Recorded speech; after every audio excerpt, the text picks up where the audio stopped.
How's it going? Oh, fuck.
Good evening. My name's Mr. Green. That some bitch is, man.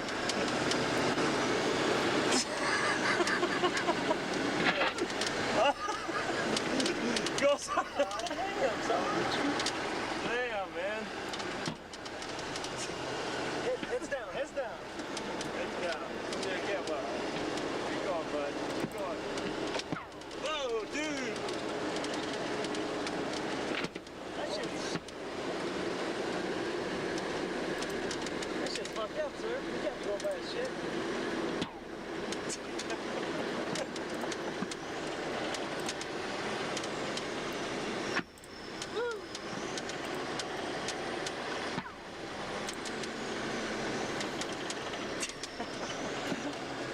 Oh, dude. Let me tell you, a cool feel here. Huh? Is this just like clips from? This is the New York Giants inside their new bullpen. Or better yet, the Buffalo Bills in the new bullpen. Training camp for the Bills for 91. Is this just clips from it? From the Yeah. Highway of Death? Fucking man, I hope it falls off. That's what it looks like.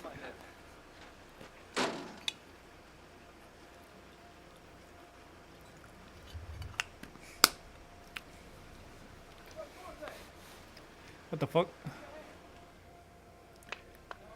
Alright, I'm here.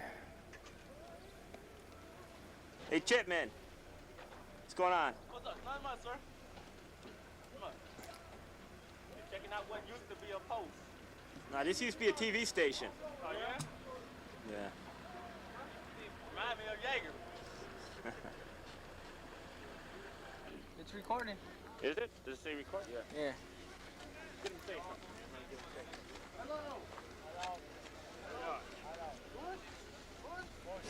Oh, and then he's gonna attack from that way down. Bush. I don't know. What kind of bush? They're saying bush. Bush. Makes sense, and then you Oh, put it up hey, I here. guess. Go ahead. This is a conqueror here. Huh. George Bush. There you go. Look at the camera. Camera. George Bush. What the fuck? You don't like that? They don't look like that. Huh? I have this one. Which one do you want, Chipman? Take your pick. I'll take them all. He's going to take them all. All right. All right? You I'm gonna so start loading up? confused. Now the shoes on the other foot. Huh? You gonna start loading up? For this to happen there, Chipman. Ooh, I don't forgot it. It was quick. Fast, quick, and easy. That's for sure. All right. Fixing to take them home. Huh? Now! Take them home. Take them home. So we're taking them, yeah. Take them back. Baghdad. Yeah. Go back Baghdad. Smoke. Smoke. What you got? What's this? What's this guy want to give me? Iraqi money. Let me see. What's this? $25. Oh. Iraqi money? Iraqi. They want us to get a cigarette. Is it good? Iraqi money good? $28. $28. Not good no more. Have you seen one here? Stick with me. Iraqi money. It's in pieces. Yep. No, I don't want to see it. I want to drop it on the ground. Step on it.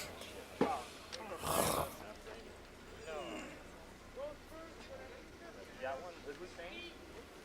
Oh, what the fuck? I thought that was you. Felt like you came up and grabbed me on the shoulders. Yes, sir. Israel. Got it, sir. Israel. I got the snook on. Tell all these guys are going to Israel. All these guys are going to Israel. Yeah. For real.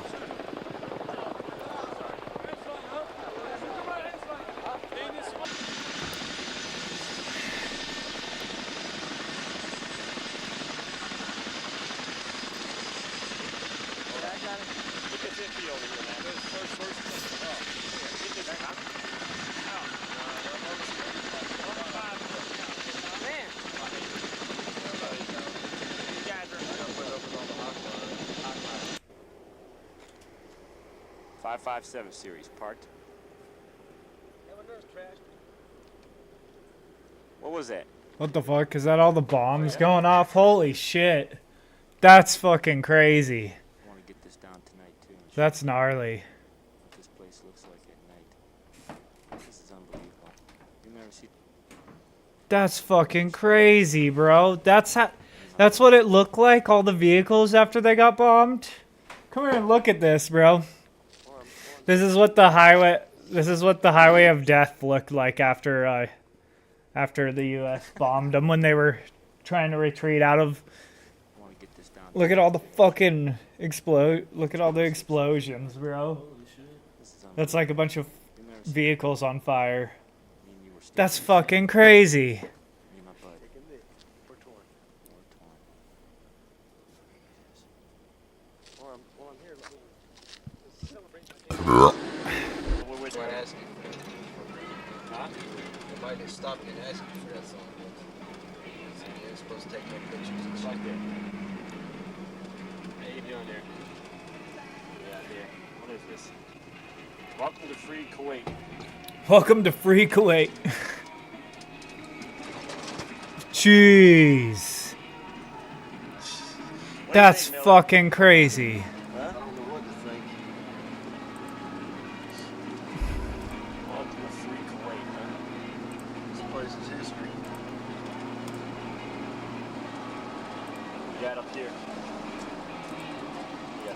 home. What are you doing? They got a checkpoint You coming look like up. Saudis, man. Yeah, they're getting ready. They're leaving. Think so? Yeah. Big Jumping. bag Saudi? Yeah. They're jumping into anything that'll run.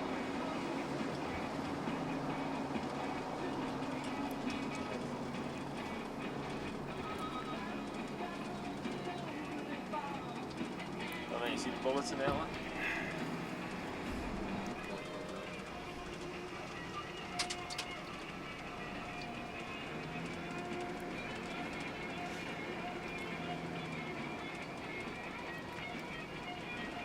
Jesus. Yeah, we got Kuwaitis here. We want to look at that boy now. I wonder what the fuck that would be like living over there. The bicycle I got. I mean, like being in that. Bicycle. That'd be so wild.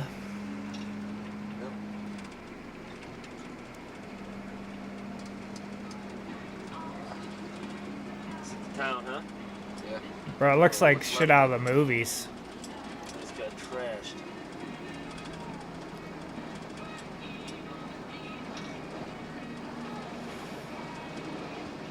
Jesus. Holy shit, man.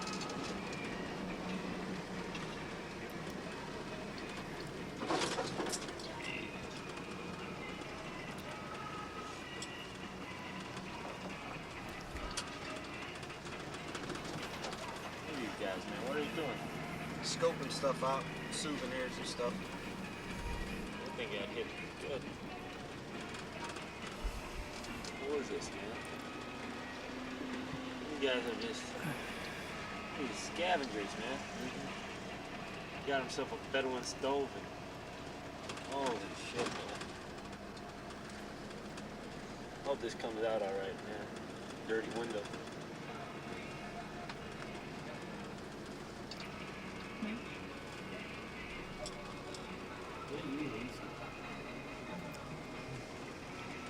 Damn. What's this guy got, man? Flamethrower? Yep. Wait, what? Where's the flamethrower? What the fuck? I need to get out and take a picture of this stuff, man. Man, these guys just piled up here, didn't they? Damn sure did, Chief. They fried this shit, I'm telling you.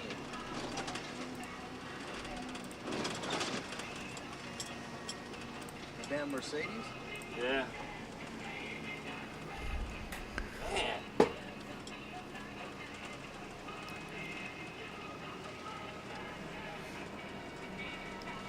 Pull over here behind this. What do you think about this place, man? It's trash. Where you see him? Where? Point him out to me, man. What, a grenade? Don't. Grenade there, one over there, a couple up here in the bus. Oh man, there's rocket launchers. Yeah. Don't touch it, man. This is in Kuwait City. There's that one. What's left There of it is. Grenade. Yeah, stay here, guys. There's a couple more grenades down here.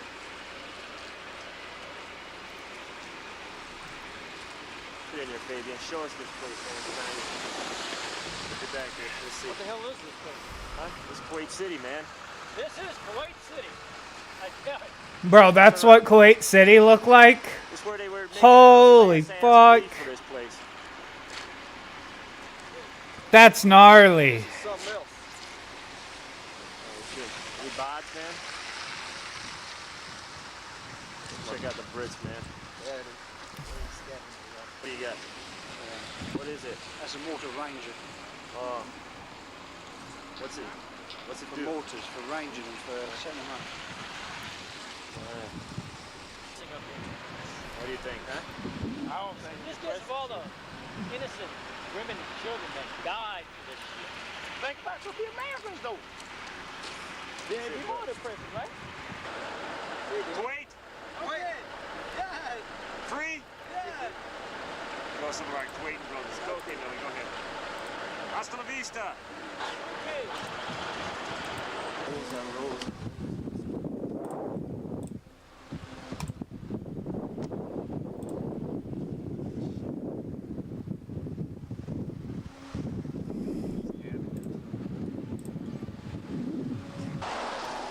Either. Our Egyptian buddy. Egyptian. They killed this thing here. Wow. They're taking parts for their tank. خلي بالك من Get in here with these guys. Get in here. خلي بالك من احنا الميكانيك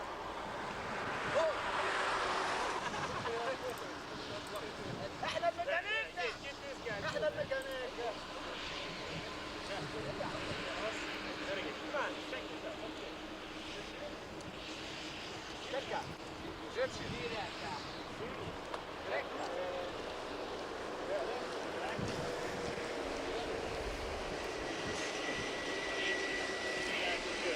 Get all these guys. Our Egyptian partner. Yeah?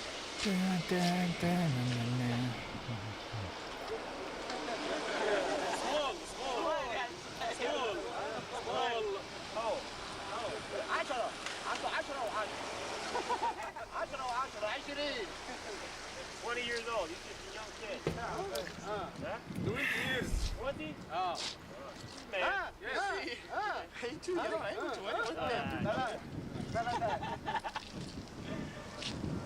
There you go.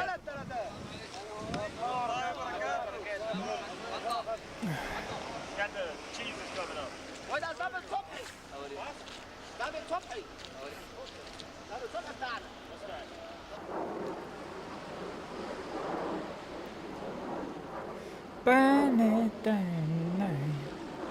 Look it up like a douche. No.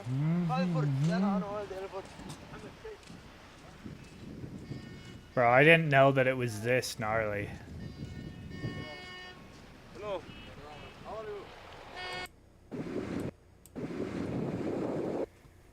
Take it back. Take it back. You got it, Chief? You can pull the pin with Yeah. your thumb like This is the Iraqi grenade right here. Pull this pin. Don't fuck with it. Jeez, oh, they're going, ah!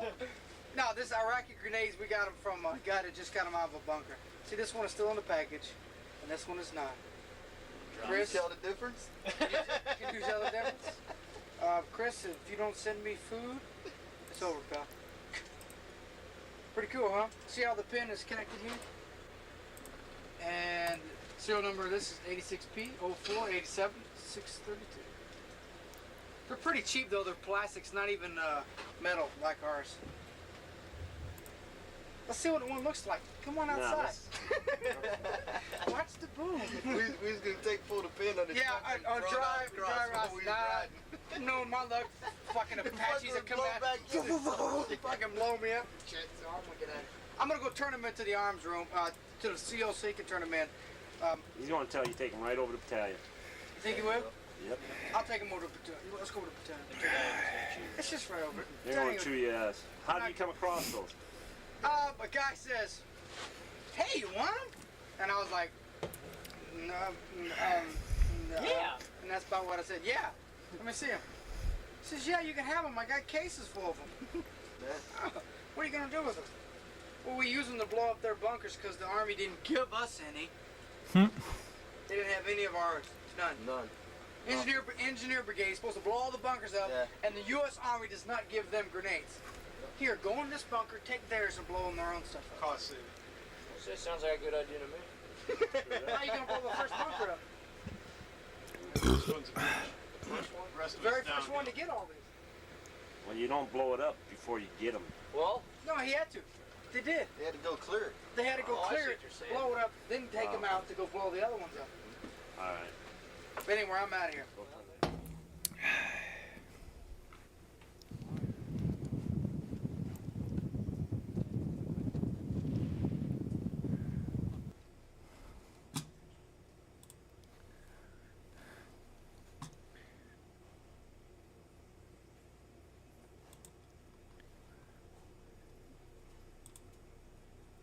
What's up, guys? I'm making garlic confit. Huh. Now, I know what you're thinking. Gaddafi, that's so much oil. Gaddafi, we're eating straight garlic?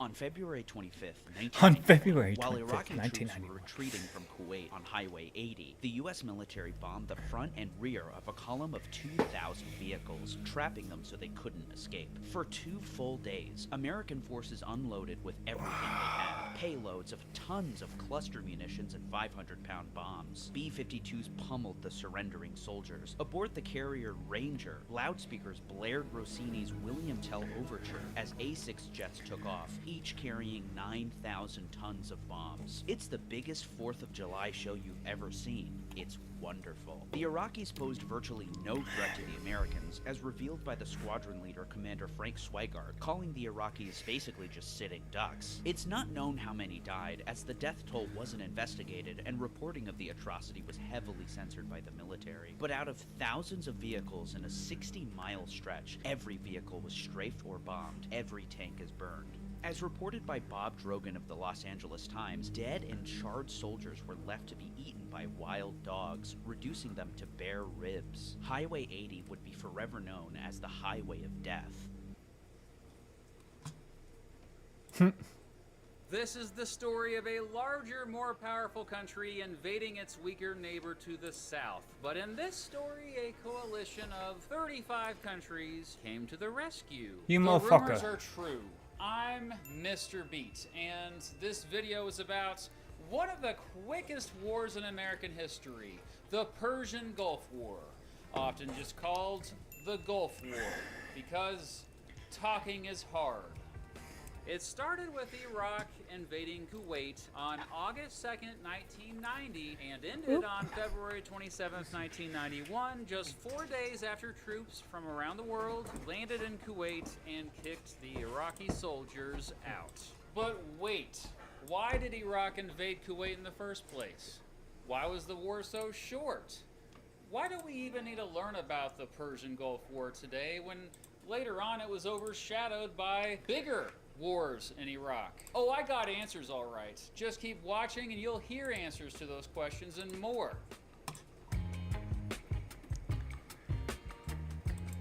It's late 1988. The country of Iraq is headed by a ruthless dictator named Saddam Hussein. He had just led his country through a brutal war with Iran over the previous 8 years. The war devastated Iraq. It resulted in possibly more than 500,000 soldiers dead. It cost hundreds of billions of dollars to fight, and the Iraqi government had to borrow much of that money. One country that loaned money to Iraq for that war was its neighbor to the south, the tiny country of Kuwait, a country with less than 2 million people, more than half of those people not even native to Kuwait. Kuwait had been a relatively wealthy country due to having more oil than most other countries on the planet, but had recently gone through economic troubles ever since its stock market collapsed. Now it was wanting Iraq to start paying all that money it had borrowed back. However, Iraq was in no position to pay it back,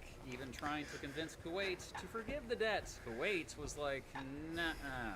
But there were other reasons for tension between the two countries. Kuwait was likely producing too much oil, making oil too cheap. You see, both countries were part of the Organization of the Petroleum Exporting Countries, or OPEC, a cartel formed to get oil prices artificially high so that they all can make more money exporting it to the rest of the world. Well, Iraq and others in OPEC talked trash about Kuwait exceeding their quotas for oil production, and Iraq had good reason to be mad. It was losing billions of dollars thanks to Kuwait. In July 1990, Saddam ramped up his trash talking about Kuwait and said if their government continued to disrespect the oil production quota, Iraq would take military action. Soon after this, Saddam sent 30,000 troops to the Iraq-Kuwait border. But this was about more than oil. Saddam was also hoping to make Iraq great again through gaining territory that once was kind of part of Iraq.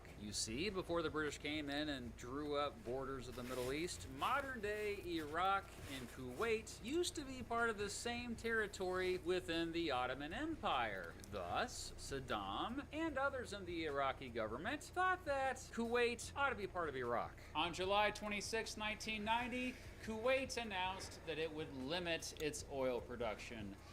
But Iraq was mad at them still for something else that Kuwait apparently was doing, man. Iraq claimed Kuwait was sneakily stealing oil through cross-border slant drilling in an area known as Ramallah. To make up for it, Iraq demanded Kuwait pay them $10 million. Kuwait offered $500 million instead. And so, yeah, instead of taking Kuwait's counteroffer, Iraq just invaded them instead. What was Kuwait gonna do anyway? They barely had a military. On August 2nd, 1990, Iraq marched right in and easily took over the country. The Kuwait military didn't put up much of a fight at all. Heck, many soldiers were on vacation anyway. Within 2 days, the Iraqi military had installed a puppet government. A few days after that, Saddam Hussein announced that Kuwait was just another province of Iraq, dude. While the speed of Iraq's invasion was surprising, the world's You little response cunt. to it was just as swift. Not that swift.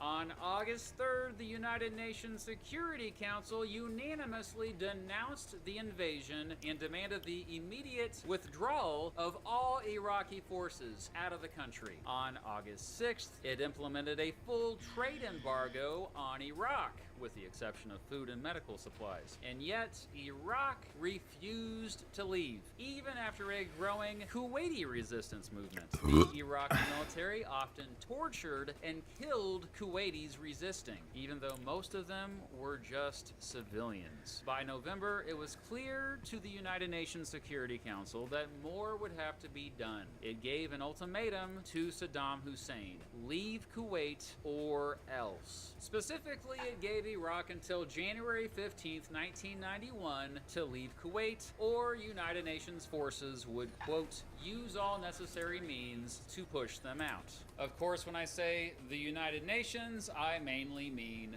the United States. We are united in the belief that Iraq's aggression must not be tolerated.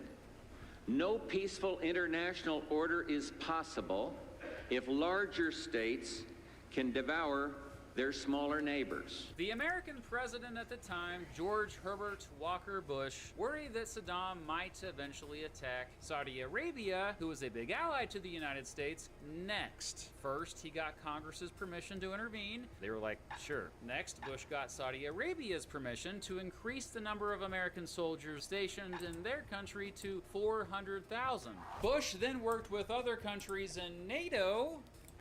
If you don't know what NATO is, I have a video about it here. Oh.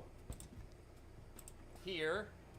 Sorry about that. Anyway, getting many NATO countries on board with helping the American military in case they needed to kick the Iraqi military out of Kuwait if Iraq, you know, ignored the ultimatum. By January 15th, Saudi Arabia, the United Kingdom, France, and Egypt had all agreed to fight if needed. And before the war would be over, all these countries offered at least some sort of support. That's quite a team there. Yeah, Afghanistan even helped Ooh, out. you motherfucker. For real. Still, the United States overwhelmingly led this effort. They were the world's lone superpower by that point, after all. As you probably predicted already, Saddam Hussein ignored the ultimatum, and coalition forces started promptly bombing the heck out of Iraq from the air on January 16th, thus beginning Operation Desert Storm. The coalition, okay, mostly the American military, led by General Norman Schwarzkopf Jr., Stormin' Norman. on Iraqi forces for 37 straight days. Meanwhile, around 539,000 American soldiers surged into the Persian Gulf region, joined by an additional 270,000 soldiers from 28 different countries. In response to the daily airstrikes, Iraq launched missiles at Saudi Arabia and Israel. Wait, why the heck did they bomb Israel? Because Israel fuck had nothing Israel, to that's do with why. this war. Well, the Iraqi government hoped attacking Israel would cause Israel to attack right back, and thus getting all the Muslim-majority countries to leave the coalition against them. But Israel smartly did not respond to any Iraqi attacks. While the daily airstrikes wore down the Iraqi military, the coalition knew that in order to end the occupation, they'd have to land troops on the ground to fight. On February 23rd, 1991, they did just that. The coalition forces, again, mostly American forces, launched an assault in Kuwait that quickly overwhelmed Iraqi forces there. Iraqi soldiers, most who were veterans of the Iraq-Iran War, weren't that motivated to fight anyway. Not only that, their weapons were crap, relatively speaking anyway. Within hours, Iraq was on the retreat, but coalition forces quickly outflanked them, blocking their ability to further retreat or get reinforcements. It was obvious the American military was far superior, especially with its ability to use precision-guided weapons aided by lasers, as well as state-of-the-art helicopters and tanks. Speaking of tanks, this ground assault featured some of the biggest tank battles in American military history. Much of Iraq's remaining fighting force was completely destroyed, leading to scenes like this, aka the, quote, highway of death, in which up to 2,000 Iraqi military vehicles were either hit by coalition forces or abandoned. While retreating, Iraqi forces destroyed everything they could, famously setting fire to at least 700 oil wells. Some of these fires would burn for as long as 10 months, causing severe air pollution and costing Kuwait at least $1.5 billion. The ground assault of Operation Desert Storm lasted just about 100 hours. It was a decisive victory for coalition forces. Kuwait was free. The coalition could have attempted to take over all of Iraq, but instead held back. Bush later said, quote, to occupy Iraq would shatter our coalition, turning the whole you Arab motherfucker. world against us and make a broken tyrant into a latter-day Arab hero. On February 27th, that broken tyrant, Saddam Hussein, accepted a ceasefire. You cunt! War was over. Yeah, the Gulf War was lopsided, to say the least.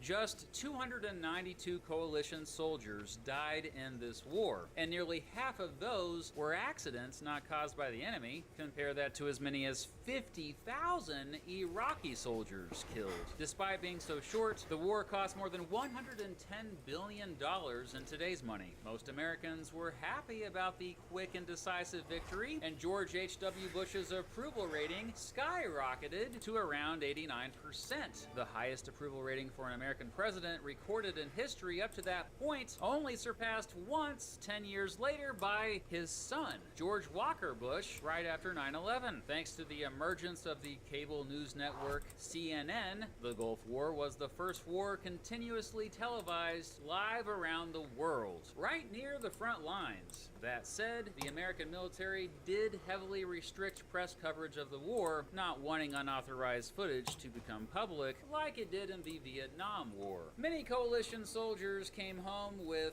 lingering sickness with common symptoms like chronic fatigue, fibromyalgia, and serious stomach issues. In fact, this sickness was so common, it became known as Gulf War Syndrome. Historians Yeah, that shit's debate weird. what caused this sickness, but A lot of people one think recent that it's study the, found a strong link to exposure gas. to the nerve agent sarin. There were other unintended consequences of the Gulf War. Because the embargo against Iraq for invading Kuwait was never lifted by the United Nations after the war was over, millions of ordinary Iraqis suffered. Poverty dramatically increased in Iraq over the next several years. Not only that, after the Gulf War, the Shiite in the south of Iraq and Kurds in the north of Iraq both rebelled against Saddam's regime. Well, Saddam responded to these rebellions with extreme brutality, and this brutality led to the United States and Damn, the you Kingdom fucking bitch. continuing to patrol skies over Iraq, setting up no-fly zones, which are basically areas where aircraft are not allowed to fly, and if they do, they may get shot down. After the United States accused Saddam of developing weapons of mass destruction, and after he refused to let the United States look for these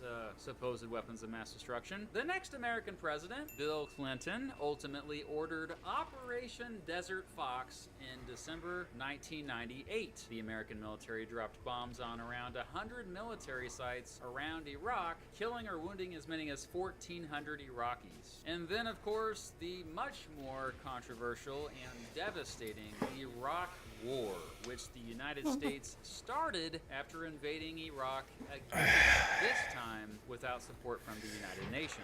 While it did ultimately lead to the overthrow and execution of Saddam Hussein, the war, and especially the occupation of the country by American forces afterward, did not go so well, especially compared to the Gulf War. And this ultimately led to what's simply known as the war in Iraq later on, which many people don't realize was probably as devastating. Because of all these conflicts, hundreds of thousands of civilians have died in Iraq since the Gulf War. Even today, Iraq is not a stable place, still recovering from decades of warfare. Now, we often treat the Gulf War as a blip, a short victory overshadowed by much bigger losses later on. In fact, while we should remember what went right during the Gulf War, we are more likely to remember what went wrong after it. Oh, you motherfucker. This video is sponsored again by Raycon earbuds. I've been enjoying my Raycon earbuds for a couple months now, especially when I'm at the gym. They offer 8 hours of playtime and a 32-hour battery life. It's pretty amazing. Raycon earbuds offer a premium sound, useful features, and a very comfortable fit. It almost feels custom to my ears. And I'm not the only one who loves my Raycon everyday earbuds. What the They have fuck? over Why you keep 50,000 attacking me? five-star reviews. Raycon's noise isolation on their earbuds is incredible. They really do block out all outside sound, and there's even sound profiles like bass sound, which boosts the bass and is really good in particular for rap. You can buy Raycon earbuds from stores like Walmart and Kohl's, but you're gonna get the best deal by going to my special link, Raycon, what is it? Oh, buyraycon.com/MrBeat. Is it still there? Going there gets you 15% off of your Raycon purchase. What should I make a video about next? Let me know down below. Also, I do this thing called social media. It'd be great to connect on all the social medias. Twitter, Instagram. I even started a Mastodon account because all the cool kids are doing it. I'm on YouTube, www.youtube.com/IamMrBeat. Okay, you already knew that. From our orchards in southern Oregon to your kitchen table, This motherfucker. Royal Riviera pears are easy to fall for. Any way you slice it, this legendary fruit will be the crown jewel of your seasonal gatherings and celebrations. Get yours today. News organizations were treated kind of like a public trust, providing reasoned, objective coverage that had the effect of keeping political and military authorities accountable to the public. Walter Cronkite, legendary CBS anchor, affected the outcome of the war by broadcasting an editorial in early 1968 after the Tet Offensive, calling for real give-and-take negotiations between the US and North Vietnam. By 1990, the news media simply wasn't like that anymore. It was a business interested in ratings and advertising. Even if individual reporters or editors still felt like they had a noble mission to accomplish, more often than not, they were undercut by business decisions made by bean counters and executives. If the invasion of Kuwait was about money for Saddam, the Gulf War was about money for networks and news conglomerates. It was hard to come out of the conflict without a cynical view of how it had been presented. The spin worked. While media viewers in Europe saw a slightly more nuanced view of the war than Americans did, It was Americans who were in the lead, who set the tone, and whose people would be voting for or against George Bush in the next election. In all the tens of thousands of hours of media coverage of the war, Americans rarely, if ever, saw a dead body or the very real human carnage and suffering that American bombs or other weapons left behind. Without a visceral reaction to the conflict on the ground, the abstract ideas behind the war were easier for most people to accept. As the shooting ended in the Gulf, President Bush's approval rating was clocked at 89%, some sources say 93%. The narrative that the Gulf War was an amazing and history-making victory got little pushback. Just one last detail on this topic, and one that's not American-centric. As the hostilities began in January 1991, the BBC, the main government-controlled broadcast channel in Britain, compiled a list of 67 popular songs that would be banned from being played on the airwaves while the military phase was going on.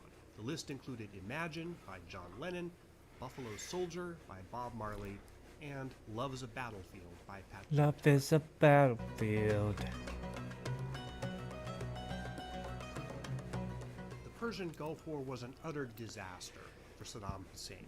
Beyond the loot that his soldiers had been physically able to cart back to Iraq out of Kuwait, he'd achieved exactly none of the objectives he sought when he began the invasion in August 1990. By March 1991, his army was shattered, most of his military equipment chewed up or heavily damaged, and his hold on power more tenuous than at any time in the past 12 years. It's hard to know exactly how many Iraqi citizens were dead. One estimate is about 12,000 dead directly from coalition bombing, with far more perishing over the next few months and years as a result of bad water, diseases, food insecurity, and more indirect effects of Iraq's infrastructure having been destroyed.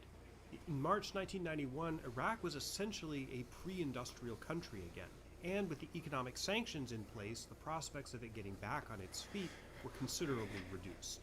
The figure I just gave you does not count the horrendous civilian death tolls in the uprisings against Saddam that popped up immediately after the war was over. You can understand why everybody who hated Saddam picked this exact moment to pile on, and they would have done so even without American propaganda, dropping leaflets and publicizing a speech by Bush imploring the Iraqi people to rise up and kick him out. Here's a laundry list, probably not exhaustive, of the people and groups who rose up in revolt against Saddam in March 1991. The Islamic Dawa Party, the Supreme Council for the Islamic Revolution in Iraq, that's a Shia Islamist political party that long opposed Saddam. Muhammad Ibrahim Wali, a military commander in Basra who raised an army. The Iraqi Communist Party. Almost every major Kurdish group in Iraq, including the Patriotic Union of Kurdistan, the Kurdistan Democratic Party, Peshmerga, which means Kurdish nationalists, Islamic Movement of Kurdistan, Communist Party of Kurdistan, Kurdistan Workers' Party, and probably a lot more that I've never heard of. This was all a major threat to him. By March 7th, 1991, barely a week after the ceasefire with coalition forces, Iraq's government had lost control of 14 out of Iraq's 18 provinces.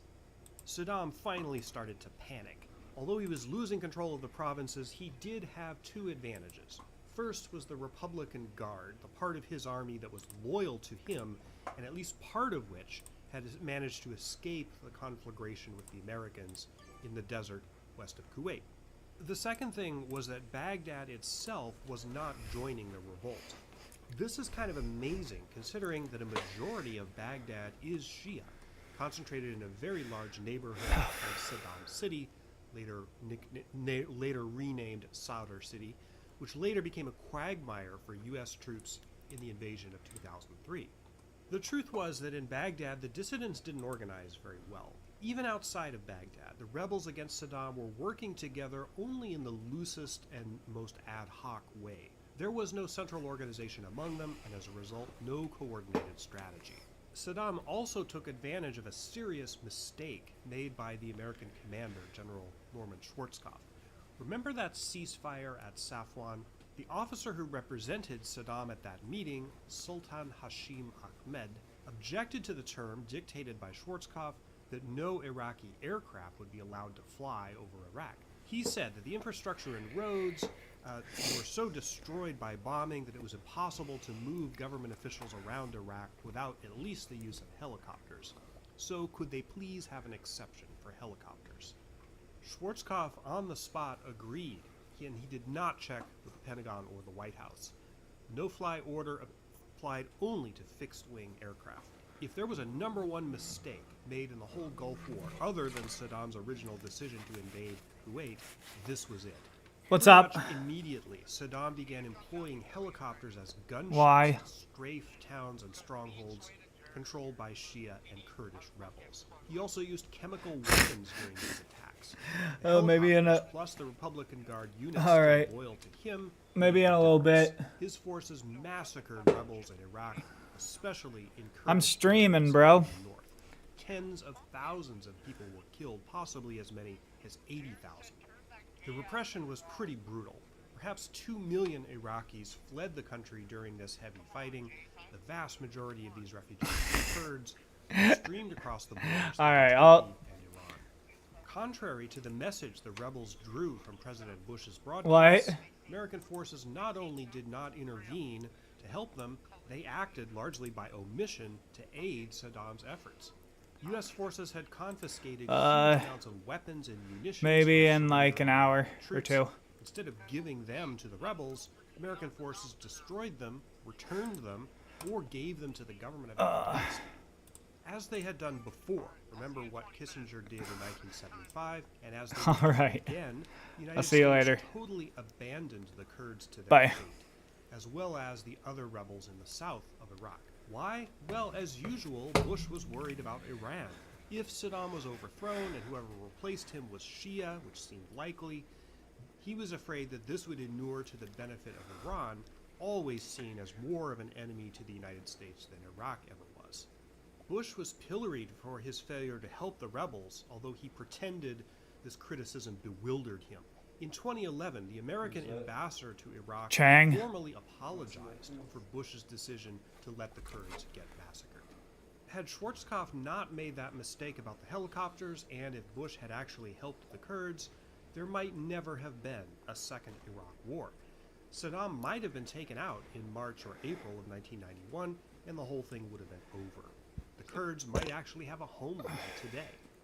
In his brutal campaign of revenge, Saddam also targeted the Medan or Marsh Arabs, who were generally opposed to his rule. I'm going to talk more specifically about them in the next chapter. In early April, Saddam declared victory against the rebels. More people died in these massacres than had been killed in the active fighting during the war itself. When U.S. troops occupied Iraq in 2003, they found mass graves from these massacres all over the place. At about the same time, in early April, the United Nations passed Resolution 687, which purported to be a comprehensive settlement of the war, but was anything but. Basically, this resolution stated that the economic sanctions on Iraq would remain in place until its compliance with all the other UN resolutions, especially the one requiring Saddam to give up his weapons of mass destruction. In subsequent years, Resolution 687 would cloak a lot of sins. Although it said nothing about no-fly zones, the American and British governments invoked this resolution to maintain two broad areas of airspace over Iraq where they claimed the authority to shoot down any Iraqi planes that violated it. And they did, throughout the whole rest of the 1990s and up until the 2003 invasion. The language about weapons of mass destruction later became the hook on which Bush II hung the case for that subsequent invasion. Fortunately, that mishegas is beyond the scope of this video. We know, of course, that Saddam did not possess any significant chemical, biological, or nuclear weapons when Bush II invaded in 2003. Did he ever have weapons of mass destruction? The short answer is, well, yeah, but not a lot. He did have chemical weapons, most of which he'd used in the war against Iran, and then later in the massacres involved in the uprisings. Iraq's nuclear capability had been stunted by two raids in 1980 and 1981, one by Iranian air forces, the second by Israelis, against a reactor site called Osirak. Just for good measure, coalition forces clobbered the Osirak site again in January 1991, but by that time there was nothing there. Saddam provided begrudging and incomplete cooperation with UN's weapons inspectors from 1991 to 98, when they were withdrawn at the request of the United States, which was about to punish Iraq with airstrikes for not cooperating with UN weapons inspectors. At the time the inspectors were withdrawn, the UN believed that he had destroyed 90 to 95% of the chemical and biological weapons stocks that he ever had, but that last 5% could never be verified. It is fairly clear that Iraq did not possess significant WMD capability after the end of the Persian Gulf War. How the doubt about that last 5% became central to the public justification for the 2003 invasion is a complicated and somewhat ironic story, but again, not one that I'm going to cover in this particular video. The final issue in this chapter is to answer the question, which was much in the air in the years after the Gulf War: why didn't coalition forces go quote-unquote all the way, meaning capture Baghdad and topple Saddam from power? The answer should be painfully obvious, and I don't need to spend a lot of time on it.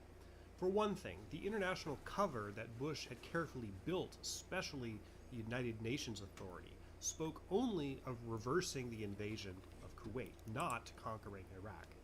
But more importantly, Bush and his advisors, Sununu and Scowcroft, Colin Powell, and General Schwarzkopf, knew exactly what would happen if they tried to do that. This question is a unique example in history of 2020 hindsight.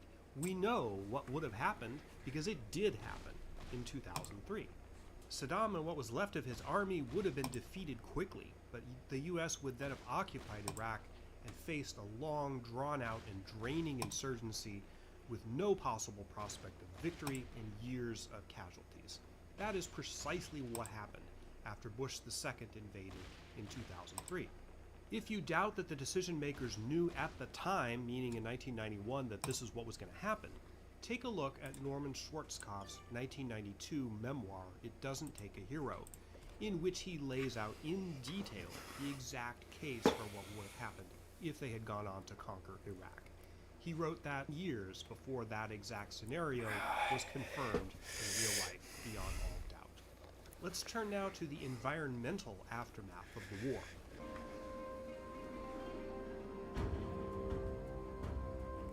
The environmental aftermath of the Gulf War was significant for a number of reasons. Because there's a lot of facets to it, I thought it deserved its own chapter. Saddam knew that he was not going to be able to hold on to Kuwait. Therefore, as the war drew near, he devoted significant attention to leaving the country as gutted as possible when he left. During the occupation, again given a convenient time limit by the UN deadline, Iraqi forces rigged most oil wells in Kuwait with explosive charges. They began blowing them up not long after the air campaign began, but the destruction greatly accelerated in the final days. Iraqi forces sabotaged about 700 Kuwaiti oil wells, setting most of them on fire. Nah, why are you Fires attacking had a me? couple of objectives. First and foremost, obviously, was to destroy Kuwait's wealth. If Saddam couldn't take it with him, apparently no one would have it. Secondly, the smoke from the fires was thought to be a convenient smoke screen against air attacks. It didn't really work as well as Saddam probably hoped, but after the war, a transport plane did crash, partly as a result of low visibility, killing almost 100 people. The choking smoke was itself also a form of chemical warfare and environmental warfare, and it wasn't the only instance. At the end of January, Iraqi forces turned on the taps of oil pipelines flowing into the Persian Gulf right at the Shatt al-Arab waterway. Millions of barrels of crude oil flowed into the Gulf. It continued to foul beaches and interfere with wildlife and ecosystems for years afterward. There were also trenches filled with oil, which were supposed to be set on fire to impede the advance of coalition troops. Very few actually were, but the oil itself was hugely problematic. So at the beginning of March 1991, Iraq and Kuwait were pretty much close to hell on earth. The air was unbreathable and full of smoke. Kuwait City was looted and destroyed. The highways leading out of Kuwait were filled with bombed and burned out vehicles. It was a gigantic environmental disaster. The burning oil wells were the most immediate problem. They could be expected to burn for years if left uncontrolled. Several companies, mostly American but some Canadian and Kuwaiti, went in to try to control the situation. This was the beginning of a massive effort of months of work to put out the fires. Ingeniously, one of the main methods used to extinguish the fires was to use the oil pipelines to You connect motherfucker. the oil fields to the Gulf, reverse the flow, suck seawater into the lines, and extinguish the fires. For more stubborn fires, huge engines pumping water and even explosives were used to try to snuff out the fires. This took months and cost about $1.5 billion. The last of the oil fires was extinguished in November 1991, 8 months after the end of the war. There was a controversy about the environmental effects of the smoke. In the early 1980s, a group of scientists, some of them climatologists, worked on developing the theory of nuclear winter, which held that smoke from burning cities in a nuclear exchange might plunge the Earth into a catastrophic climate change. Carl Sagan, though not a climatologist, wrote and commented publicly on nuclear winter theory. Now, nuclear winter studies were seen as threatening by conservative governments at the time, particularly the Reagan and Thatcher administrations, because they raised public fears of nuclear war at the late peak of the Cold War in the early 1980s. Secondly, the basis of this research overlapped heavily with scientific understanding of human-caused climate change. In the 1980s, fossil fuel interests were just beginning their pivot to a stance of public denialism about the science of climate change. I'm going to talk about that in just a minute. In 1991, while the Kuwaiti oil wells were burning, Sagan spoke up again, worrying that the smoke from these fires might create a miniature nuclear winter. The whole controversy sprang up again in the public and popular press. Ultimately, the smoke did not reach stratospheric levels and thus did not trigger the nuclear winter scenario on any scale, probably a fortunate escape. After torching Kuwait, Saddam wasn't done wreaking environmental havoc in the region. As the uprisings were quelled in the spring of 1991, his government began a large-scale environmental engineering project to divert the flow of the Tigris and Euphrates rivers away from an area called the Kurna, or Mesopotamian marshes. He claimed it was to cut down on mosquitoes, but the real reason was that the marshes were inhabited by the Medan, or Marsh Arabs, who I mentioned in Chapter 2. The Medan were Shia, and most of them hated Saddam. They used the marshes, which had lots of twisty-turny inlets to hide from his forces. Draining the marshes was not only a humanitarian disaster for the Medan, but it was an environmental one too, disrupting numerous ecosystems, accelerating extinction of birds, plants, and fish, and increasing the salinity of drinking water in neighboring areas. It also triggered another huge exodus. During the 1990s, at least 80,000 of the Medan Arabs fled to refugee camps, mainly in Iran. Some of the marshes were restored after Saddam's government was taken out in 2003, but the area may never recover entirely. American and other coalition troops who served in the war suffered serious consequences related to environmental damage. Gulf War syndrome is a huge topic, and a lot has been written on it. Of nearly 700,000 U.S., British, and other nations' service people who were stationed in the region, more than 250,000 have suffered some kind of lingering chronic medical problem. Headaches, chronic pain, respiratory problems, digestive problems, fatigue, cancers, all sorts of effects. There are probably multiple causes of this. Breathing the toxic smoke from the oil well fires was probably one of them. The disposal of captured Iraqi chemical weapons was another, as were pesticides that were used, and then pills given to troops as a prophylactic against the possible use of nerve gas by Iraqi forces. A lot of the munitions used by coalition forces contained depleted uranium, which has been also studied as a cause. Americans burned virtually all their trash generated during the Army's stay in the region, so exposure to toxic smoke from burn pits is also a contributing factor. In the United States, the Veterans Administration was resistant to recognize Gulf War syndrome as a real thing. That's where some of the controversy around this topic comes from, but virtually everything about Gulf War syndrome has been controversial at one time or another. This analysis of the environmental effects of the war on veterans and participants is not intended in any way to minimize the horrendous psychological and emotional Is he gonna effects is that he it gonna also go had. in and try to This take issue the whole got a lot fucking more guy? of the attention it deserved in connection with the Iraq War of 2003 and the conflict in Afghanistan, but everything that happened there, PTSD, depression, high rates of suicide among veterans, that sort of thing, all of that also happened in connection with this war too. Landmines are another ugly legacy.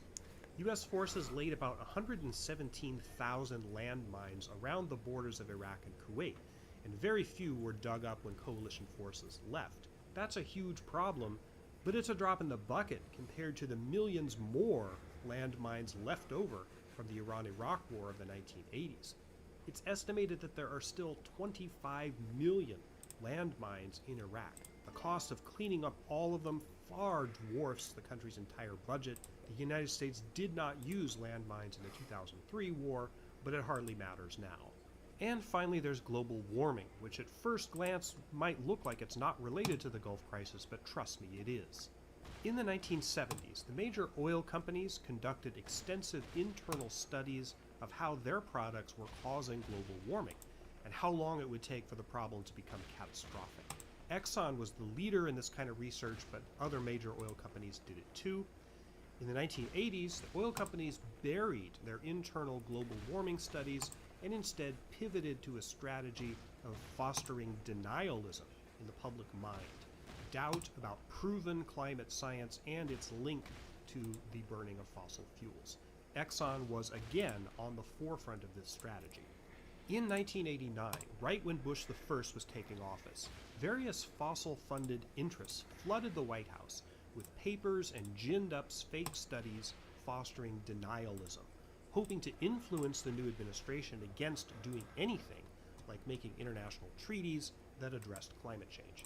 Bush himself was not a climate change denier, and in fact mentioned global warming, or the greenhouse effect as it was usually called then, on the 1988 campaign trail.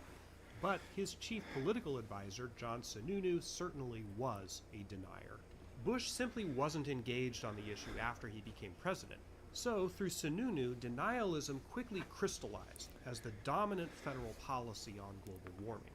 The UN's Intergovernmental Panel on Climate Change issued its groundbreaking first report on global warming in July 1990, just as Saddam was planning the invasion. As it was being finalized, Sununu tried to negotiate with the IPCC to get them to soften and dilute the report's conclusions about the dangers and likely effects of global warming. He failed.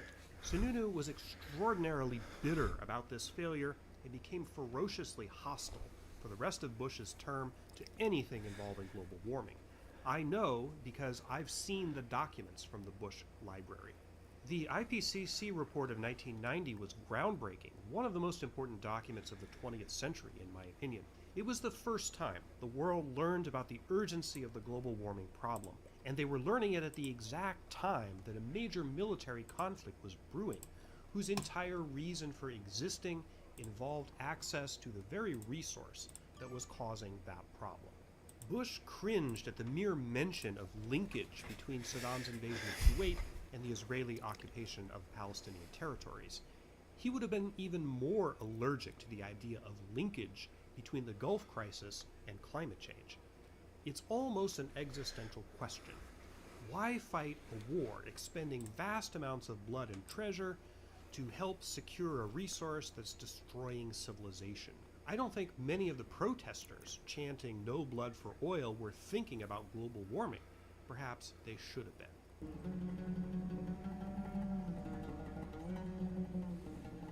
Bush's political success immediately following the Gulf War seemed extraordinary.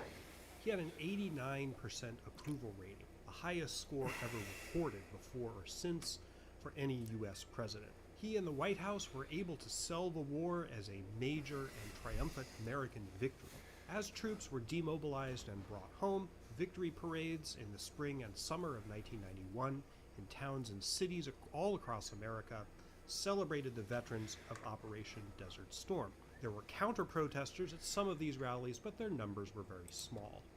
The political attention of the American people, though, quickly shifted from foreign to domestic concerns. The recession had technically begun in July 1990, just before Saddam's invasion, and surprisingly, under the technical economic definition of recession, ended in March 1991, almost exactly congruous with the Gulf crisis and the war. But employment did not recover, and the widespread perception throughout 1991 and 92 was that the economy was in crisis. Bush's cheerful pronouncements that it was over or that it was not as bad as everyone thought it was seemed hollow and out of touch. Shortly after the end of the war, Bush was diagnosed with a thyroid condition called Graves' disease. His wife Barbara also had it. This condition, extraordinarily rare, should not, under the law of averages, have stricken both the husband and wife at the same time, and there were speculations, never proven, that it might have had something to do with the water supply at the White House. Fatigue is a symptom of Graves' disease, and also a slowing of mental processes is another symptom. Bush continually felt tired and worn out for the rest of his term. In late 1991, he even considered standing down for re-election and serving only one term. The disease may have contributed to his lackluster campaign against Bill Clinton the following year. I'll return to Clinton in just a moment, but before voters went to the polls in the US, there was an election in Britain. John Major had been thrust into 10 Downing Street in November 1990, just before the beginning of hostilities in the Gulf.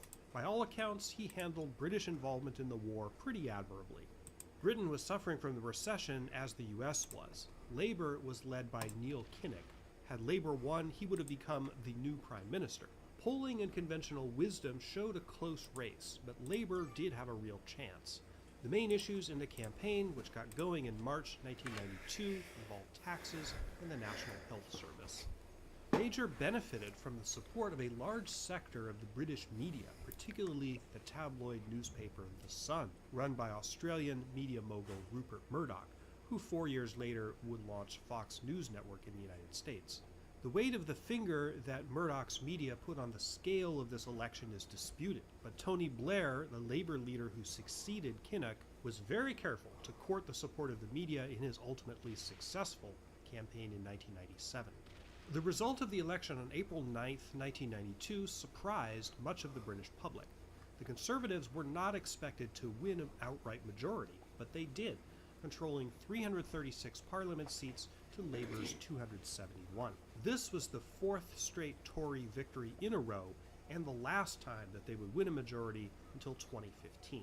This was the high point of Major's term, however. He would soon face party defections and a serious crisis over Britain's relationship to the European Union.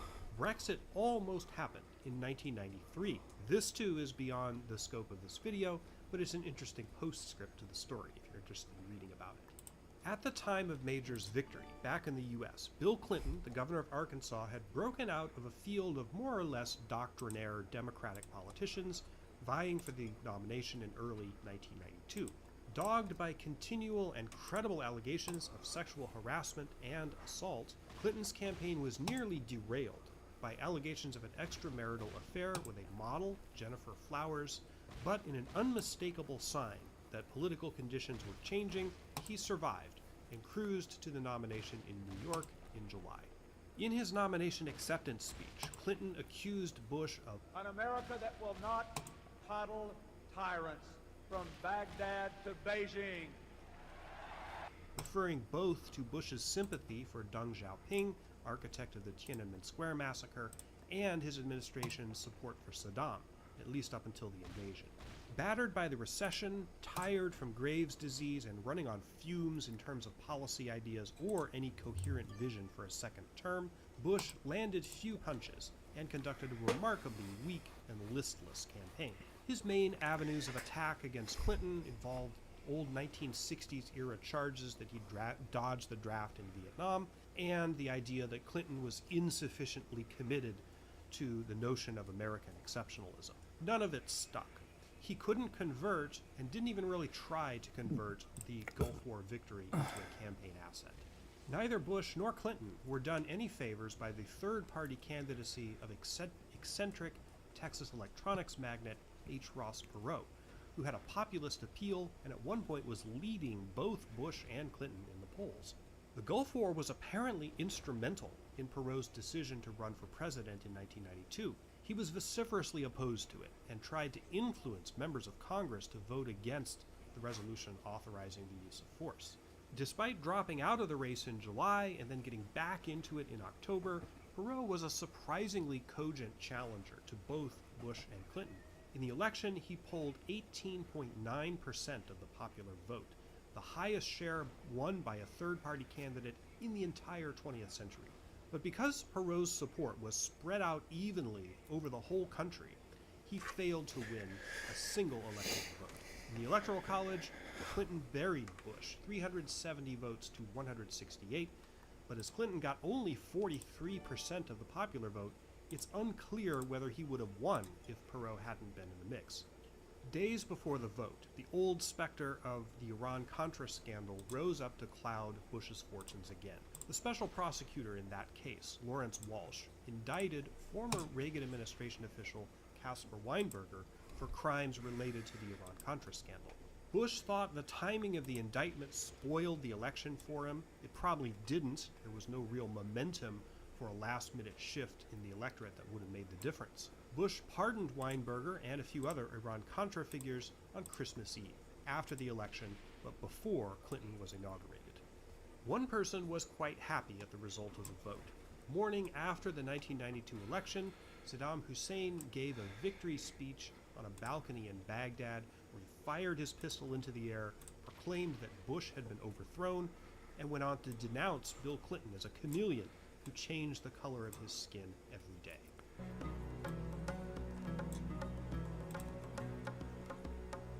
While the Gulf crisis and the war were going on, another conflict, much less noticed at the time, was happening in Eastern Africa.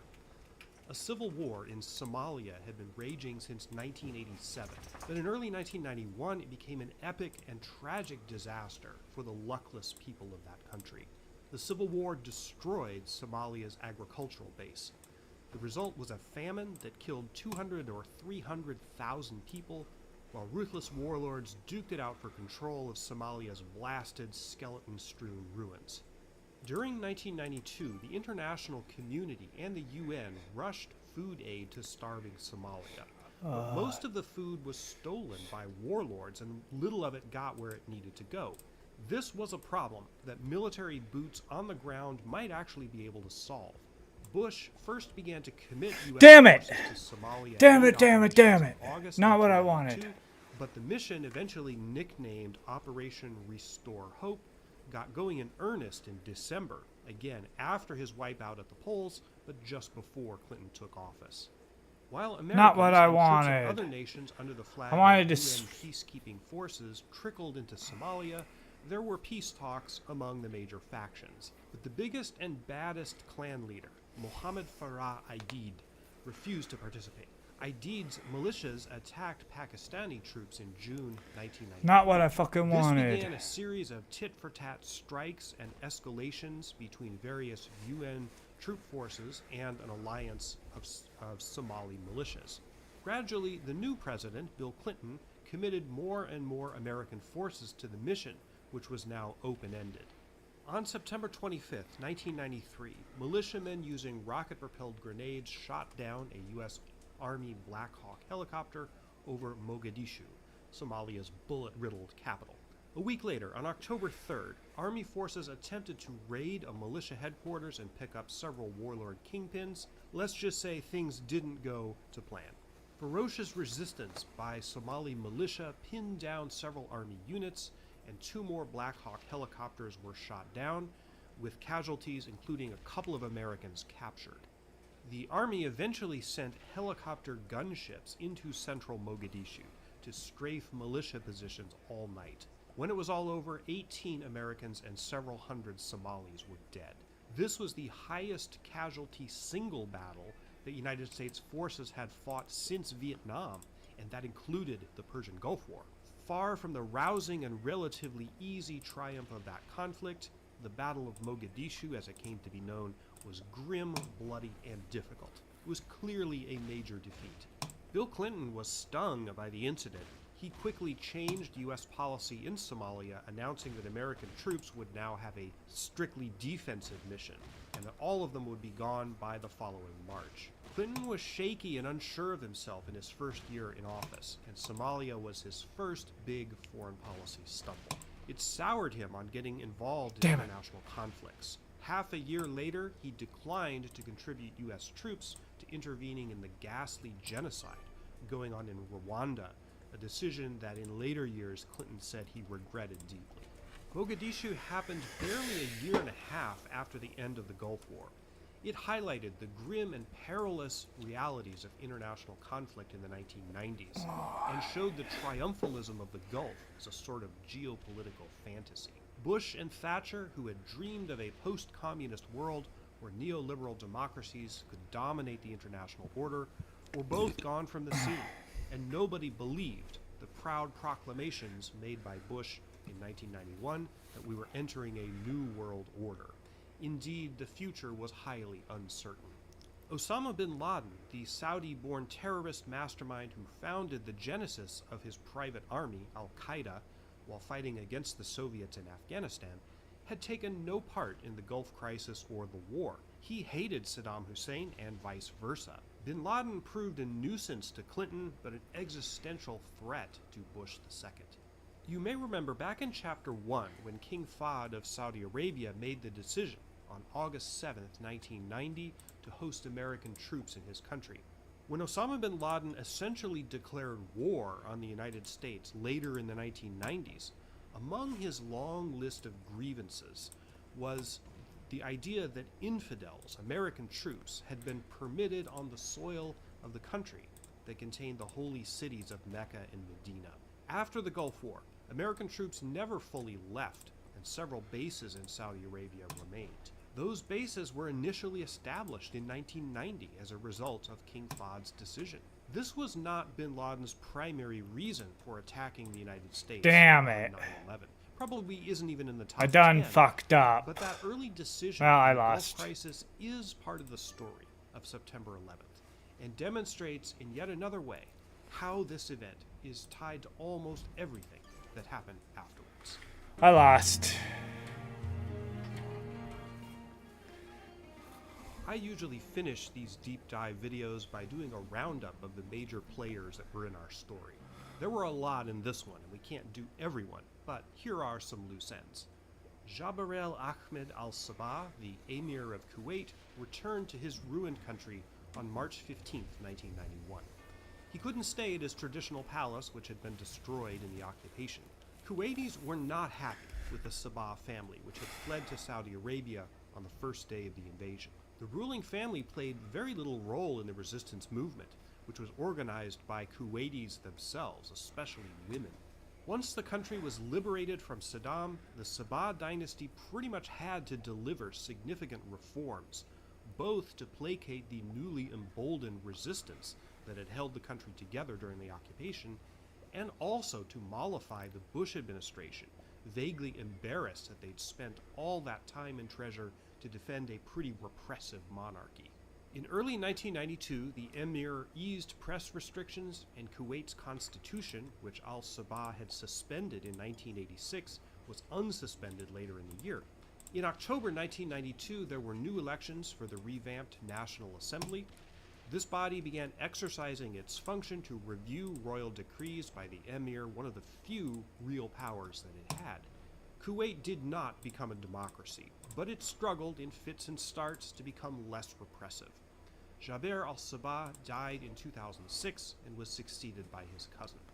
Fahd, the king of Saudi Arabia, followed the opposite path from Kuwait and steadfastly refused any reforms that would have made his country less of an authoritarian nightmare. He wasted the money earmarked for improving Saudi Arabia's infrastructure by buying weapons from the United States and the UK, principally missiles and fighter planes.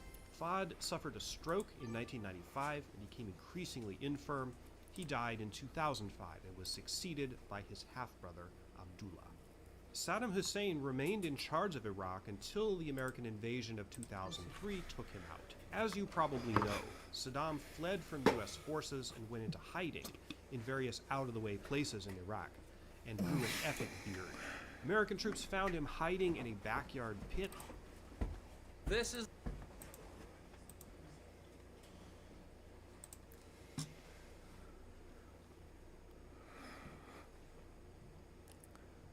I'm gonna watch this.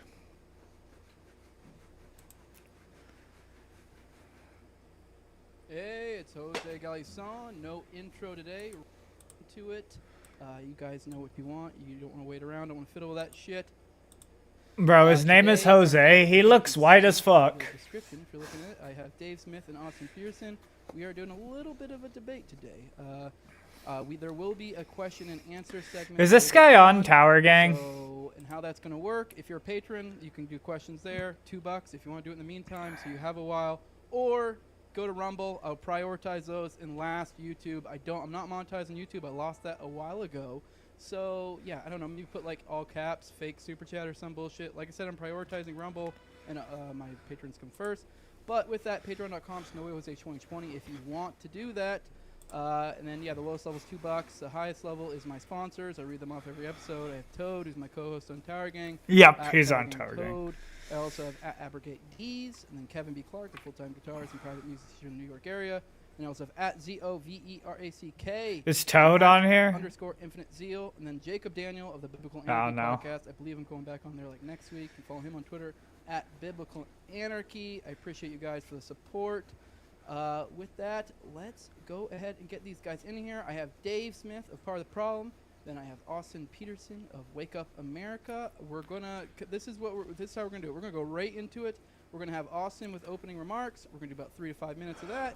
Then Dave going to that, and then I will have a 3-minute. I will tell them to knock it off at 3 minutes, and then I will mute them if it keeps going on after we get past the intro segment. And like I said, there will be questions and answers, so hold off till then, because I'm not gonna be able to see shit from way back in the chat, and I have no super chat function, so I can't track it. But with that, let's go ahead and get these guys in here. What's up, fellas? You ready to get into it? You ready to fight? Ready to go. All right, don't bother my nap. We ready? Yeah, Austin, the floor is yours.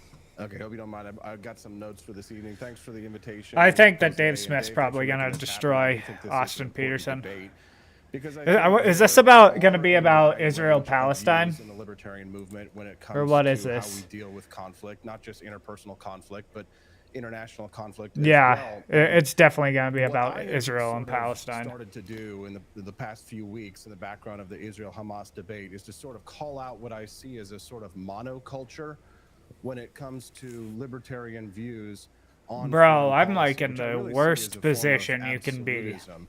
I have always thought of myself as very much a heterodox person or a cherry picker, right? I was raised in a Protestant church and told, that this is the fundamental word of God and that it cannot be questioned. And I always just kind of thought there was something wrong with that. So I've always resisted sort of any kind of a monoculture or fundamentalist or what I would call an orthodox view when it comes to philosophy or policy or politics.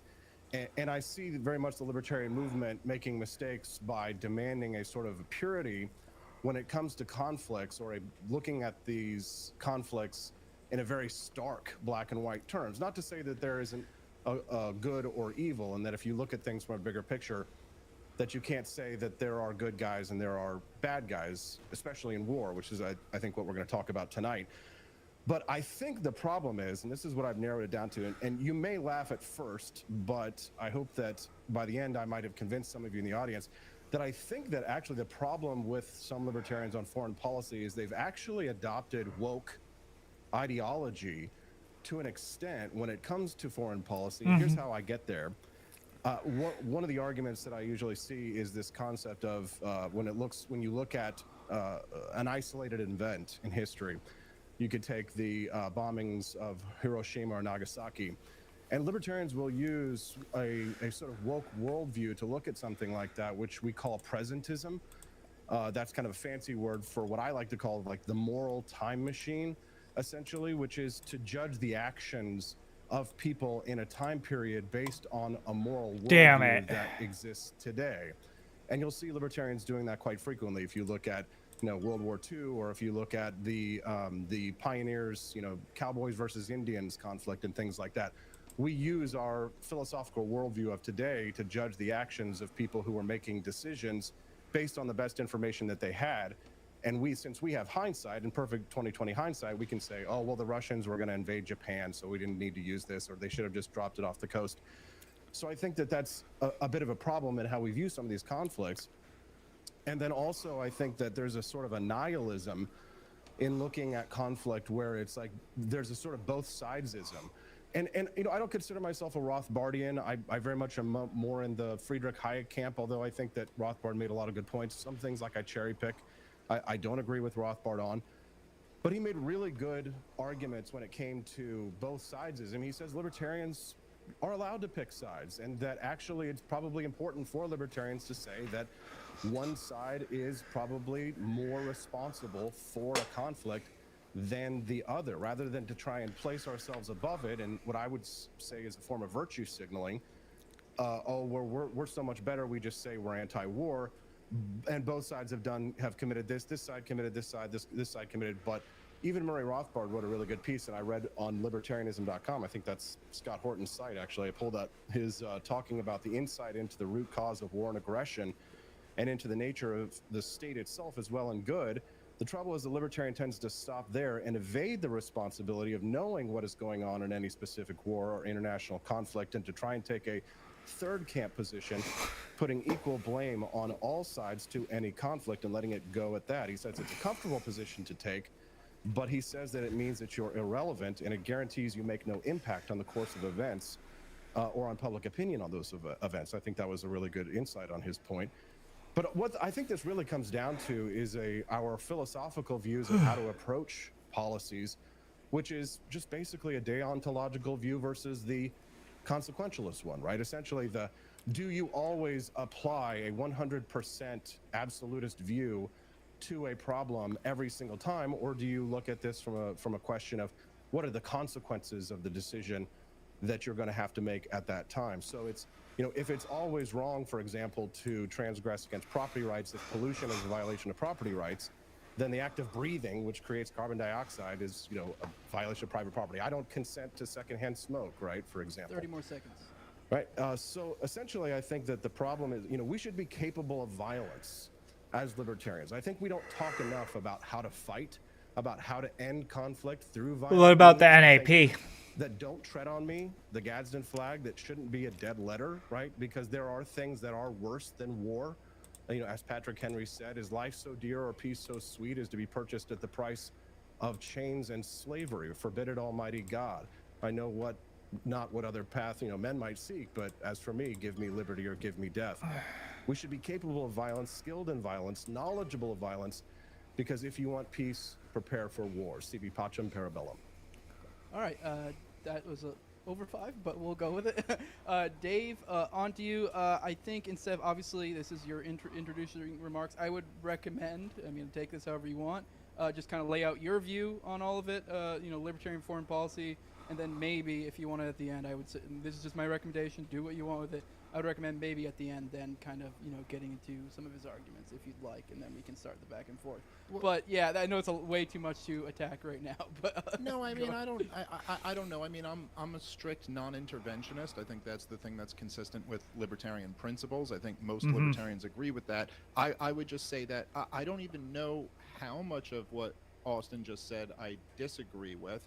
I take objection to the characterization that libertarians essentially my issue with Austin is that if you are a non-interventionist and we have this catastrophic war breaking out in Palestine right now, and probably the group that I think are the absolute best on it are the libertarians. And when I say the libertarians, I will say that I'm specifically speaking about my camp of libertarians, being the Ron Paul, Mises Institute, Mises Caucus, kind of, and everything adjacent from that camp. I think have been the strongest non-interventionists, and the ones who don't come with all the goofy baggage that the leftists who are opposed to this war tend to come with. The accusation of like the both sides thing, I find this to be a very a very popular talking point amongst the people who are on Israel's side of this conflict. I don't exactly know what that means. In the same way that when Austin says the presentism thing, I think another way to describe that would be an objective standard of morality. And yes, we do apply these objective standards to different time periods. That doesn't mean that you can't also take into account the environment that people were born into. And I also think that there's plenty of things that are wrong in today's in what happens today with an objective standard of morality, for example, whatever. Like, libertarians have a lot to say about this. Today, we think it's many people think it's legitimate to throw people in jail for heroin. And we will say that, like, no, actually, if you have an objective standard of morality, this is enslaving someone for a nonviolent, victimless offense. The both sides argument seems to just mean that we're applying the same objective standard of morality to both sides. And it's very convenient for people who are on the pro-Israeli side to say, anytime you talk about the crimes of Israel, you're doing both siderism, or whatever they want to call it. It's like, oh, so we're only allowed to talk about the crimes of one side in a conflict. Anyway, yeah. I think that my objection is that Austin, I think, has been going at the group who are the best on this right now. And I think he's been using a lot of tactics to go at them that I think are very unfair. So I think that what's happening right now is horrific. And there's this mass murder campaign going on by the Israeli government. And the idea that we should be cheering that on, to me, is insane and completely flies in the face of every libertarian value that we have, and is the last thing that we should be doing. And I think Austin's on the same page probably with me and most of the people listening that America shouldn't intervene in the war, but I would still object. Like, okay, it's slightly better than the position of people who support intervening, but I would still object to cheering on the mass murder. All right. Hard to say. Real quick. Now we can go the back and forth. I'll try to keep it at 3 minutes or less. Try not to step on each other, but for the most part, back and forth. I'm just here moderating. Sure. I mean, go ahead, Austin. Listen, I delight in the suffering and the pain of my enemies, and to hear the lamentations of their women. For example, if I get a video shared with me that shows 3 robbers breaking into my house, or if breaking into someone's house and trying to commit an act of aggression and violence, and somebody comes out with the AR-15 and shoots them all dead, I cheer them on. I mean, I don't necessarily want that to happen. I wish that it didn't have to happen, but I can celebrate when a moral victory is won when it involves the innocent person using violence to defend themselves against an aggressor. So, I can't agree that war is horrible and that we should avoid it. But I guess my problem is, and this is where my critique starts, is that I'm tolerant of criticism of Israel, and I don't necessarily jump to say, oh, both sides are ism, because what I think really is the important part is that we should agree with, and this is the final part of this piece from Scott Horton's Libertarian Institute, Rothbard's words, where he said libertarians must stop. Can you just, what's the piece? I'm sorry, could you just tell me the name of the piece? It's War Guilt in the Middle East. Oh, okay. Yeah, I know the piece. Okay, yes. So the final sentence of it, I think, is the most compelling, because he says libertarians must stop pretending both sides are the same, become relevant, take a moral stance. No, excuse me. I'm sorry. These are my words. I'm sorry. This is the last part. This is my interpretation of Rothbard. But here's where he says, in order to find out which side to any war is more guilty, we have to inform ourselves in depth about the history of that conflict. It takes time. We must become relevant by taking sides through pinning a greater degree of guilt on one side or the other. So what I wish we could see is ultimately let's start at that moral point. We talk about the morality of war. Let's start by pinning a greater degree of guilt on one side or the other. All right, time's up. Become relevant, and then we can have a discussion and debate about what happens on a micro scale. Does that make sense? Yeah, sure. I mean, did you read the whole piece, Austin, or just that line? Because the whole point that Murray Rothbard is making in that piece is that Israel is the aggressor in the war, and that in most wars there is one side who's more wrong than the other. And in this war, this was written in the summer of 1967 in a journal called Left and Right. And the point Murray Rothbard was making is that Israel were clearly the aggressors in the conflict against the Palestinians. So I completely agree with what Rothbard was saying there. I think it's a great piece, by the way. I'd highly suggest everybody read it. I don't know exactly what America shouldn't intervene in the war, but I would still object. Like, okay, it's slightly better than the position of people who support intervening, but I would still object to cheering on the mass murder. All right. Hard to say. Real quick. Now we can go the back and forth. I'll try to keep it at 3 minutes or less. Try not to step on each other, but for the most part, back and forth. I'm just here moderating. Sure. I mean, listen, I delight in the suffering and the pain of my enemies, and to hear the lamentations of their women. For example, if I get a video shared with me that shows 3 robbers breaking into my house, or if breaking into someone's house and trying to commit an act of aggression or violence, and somebody comes out with the AR-15 and shoots them all dead, I cheer them on. I mean, I want that to happen. I wish that it didn't have to happen, but I can celebrate when a moral victory is won when it involves the innocent person using violence to defend themselves against an aggressor. So I can't agree that war is horrible and that we should avoid it. But I guess my problem is, and this is where my critique starts, is that I'm tolerant of criticism of Israel, and I don't necessarily jump to say, oh, both sides are ism, because what I think really is the important part is that we should agree with, and this is the final part of this piece from Scott Horton's Libertarian Institute, Rothbard's words, where he said libertarians must stop. What's the piece? I'm sorry, could you just tell me the name of the piece? It's War Guilt in the Middle East. Oh, okay. Yeah, I know the piece.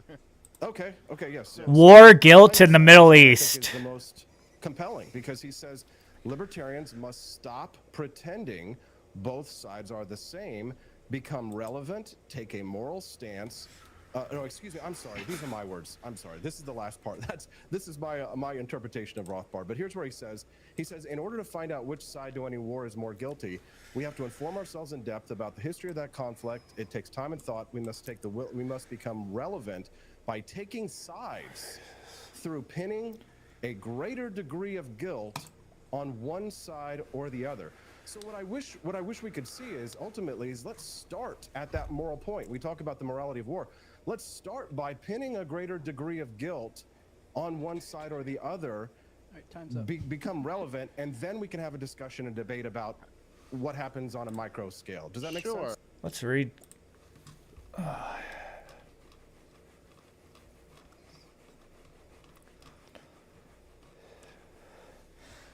The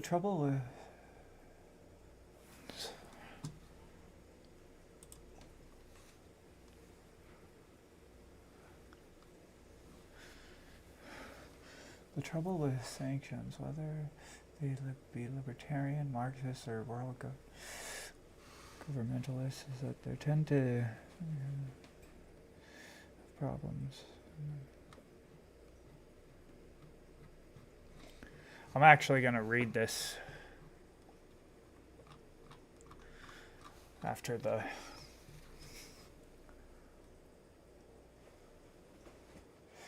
Israel's history, continuing aggression had only begun. Yeah, it does seem like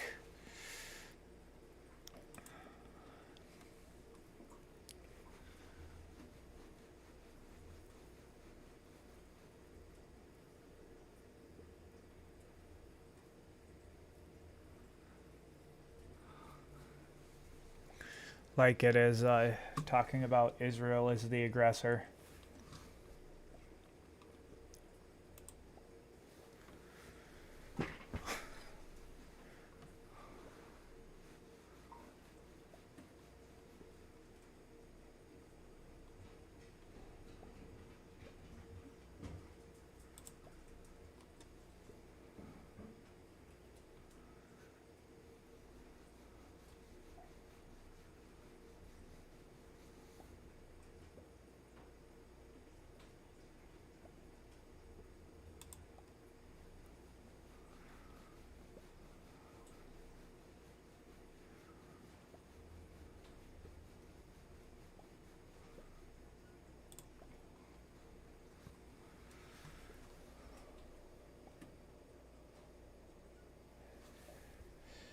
Finally knuckled under to hawk pressure within their country.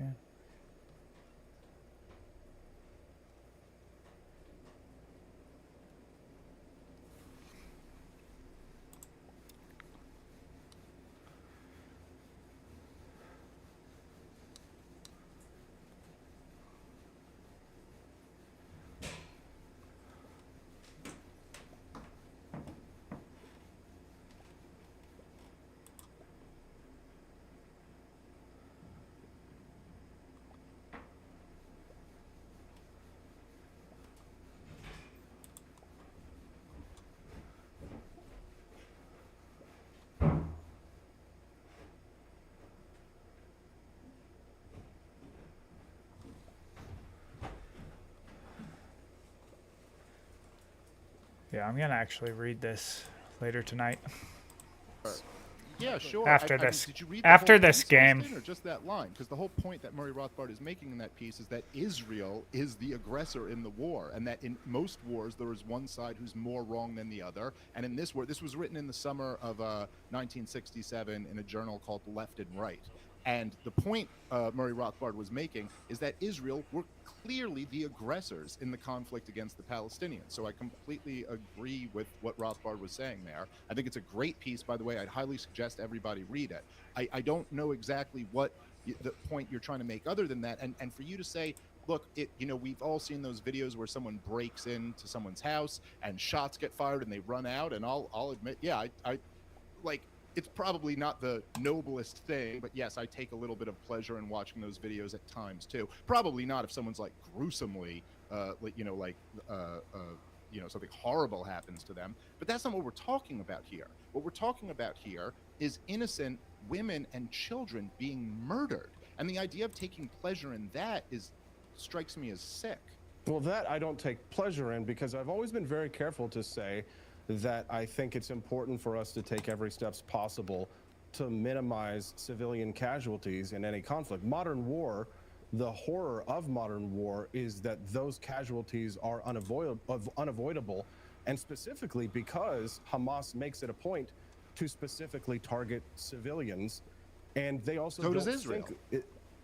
That's not true, and I mean, I don't know if I could convince Yeah, you they that do. otherwise, but simply the reason why I would say that that's not true is because they've actually developed munitions for the express purpose of not harming civilians and the purpose of warning them to let them know to evacuate buildings before they blow them up, which isn't, by the way, that isn't required by any laws of war, that you let people know where you're going to strike beforehand, although they do that, which is why I disagree fundamentally with that point.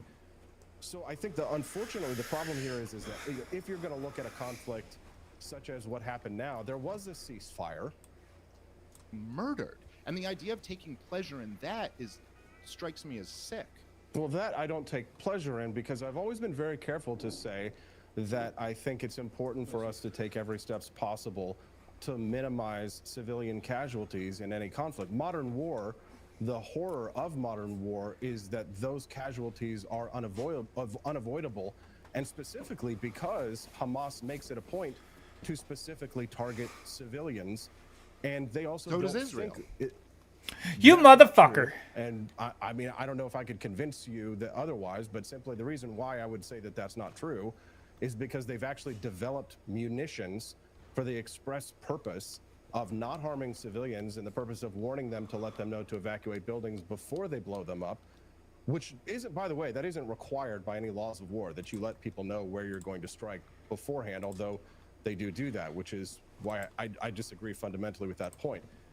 So I think unfortunately the problem here is that if you're going to look at a conflict such as what happened now, there was a ceasefire, and no one was shooting at one another until October 7th, until Hamas violated the ceasefire. I mean, even by like the most strict definition of non-aggression, Hamas violated that, attacked civilians directly, and the question is, what's a proportional response to that? I mean, I think that's probably a better debate topic for us to go back and forth. For them to bomb every fucking building in Gaza? Is that what you think your is? sovereignty, your national sovereignty, and attacks your civilians and murders them directly. What's proportional to that? Well, let me respond to a few of the things you said there. Number one, it's not an opinion that Israel targets civilians. It's an objective fact. And yes, when you cut off the water and electricity to 2 million people, when you bomb buildings, Oh, that you know are motherfucker. filled with civilians, and I don't care. You can say that like, oh, there's no law that requires them to send a warning before they bomb that building. There's lots of laws that require Israel to do things that they don't do. There's international law that requires you can't use white phosphorus. Doesn't stop them from doing that. So I don't know what you're saying. That is a clear example, objectively, of targeting civilians. And to say that by a strict definition of the non-aggression principle, Hamas committed an act of aggression on October 7th, well, yeah, obviously, no one's denying that. But let's apply that strict rule of non-aggression to what Israel has been doing to the people of Gaza since 1967, at least. We could go back before then. So it's not as if you can say there was a ceasefire, and I guess kind of. Israel, by the way, has violated many ceasefires over the years. But yes, there was a ceasefire, but the people of Gaza were living under constant daily aggression by the government of Israel. So I don't know. This just makes no sense to me. Well, that is, in their mind, that is an enemy government that they have declared in the charter of Hamas an absolute desire to destroy. That is in their charter, that they have declared war against the Jews and What's want to in the have them Likud party's eradicated from the charter? river to the sea. But I want to make a point. I wanted to respond to what you said about Israel cutting off their water supply. If you look up the independent website AL-Monitor, this is a story from August of 2021, you'll note that Hamas has actually banned the creation of water wells in Gaza. So the pretext, of course, our enemy, the state, is licensing as a means to extort their own citizens. But what's interesting, of course, there are 3 sources of water in Gaza. 92% of the water is secured from an aquifer. 6% of the water that goes to Gaza is secured from Israel, and 2% of that goes through seawater desalination. So I think that the problem with the water argument, of course, is that you're really, making a mountain out of a molehill here. And I think that the people of Palestine have far more bones to pick with their own terrorist government that they elected in 2006 and have had no election since. That is preventing them from being able to seek out water on their own. I don't know that it's Israel's responsibility to provide water to the people in Gaza if they're not responsible for it, when their own people prevent them from gaining access to it. When you say Hamas is the government, does that imply that Gaza is a government, is a state? I would not say that they are a formal state as we understand it. They don't have a flag, so that's So they wouldn't really be a government then, would they? Well, they're acting in the role of a government, right? Didn't they get voted in, though? Oh, they're not. No. By initiating licensing, they're not acting as a government. No. And the fact that they're using intellectual property they're invoking intellectual property to have an AK-47 facility that they license through Russia. That's not the role of a government. No, they're the most powerful gang in an Israeli prison, is what they are. And no, they're not a government. And when Israel controls the airspace and the water space and the borders, and even within Gaza, the border crossings, and they control electricity and they control utilities, no, I don't think by any meaningful sense of the word you can say they're clearly not a state. By the way, if they are a state, if they are a government, well, then Israel's in violation of international law by occupying a government. But so I don't know what you want to say here, but again, there's a Austin. There's a mass murder campaign. Israel preventing them from gaining access Austin, to water. Hold on. There's a mass murder campaign going on here, and you seem to be cheering it on with no sense of feeling for the innocent women and children who are dying. Well, here's the thing. Yeah, no, I'm definitely in more agreement with to shed for all of the pain and suffering in the world. I'm not some emotional leftist whose appeals to emotion are going to get me crying a tear like the Native American on the side of the road when somebody throws garbage out of the road. I don't have an but we're talking about children being murdered. I don't have an infinite amount of care to care for every crime that happens in the world. Does not have to be laid at the burdens of every individual in the world. My view of this is not one of a micro scale, of which you can say tit for tat. This side commits one atrocity, this side commits another atrocity. 5, 6, I'm trying 7. to get people to look at this from a macro view of things and to ask yourself things like, why would Israel want to control their airspace? Why would Israel be in charge of 6% of the water that goes into Gaza? Not 90% of the water, 6% of the water. What are the reasons that this has happened? And this is a clash of civilizations, is essentially what I think. It's way more important, Dave, for us to talk about this from a macro scale than it is to talk about this from a micro scale, because no one wins. I mean, yes, it's terrible that they're killing babies and that civilians are being killed. We should do whatever we can to prevent it. And we want to keep the United States out of it and not go to war with Iran and not be funding Israel's defense. I don't agree with any of those things. I don't want American interventionism. But I don't see both sides as being equally culpable for the problems that are happening that were sparked on October 7th with the invasion of the Palestinian Hamas terrorist group into Israel. So I think, again, I don't know that we actually accomplished anything. We don't change anybody's minds. Everybody just digs themselves deeper in. But if we start from the point of looking at this from a clash of civilizations, I mean, look at it even through the way that the leftists look at it. They look at this as a question of oppressors and oppressed. You seem to agree with this critical theory view of oppressors and oppressed. You're clearly placing the Israelis in a position of being the oppressors, when in reality the true oppressors are Hamas. They are being oppressed by their own. Hold on, wait, terrorists. hold on. So then you're looking at it through just as much of a critical theory lens as I am. You're saying you're just saying I'm the saying other if side of we the looked oppressors. if we looked at it through that lens, So there you are would still such- be wrong. You would still be wrong, even if No, you were to I use wouldn't your be. critical Trade theory now. woke version of foreign policy. There's nothing. Well, listen, Austin. This That is is critical theory defined. No, it's looking not. at everything through a Let's let series of oppressor Austin and finish his oppressed. point, and then you can reply. The definition of critical theory is to view all of human interactions between the oppressors and those who are oppressed. And we have this problem here in the United States, and that's why these college campuses are so inflamed. That is why it's a mistake to look at the Israel-Hamas conflict through one of oppressors or oppressed. But if you did, even if you did, it would still be wrong to say that Israel are the oppressors in this situation versus Hamas. All right, Go ahead. I gave you extra time because Dave did cut in a little bit, but go ahead, Dave. Okay, my apologies for that. Okay, so first off, there's a lot more to Damn it! than just looking at things through oppressors and oppressed. But that's part of it. Hold on, all right, let me just finish. I got a couple seconds in there. Guys, if okay, it keeps up, I'm gonna have to mute you guys until this time's up. Listen, so yes, looking at all of history and every interaction as oppressor versus oppressed is stupid. Never acknowledging that anybody is ever oppressed or that there are ever oppressors, or that, like, the idea of looking at governments violating natural rights of people, that's not a critical race theory leftist thing to do. That's a libertarian thing to do.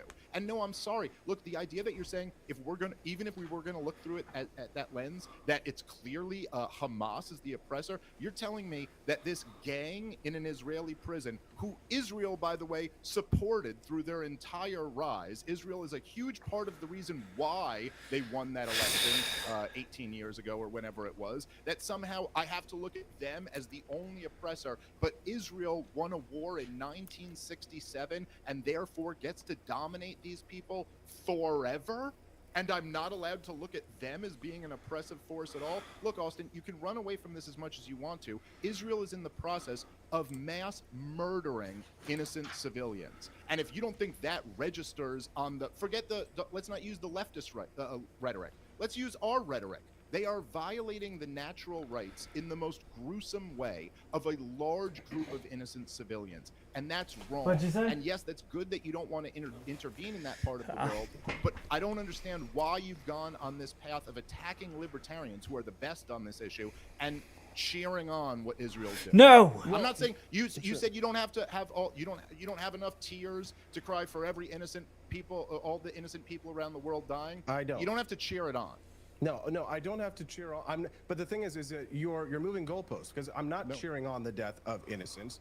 What I'm cheering on is the right of the Israeli people to remove the terrorist threat that is threatening their civilian lives. I'm not cheering on the death of civilians.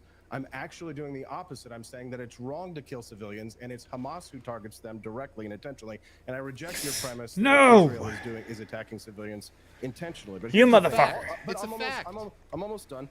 Guys, I just want to say that your description of Gaza as a prison, I think, is also another situation where you're using incorrect terminology to describe these things. What prisons do we have in the United States where you can actually get a work permit and leave from? That you aren't actually being forced to do so, to go outside and work from. You know, you cannot, as an Israeli, go into the Gaza Strip and work there. You can, as a Palestinian, get a work permit and go and leave there to go to Israel. If you're a homosexual in Palestine, you can leave and go to Israel and you can seek asylum in their country. That doesn't sound like any definition of a prison from my definition, right? To me, a prison is something that you can't actually leave from. So I think your terminology is incorrect in there. But I did appreciate that you noted that my point here of critical theory, as seeing everything through a lens of oppressors and oppressed, it is a part of critical theory. But you say, but critical theory is more than that. Okay, well, that's fine. But again, you're moving the goalpost here. You need to give me my point, as you did very subtly when I talked about that is a portion of critical theory. You say, okay, but it's fine, it's libertarian theory too. Okay, that's fine. But again, another view of this that is a part of critical theory is to look at this as the argument that I made earlier of the problem of seeing both sides as morally equivalent. If you look at things from the micro perspective, you will see them as morally equivalent. If you look at things from the view on the ground, you will see this many dead babies on that side and that many dead babies on that side, and they're both horrible and they're wrong and it's terrible. But if you don't take a macro view of things, you can be guilty of making the same mistake that people make when they are uncritical of both sides. And I think that you can be critical of both sides, and there can be criticisms that are leveled of Israel. I'm tolerant of that. I'm an American nationalist, so I believe in America first, and I don't think that our taxpayer dollars should be spent going to Israel and getting us further involved in this conflict. Now, where you might say, oh, well, there's a heresy on this, I could say maybe I am a heretic to a pure non-interventionist view. I do think that some American resources might be set aside to free American hostages that are located in Gaza right now. And if there's any kind of support role that the United States can play for something like that, that I do believe is a proper role of government. I'd be curious to hear your thoughts on that, of the American hostages that are there. Are you of the view, and I'm honestly curious, this isn't an accusation, but do you believe that just caveat emptor, buyer beware, if you go overseas, if you get captured, fuck them, what's your view? Well, let me respond to a few of the things you said there. I did not concede anything, Austin. The idea that you will say that in some cases somebody is oppressed does not at all mean that you're buying into the critical theory view that all of history can be defined by oppressor versus oppressed. Because obviously, people who subscribe to critical theory, as well as many other things, would say that about every situation. Whether you're a worker going to work for a boss, that is oppressor versus oppressed. So it's ridiculous to apply that to everything. It's equally ridiculous to apply that to nothing and say that nobody is ever the oppressor and nobody is ever the oppressed. That is a mirror version that is equally as stupid as critical theory. Yeah. Now, the idea that this term of a moral equivocation, nobody's said that in this argument so far. I've never said the two sides are equal. I'm saying there are crimes on both sides. And in fact, what the piece that you cited, Murray Rothbard is arguing that there's quite a bit more crimes on the Israeli side. They Yeah. are really the aggressors in this. And I'm sorry, but to just ignore the history of what happened in this region, I don't think serves any type of understanding here. The reality of the situation is that the entire creation of the state of Israel was done off the backs of driving Palestinians off their land. That the Jews owned about less than 10% of the land in 1947 when the UN recommended that the Jews should get 56% of the land. And the Jews accepted that deal, and the Arabs rejected that deal. And then the Jews drove 750,000 Arabs off of their land and they took 80% of the land. And then in 1967, they launched a preemptive war, and they won it, and they took control of 100% of the land. And they've had it ever since. And so if we're going to look at this conflict and go, why is it? Look, this is basic libertarian stuff. Leave all the lefty garbage out of it. This is Ron Paul 101. It's not justifying the actions of Hamas, but you do understand that these are people who have grown up under a brutal occupation by the Israelis, and that they've witnessed horrific things happening to family and friends of theirs their entire lives. And that's what makes it so easy to recruit these people to essentially go out on a suicide mission, which is essentially what October 7th was. All these guys know they're going to die, and a lot more people around them are going to die. But we ought to ask ourselves the question of why they'd be willing to do that. And if there's any role for any type of intervention under like a libertarian theory, it would be to try to promote peace, to try to promote negotiations. And, that would be what I would say. Yes, if there's a role for America, in a perfect world, America doesn't intervene at all. I'm an ANCAP. In a perfect world, there's no government. Yeah. But, yeah, if there's a role, it would be to try to negotiate the release of our hostages. Okay, so I think I could agree with you on some of the things you were saying there, Dave. I'm trying to, decide what I want to go after here first. If there is a role for American intervention, did you say that part of it should be for a negotiation of the release of hostages? So you do think that could be a legitimate, if somewhat interventionist role, proper role of the United States government? There's nothing governments do that's legitimate, but it would be preferable to just funding Israel's war. Yeah. Okay. Well, I mean, I can't disagree with you on that. So, I mean, If I had a bone to pick on that one, I think it would be too small. So I mean, there's probably a lot of areas of agreement when it comes to things like that. But I guess you say that.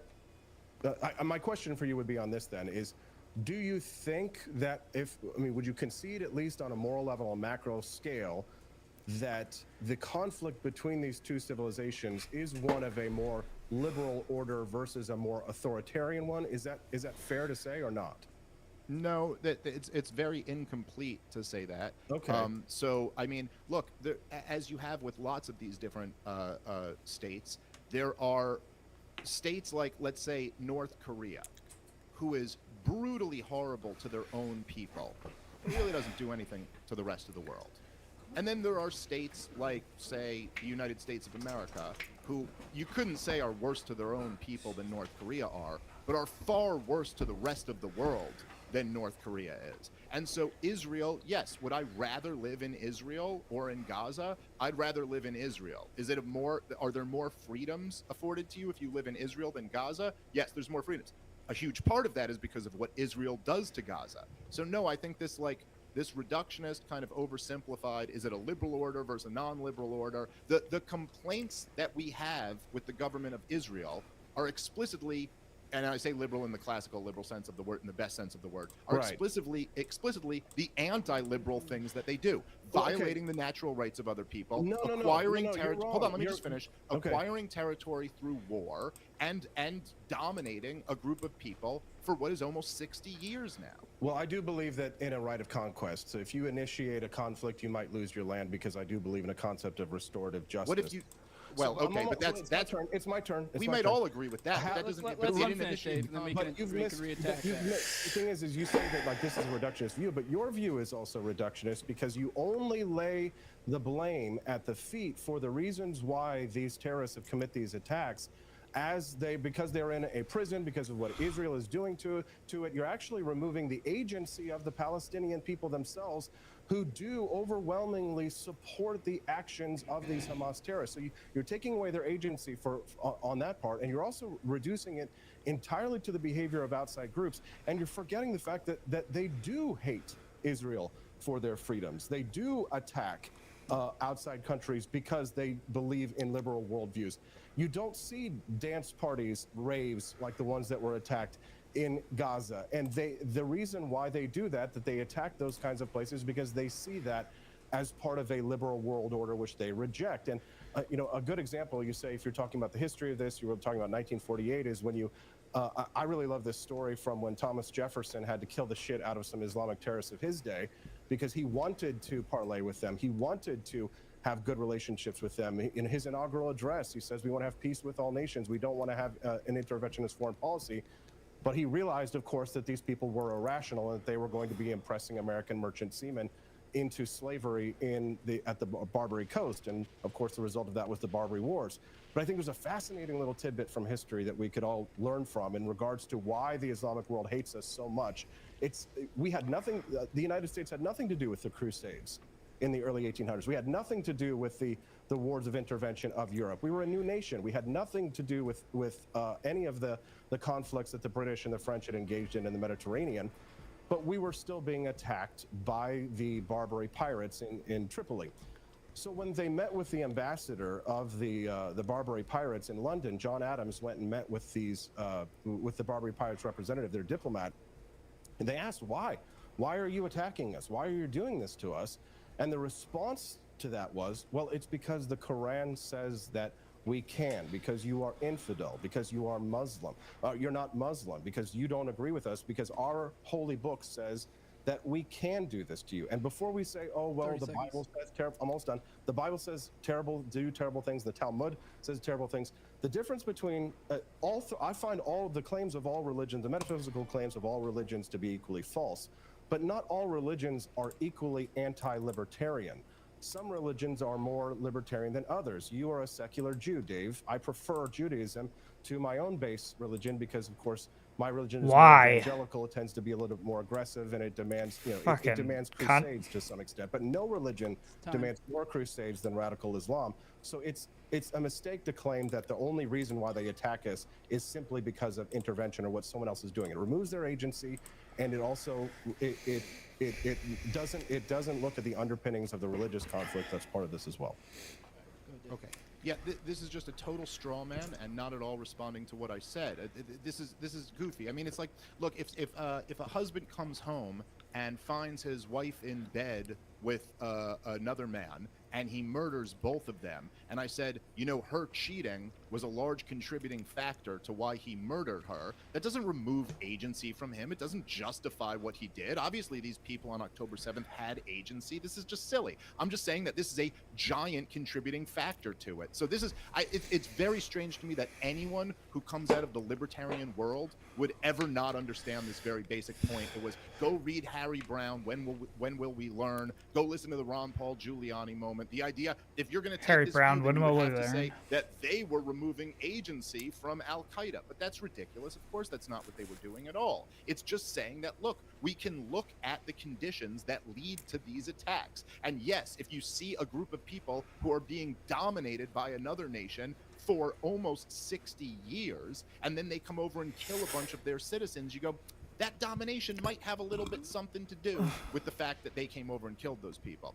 As for trying to, you know, it's funny because it seems like, you know, you don't want to talk so much about the history of Israel and Palestine, but you love to go to like the Barbary Wars. I don't think something that really should be celebrated. I believe it was the first, I might be wrong about this, maybe it was the second, but it might have been the second undeclared war in U.S. history. And it was done by Thomas Jefferson, who went to war without a declaration of war, which was, you could certainly argue, laid the precedent down for going to war without a declaration, seeing as how Thomas Jefferson himself, the author of the Declaration of Independence, even violated his own constitution.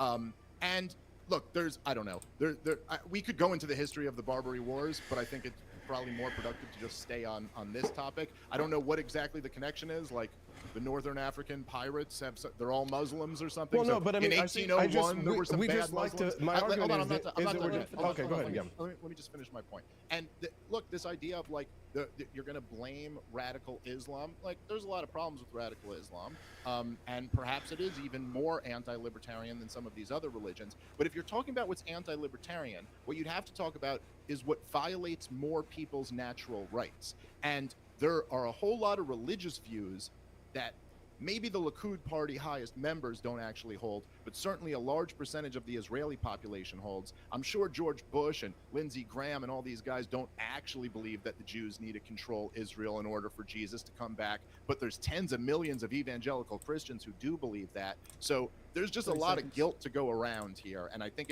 it's unfair to point blame just at Islam, particularly when the world empire, the U.S., has done everything in its power for at least 50 years to promote and fund and prop up the most radical forms of Islam.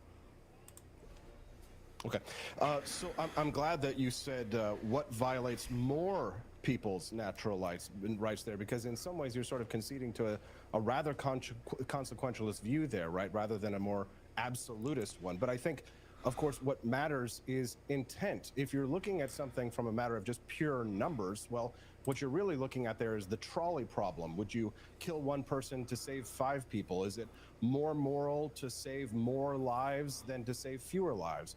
And I think that we can go down a rabbit hole with that. But I'd rather focus on the analogy that you brought up of the husband and wife when it comes to murder. Right? He comes home, he finds his wife is cheating, right, and he commits murder there. Because I actually think that opens up another can of worms, or at least a beef that I have with libertarianism, when it comes to foreign policy in regards to the concept of conflation.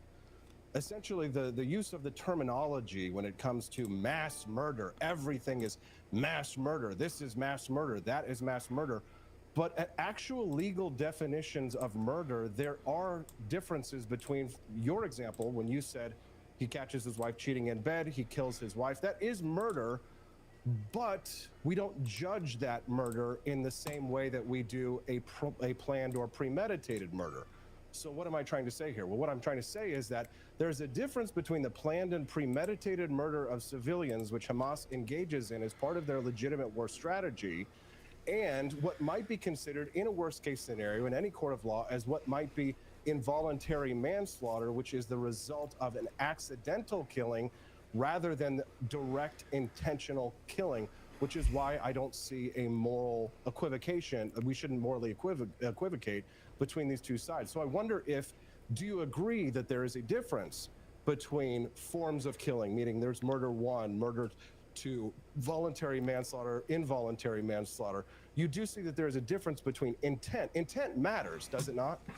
Yeah, sure. So, Austin, I mean, listen, you're just objectively wrong in this breakdown. So just hear me out on this, dude, because this is just, like, there's not even a debate here. You're just objectively wrong. So let me just, so there's 3 different things, and yes, obviously there's differences in this, but let's just say there's like a justified killing, right? Someone comes at you with a knife and you shoot him. It's not a crime. You killed somebody, but it's not a crime. There's manslaughter. Typically, there's 2 different types of manslaughter. There's sometimes, depending on the jurisdiction, it's manslaughter 1, manslaughter 2, or voluntary, involuntary manslaughter. So, like, voluntary manslaughter would be like you beat the shit out of a guy, he ends up dying. You didn't necessarily mean to kill him, but you beating him up ended up killing him. Involuntary manslaughter would be like you're drag racing and you hit a guy. Mhm. You weren't trying to hurt anybody at all, but your reckless actions led towards somebody dying. Then there's murder, 1st degree, 2nd degree, 3rd degree, right? Okay. Let's just say, even let's say there's somebody who I have a justified killing claim at, they're coming at me with a knife or whatever, and they're in a building, and I know that there's a ton of children in that building, so I blow the building up. That is murder in the 1st degree.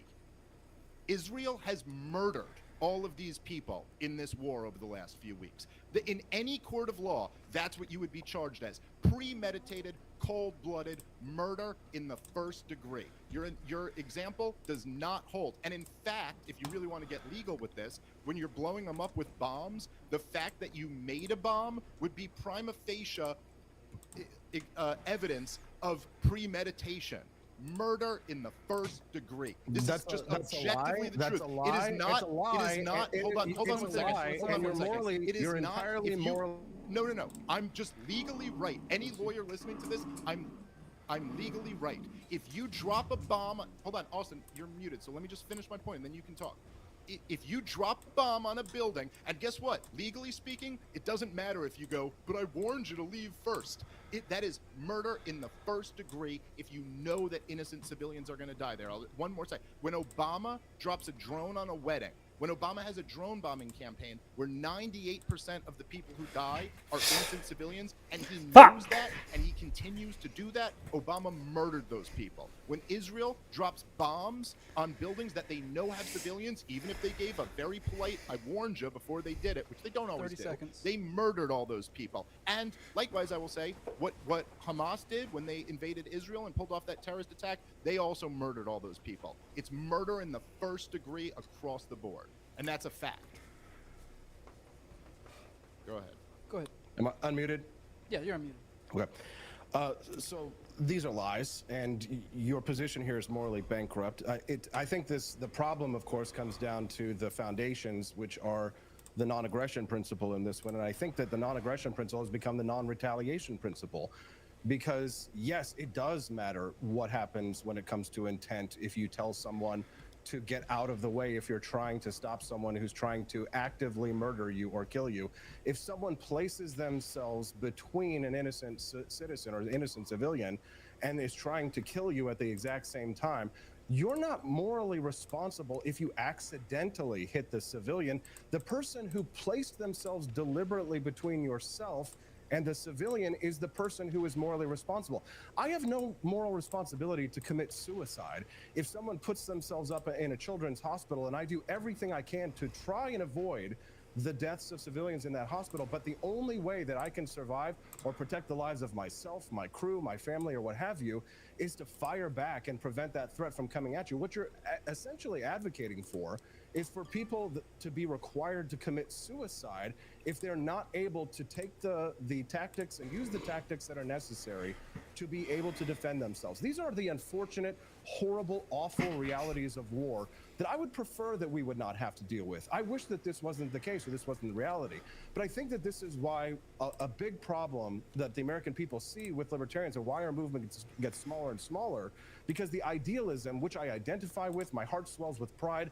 I would love to live in the world that Dave Smith is talking about, where there would never be a civilian casualty in a conflict. I wish we could go back to what it was like back in the 1800s, when armies, if they were going to have a war, fine, go out like the Napoleonic Wars and kill each other out in the field. And if you're going to do that and we can't stop you, then at least at a minimum, go out and do it somewhere where there aren't going to be civilians killed. But that is not how modern wars are fought. I wish that they weren't, but they are. And the reason why they are is because terrorists that operate in a modern war conflict, they use civilians as human shields. Israel uses rockets to protect their civilians. Hamas uses civilians to protect their rockets. There's no moral equivalency here, and people are not required to commit suicide and to continue to allow there to be attacks on them because they might accidentally hit a civilian if it is in their own self-defense, which I argue that it is. Yeah. So listen, I don't know. There's a lot of things to get in there. My movement isn't stagnating. Like, my followers aren't stagnating. I've been getting a bigger and bigger audience every year. So I don't know exactly where you just say, well, because you take this line of thinking that this is why the movement isn't growing or something like that. Look, you said what I was saying was lying. What I'm doing is describing what actually happens. You're repeating. But listen, I'm Jewish. My grandfather was a Holocaust survivor. My mother lived on a kibbutz when she was younger. I know all of the pro-Israeli talking points. Believe me, I have them memorized down pat. There's Israel uses their rockets to protect their people, and no, Israel uses their bombs to kill innocent Palestinians. That's a fact. It's not an opinion. That's what happens. When you say I'm requiring people to commit suicide, no, I'm not. Not bombing a building full of innocent Palestinians because you suspect a Hamas leader in there doesn't require any Israeli to commit suicide. You're using a scenario where, as if a gun was pointed at their head. Any lawyer listening to this, please try to argue with me that blowing up a building with lots of innocent people, when you know there's innocent people in there because there's one killer who you're trying to get, is not murder in the first degree. Tell me, if any individual did that, they would not be charged with murder in the first degree. Premeditated, cold-blooded murder. I'm not trying to say, look, we'd all like to live in a world where there's no innocent casualties. Like, sure. I'm not denying the real world. I'm describing the real world and then saying there is a morality to that. We'd all like to live in a world where there's no murders or rapes. But if I say murder and rape is wrong, that doesn't mean I'm living in a fantasy world. I'm describing reality, and then we can say, we can all accept, we'll probably never live in a world where there's no murder and no rape. But if we recognize that it's wrong, then what we should be supporting should at least be the policy that will result in the least of them. We should at least be supporting what can reduce those, and giving Israel a blank check and using this kind of like, as you said earlier, well, this is a battle of civilizations, and they're the barbarians and they're the civilized ones, and therefore they have a right to do whatever they want to these people. That leads to a world with much more innocent people dying, not less. But they are barbarians, and they are fighting a battle of civilizations. And if you do look at this from a macro scale, then you will say that it is important for us to stand on the sides of states or governments or cultures that are superior to those that are inferior. And the superior cultures are the ones that are in line with more libertarian principles, and the ones that are inferior are those that are not aligned with libertarian principles. And we should look at the world this way, and we should not try and look at the world in a morally relativistic way as if everybody is just the same and all cultures are equal. And I'm not necessarily saying that you do that, although I do think some people do. And I think it's important to take a stand first on what is good and what is right and what is true, and then we can talk about the tactics or the rules of war. And I'm glad that you appreciate that it's true, that it is, we are not going to live in a world where it is perfect and we can completely, entirely avoid all civilian casualties. And we should do everything that we can to support the side that does have those kinds of rules, that does engage in roof knock bombing to let people know that there are going to be bombings in their area. We should say, okay, well, this is the side, at least they're the good guys in this conflict, and you seem to be unwilling to do so, right? To say that these are the good guys, and that's fine. You can pick another side if you want, or say, I wash my hands of both of them. That's your right to do so. My whole argument this entire time is to say we should stand on the side of civilization. We should stand against barbarism. We should stand against people who stand against the principles that we believe in, right? We believe in the Enlightenment. And the problem with, The problem with the Islamic world is that, of course, it didn't have the luxury of coming into contact with the Enlightenment. And if you look at, Judaism, for example, you're a secular Jew, David, right? You don't believe, at least from my understanding, you don't believe in a God. I could be do. wrong. I believe in God. Yes. Oh, you believe in God? Okay. So, Oh, really? Well, you're not a practicing or observant Jew or anything like that. I don't particularly. Yeah, I'm not a very religious person, but I Right. believe in God. Regardless, I mean, the Quran says that you can be killed, right? Not necessarily because you're Jewish, culturally, or that you believe in God, but just because you're not, you're a kuffar, right? As am I, right? We're all infidels and we're all Muslims, and they can dispense with their lives as they see fit, right? So I think that the problem is that, well, we have these kinds of worldviews, and I would be critical as well of the dispensationalist view of American Christians who are trying to get us involved in the Middle East for their views, because they do want to spark Armageddon. And that's why I do see, Christianity and Islam as leading us into these end times revelations. And I think that's problematic. And I think that, people like John McCain and Lindsey Graham. Why does he play suck on up to those- the on Jews those so evils. much? Let's say it's evil. Like, let's agree Is that it- that's wrong. oh, yeah, Let's isn't his talk wife about Jewish? radical Islam. You're not a neocon because you think that radical Islam is an anti-libertarian worldview that contributes to terrorism and contributes to statism, because essentially ISIS wants to be like Saudi Arabia. They wanted to be like Saudi Arabia. They wanted to build towards statehood. And I think, especially if you're an anarchist, the last thing that you want is a two-state solution where Hamas might actually become a state. I know we were talking about that earlier. Right, that's the time. last thing that we should want, right? So I think that it's important to get the moral question of picking a side out there first. I wish you would do that. I don't know if you have or not, but you seem to be. I'm not sure if you're taking the third side in this, taking the other side, or trying to split the baby here on this one. But I think that's a mistake. Okay. Damn it. So I'm on the side of innocent, non-violent people, and I'm against violent. Holy shit, governments how did he and do that so violent fast? Non-government actors, which I would consider Hamas to be. That's the side that I'm on, and I think there's an obvious contradiction here in your worldview, Austin. And so if you go, hey, look, I'm on the side of the civilization that's more advanced or more liberal or respects natural rights more. Well, Yes. look, there's no question that the United States of America was a more enlightened society yeah. than Iraq was in 2003. And you know what? Some of our guys even dropped leaflets before. Yeah, does that mean that they get to just bomb the fuck out of everyone there just because they're more enlightened? That's so fucking in stupid. that war? Because look, here's the contradiction. Yeah, we were. Here's the contradiction there. If you even debate whether America were the bad guys for invading a country that posed no threat to us based off lies and killing 1 million people there and displacing 10 million more, I mean, I don't even know what to say to you, dude. Then it's like, here's the problem.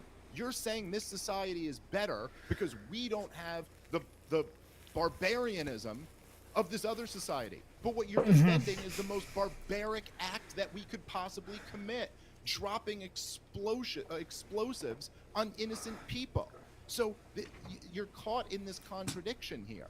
And yes, it might be true that some societies are more advanced than other societies.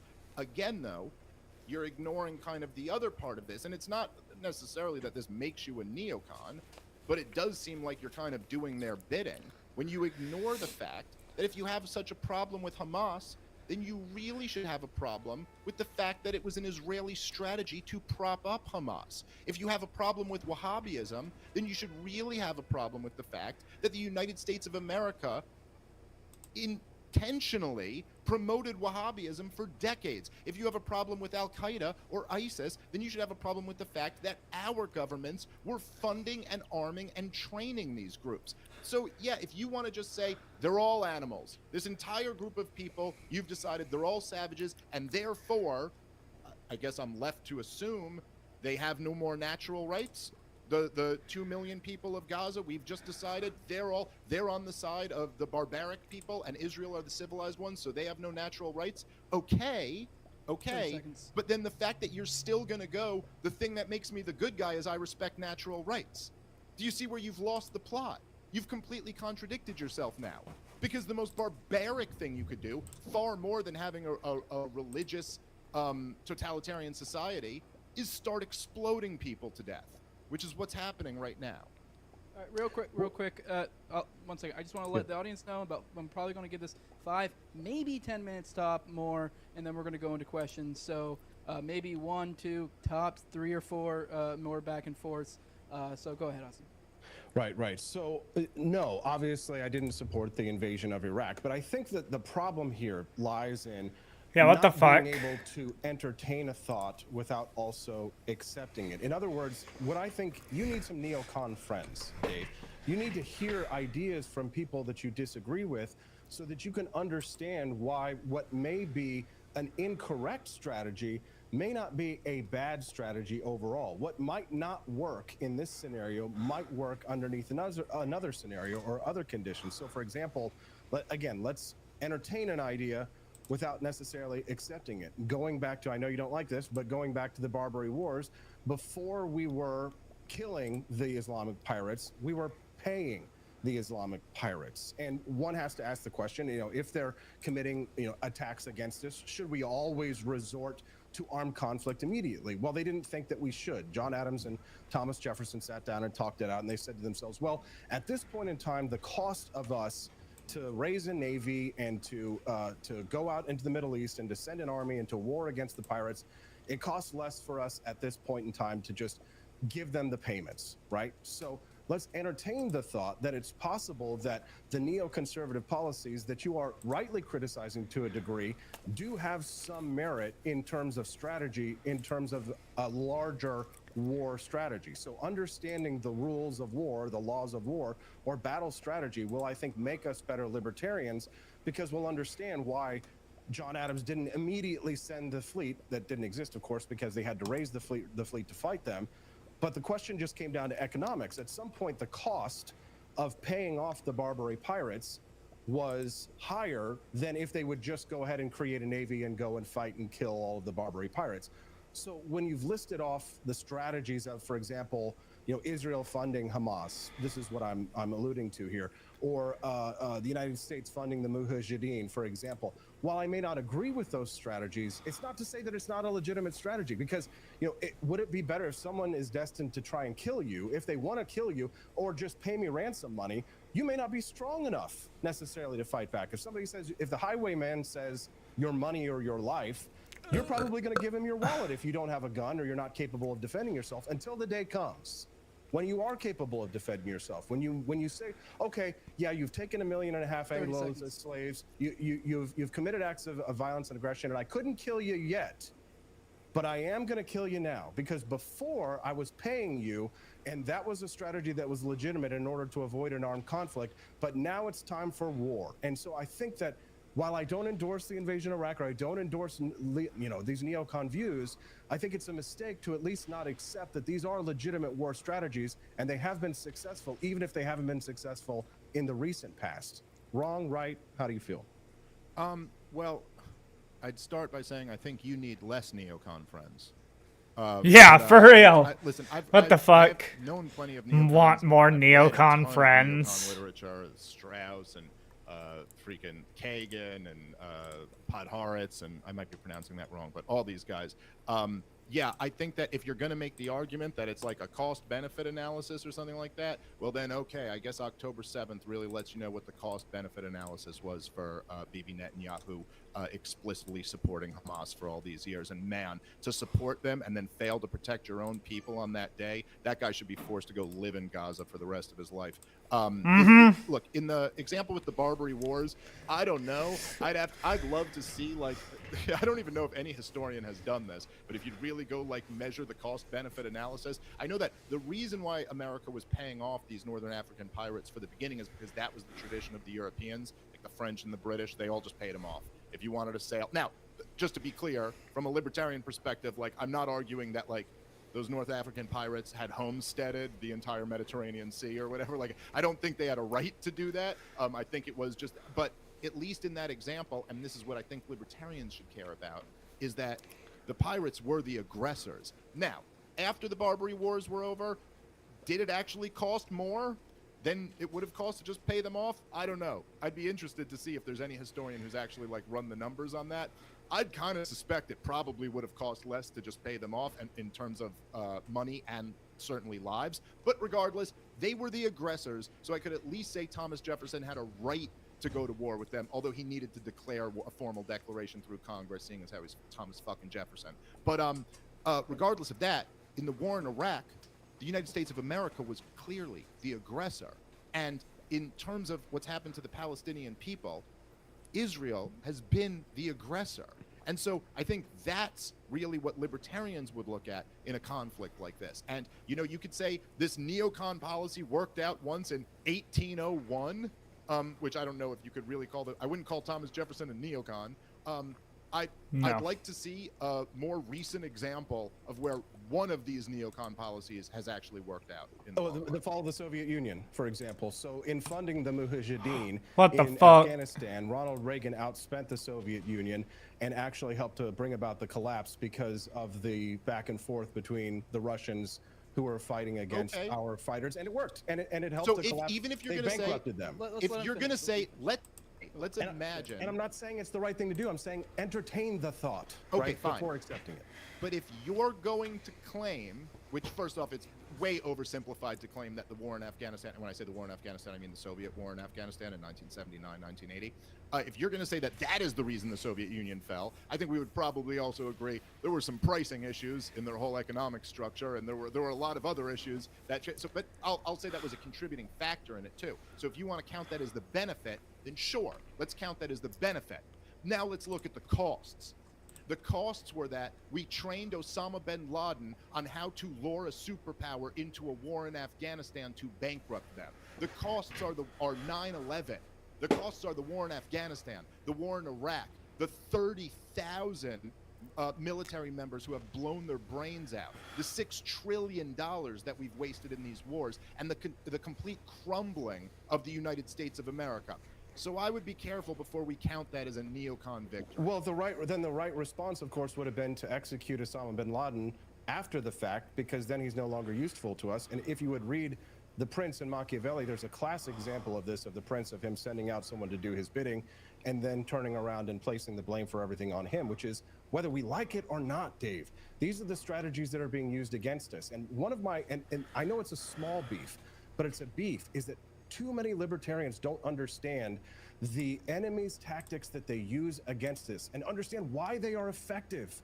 And they are legitimate as a law of war. Whether or not we agree with them or would like them to be used, we better understand these ideologies if we want to counteract them. So, for example, knowing that if Osama bin Laden was committed to attacking the United States, and he did, he wrote, I've got the date here somewhere in his letter of why he attacked the United States. I thought we might get into it. Maybe we will in the questions and answers or not. But of course, if he was intent on attacking the United States after the fact, and we had trained him in doing so, you say it's wrong.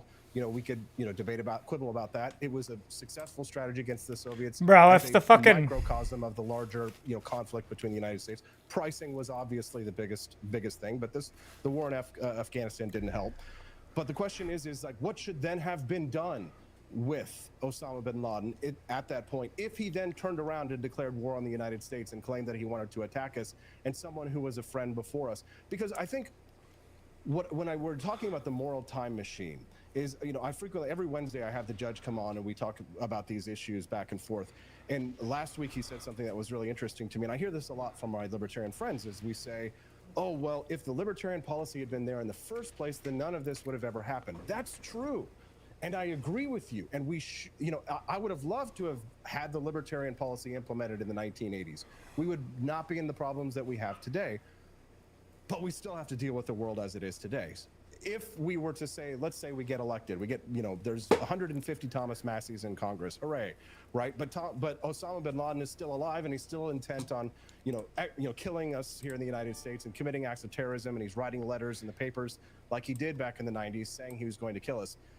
There has to be some kind of a strategy that even libertarians have to deal with terrorist actors that is at least somewhat in line with our principles. If that's the constitutional process, as you've brought up, you kind of spoke warmly of Thomas Jefferson. He should have known to use the constitutional process, but then of course you could go back and say, oh, well, just because something's legal doesn't mean that it's moral, right? Lots of things that are constitutional are immoral, like the income tax, for example, right?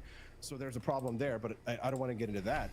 But we should have good war tactics. I think if we spend too long only trying to say, well, how can we stop war? I think we miss George Washington's important lesson. If you want peace, prepare for war. I wish more libertarians would learn how to fight and would spend time in martial arts. I've been punched in the face enough. I've been punched in the face enough to know what it's like, and it does bring your ego down a few notches. You get choked out in jiu-jitsu. I don't know if you take classes before. I'm sure you probably did when you hung out with Joe Rogan, right? But it's important for us to learn how to fight and fight a just war if a just war comes to our doorstep. I get what he's saying, but discussion about it doesn't mean we should be going and just fighting endless fucking wars. that. And you're not a neocon because you know how to fight tactically a war and win a war if you have to. All right, that's time. I We mean, got to get to I questions, Austin. Well, we're let over me just time. have a Dave, response to that. I'll try to be quick, but I just find this to be a whole, it's such a straw man. Like, yeah, nobody's saying you're a neocon if you learn how to fight. I also encourage people to learn how to fight. That's a really good thing to learn how to do. When Austin says you wish libertarians would appreciate what their enemies are doing, I think libertarians are the only group who appreciate that our enemies are in Washington, D.C. They're not just in other countries around the world. And I think that the libertarian insight, the libertarian Fuck, bro. How is the... really that even if you go like, well, the right thing for the government to do would have been to kill Osama bin Laden, that the nature fucking... of government, particularly big government, is that they're not going to do the right thing because they have their own incentives that are not in line with Bot is just destroying right now. We could have killed Osama bin Laden in Tora Bora in late 2001, and they intentionally let him go because George W. Bush and Dick Cheney wanted their war in Iraq. So Should they have killed him? Huh? Should they have killed him there? If the Green Berets were already there and had him in sight, sure, kill him. Okay, listen, Dave. There you go. Thank you. Yeah, but Austin, this is only because you've created these. It's okay to kill terrorists. It's okay to kill terrorists. It's only because you've created these straw men in your head that you think that's even an admission. Yes, we have a right to defend ourselves. We have a right to bring people who have done violence to us to justice. We don't have a right to indiscriminately kill innocent civilians. All right, here we go. All right, let's get into questions. I'm going to take the Gene Epstein prerogative and take the first question just because I couldn't help it because I picked up something earlier. Austin, you made a contention on many of us who characterize this as being essentially a prison, Gaza. You mentioned that they are able to go out and get work permits. I'm enough of a degenerate that I know a ton of people who have been to jail, and that is 100% a thing at just about every single prison. I know a ton of people who've been to jail. Just let you out. They usually do some sort of graded thing, depending on the nature of your crime, whatever. But that brings me to, do you feel like this is maybe not accepting this as because I get it. It's not maybe technically prison. Maybe to some extent it's a colloquialism. Maybe there's a more accurate term we could use somewhere. But do you think maybe it comes across as a little pedantic when you try to slap it away? Because I think, personally, I feel like it fits pretty well. If not, what is your major contention? Because I feel like in a lot of ways it would fit the definition of what many people would consider a prison. Maybe they just aren't able to think of it on a large enough scale for it to make sense to them because it's a gigantic geographical region. But I'll let you go.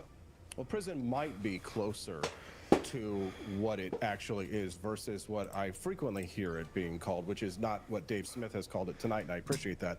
I do frequently hear it get called a concentration camp, for example, and I imagine that people who are in concentration camps would love to have AK-47s and rockets and the means of defense. But they were quibbling about terminology. I mean, if anything, I think it's probably a step below something like that. I'm not making excuses for what's being done to the Palestinians in Gaza, but my argument is that one, they voted for this, not all of them, but they voted for this for Hamas in 2006. There was a power struggle with Fatah in 2007, and then they kicked them out, and Fatah went to the West Bank. But the oppression that is occurring against the Palestinian people is largely being committed upon them by the people that they asked to rule over them. And that's why I used the water rights as a perfect example, because people always point to Israel cutting off the water to Gaza, but they would be able to access water in Gaza if Hamas had allowed them to dig wells in order to have water in a conflict such as this. It's just like when we complain about what Dave had said just a minute ago, that the evil is our own government. Our government is our enemy, and that is the problem. It's the same thing with them. It's the same equivalence there, if we're going to make that argument. Hamas is doing to their own people what our government is doing to us, except our government does let us leave our prison and we get visas, and it's kind of nice. You can go and live in Florida and have a good life in this open air prison, if you will. But, you know, a lot of anarchists do use the terminology United States. It's a prison. Oh, life is terrible here. I wish I could live somewhere else. I'm not saying Dave Smith says that. I know he thinks this is probably a straw man for me to say this. But I mean, you'd have to be blind to not see ANCAPs complaining about the United States as if we're living in Soviet Russia or East Germany during the Cold War. I think that the problem here is really one of scale and one of degree. And what I would like us to do is to support more societies that are heading towards our ideas and ideals. Listen, Israel has a very socialist government, more socialist than the United States. There's lots of criticisms there. Milton Friedman made some of the best criticisms of Israel. And one of the reasons why I think it's important for us to not send aid to Israel, just like we shouldn't be sending it to our enemies. Oh no, is he gonna come and kill me? Money, we send it to Israel. Yeah. They use it for their Fuck. defense so that they can afford to use, socialized medicine for their people, so they don't have to pay for their own. Oh, national defense. stick. And then, of course, the socialists in our country say, well, look, they can afford socialized medicine. Well, yeah, because they don't have to pay for their own national defense. So I guess what I'm really arguing here for is that, if you want to call it a prison, okay, fine. I don't concede that, but if you want to call it that, I don't necessarily have too much of a beef with that. My beef is in calling it a concentration camp. I don't agree with this concept of, this is mass murder. I don't think it's mass murder unless you're talking about what Hamas engages in deliberately. I think intent matters. Right? The substance of the reason why someone is initiating attack actually matters. But I think that if we're going to point fingers at who is responsible for the situation in Gaza, that the fingers should be pointed at the people that they voted for in 2006. That is my contention and claim when you talk about who is responsible for it. If it is a prison, who would be responsible largely? All right, Dave, if you want to give a 3-minute or less response to Sure. either the question or anything Austin said, or both.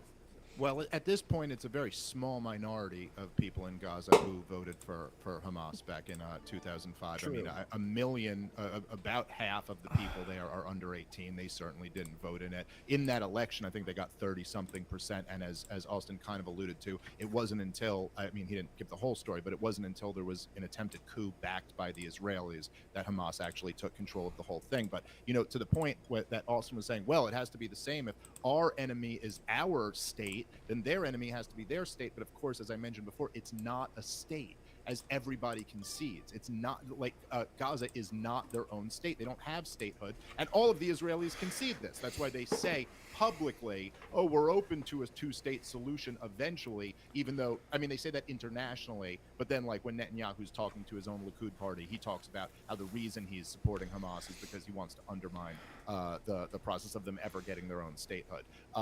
They're not their own state. They're completely dominated by the Israelis. And again, Austin just kind of, this is why I think in all of these debates that I've seen with Austin, he never really wants to go through the history of what's happened since the creation of Israel till now, because it's just not true to say that Israel's intention is nothing but pure. Israel's intention from the very beginning, and this is in the founding documents of the ruling Likud party right now, Israel's intention is to have all of the land, all of the West Bank, all of Gaza, drive all of the Muslims out, and have it be a super Jewish state. That's their intentions. They want their land. They've already taken a ton of it. It's not true that their intention is to just avoid civilian casualties. If it was, they would be going about things in a much different way. All right, let's move on to the next question. I do want to point out I just refreshed my Patreon tab, and I noticed someone literally popped in to ask that same exact question. So thank you, Daddy Falcor. I wasn't stealing By the your way, I intellectual meant to make that point, by the way, that a lot of people are able to get work permits to leave prison, but there's just so many points going back and forth, so I'm glad you did. All right, I got one more from the Patreon, and then for those out there, if you want to start putting in fake super chat, preferably in Rumble, I'll try to prioritize that.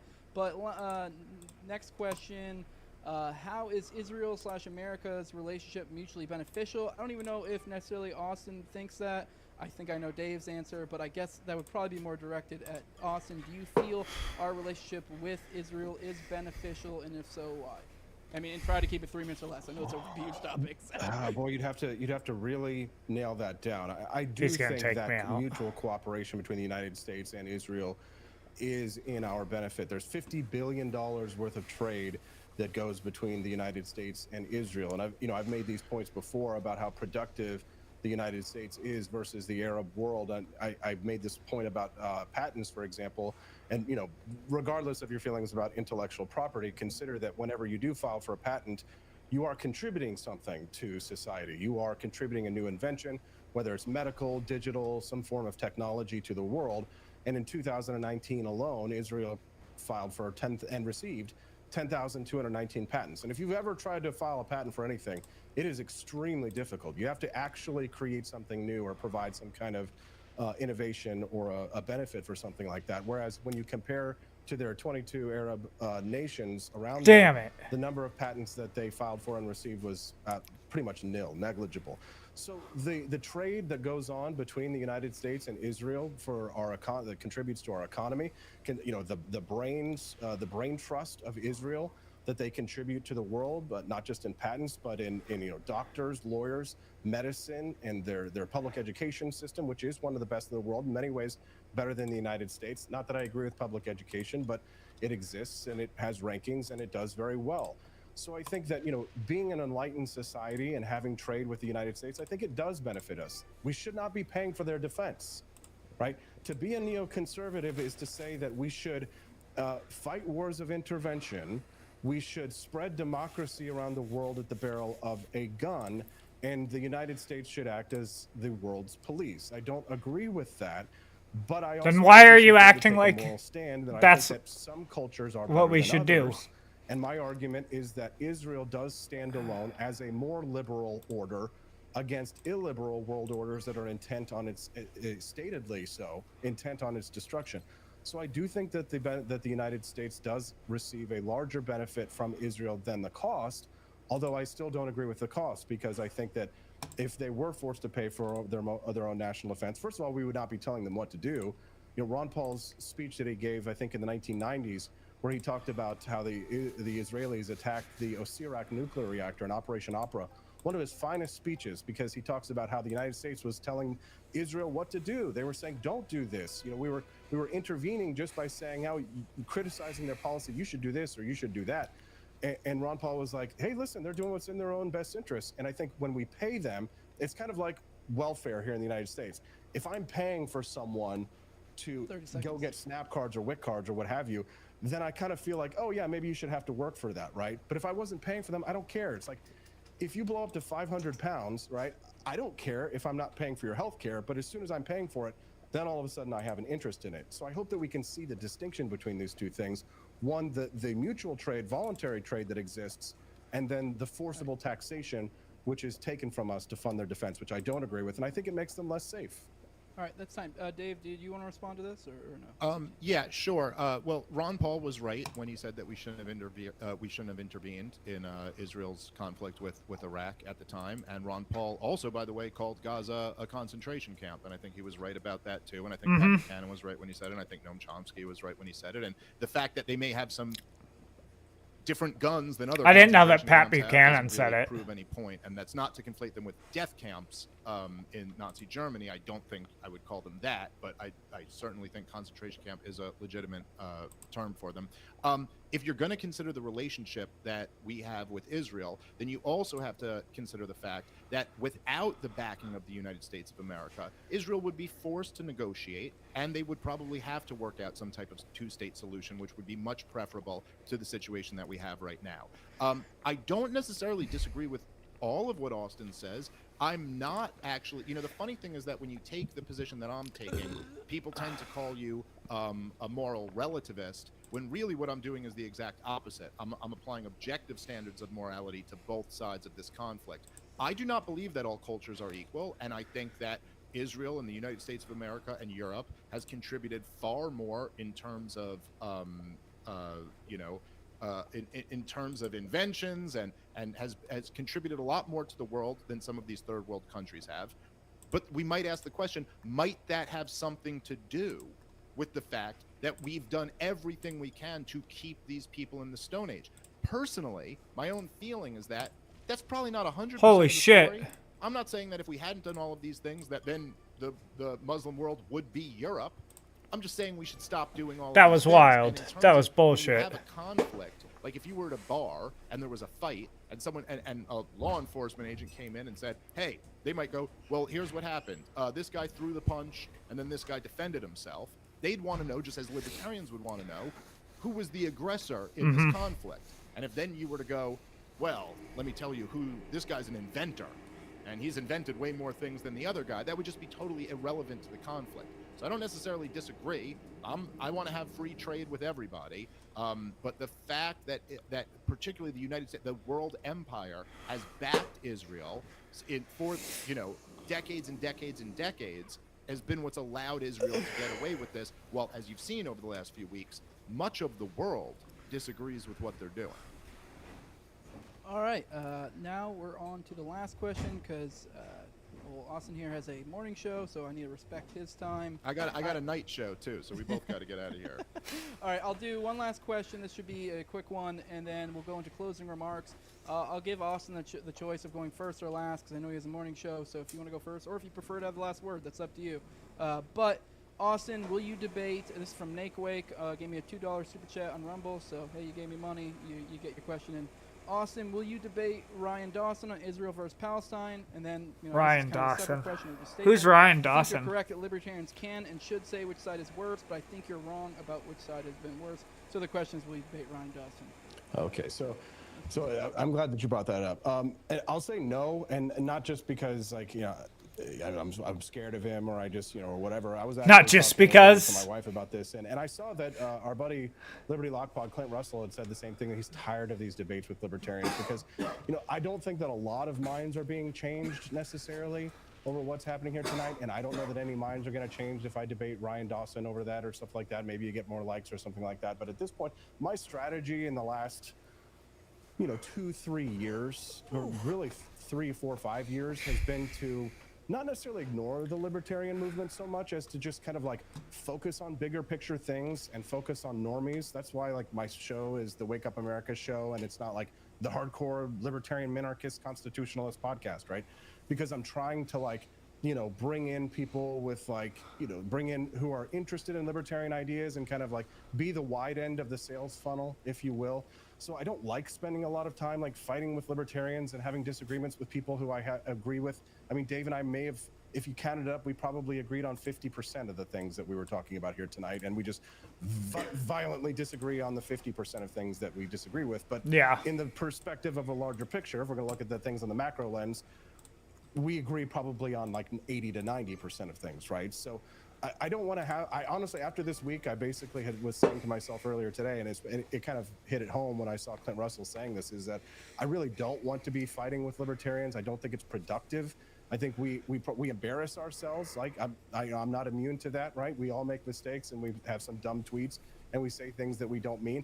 And we shouldn't be doing fights with one another unless we're really trying to determine some critical crux policy point that really is going to change things.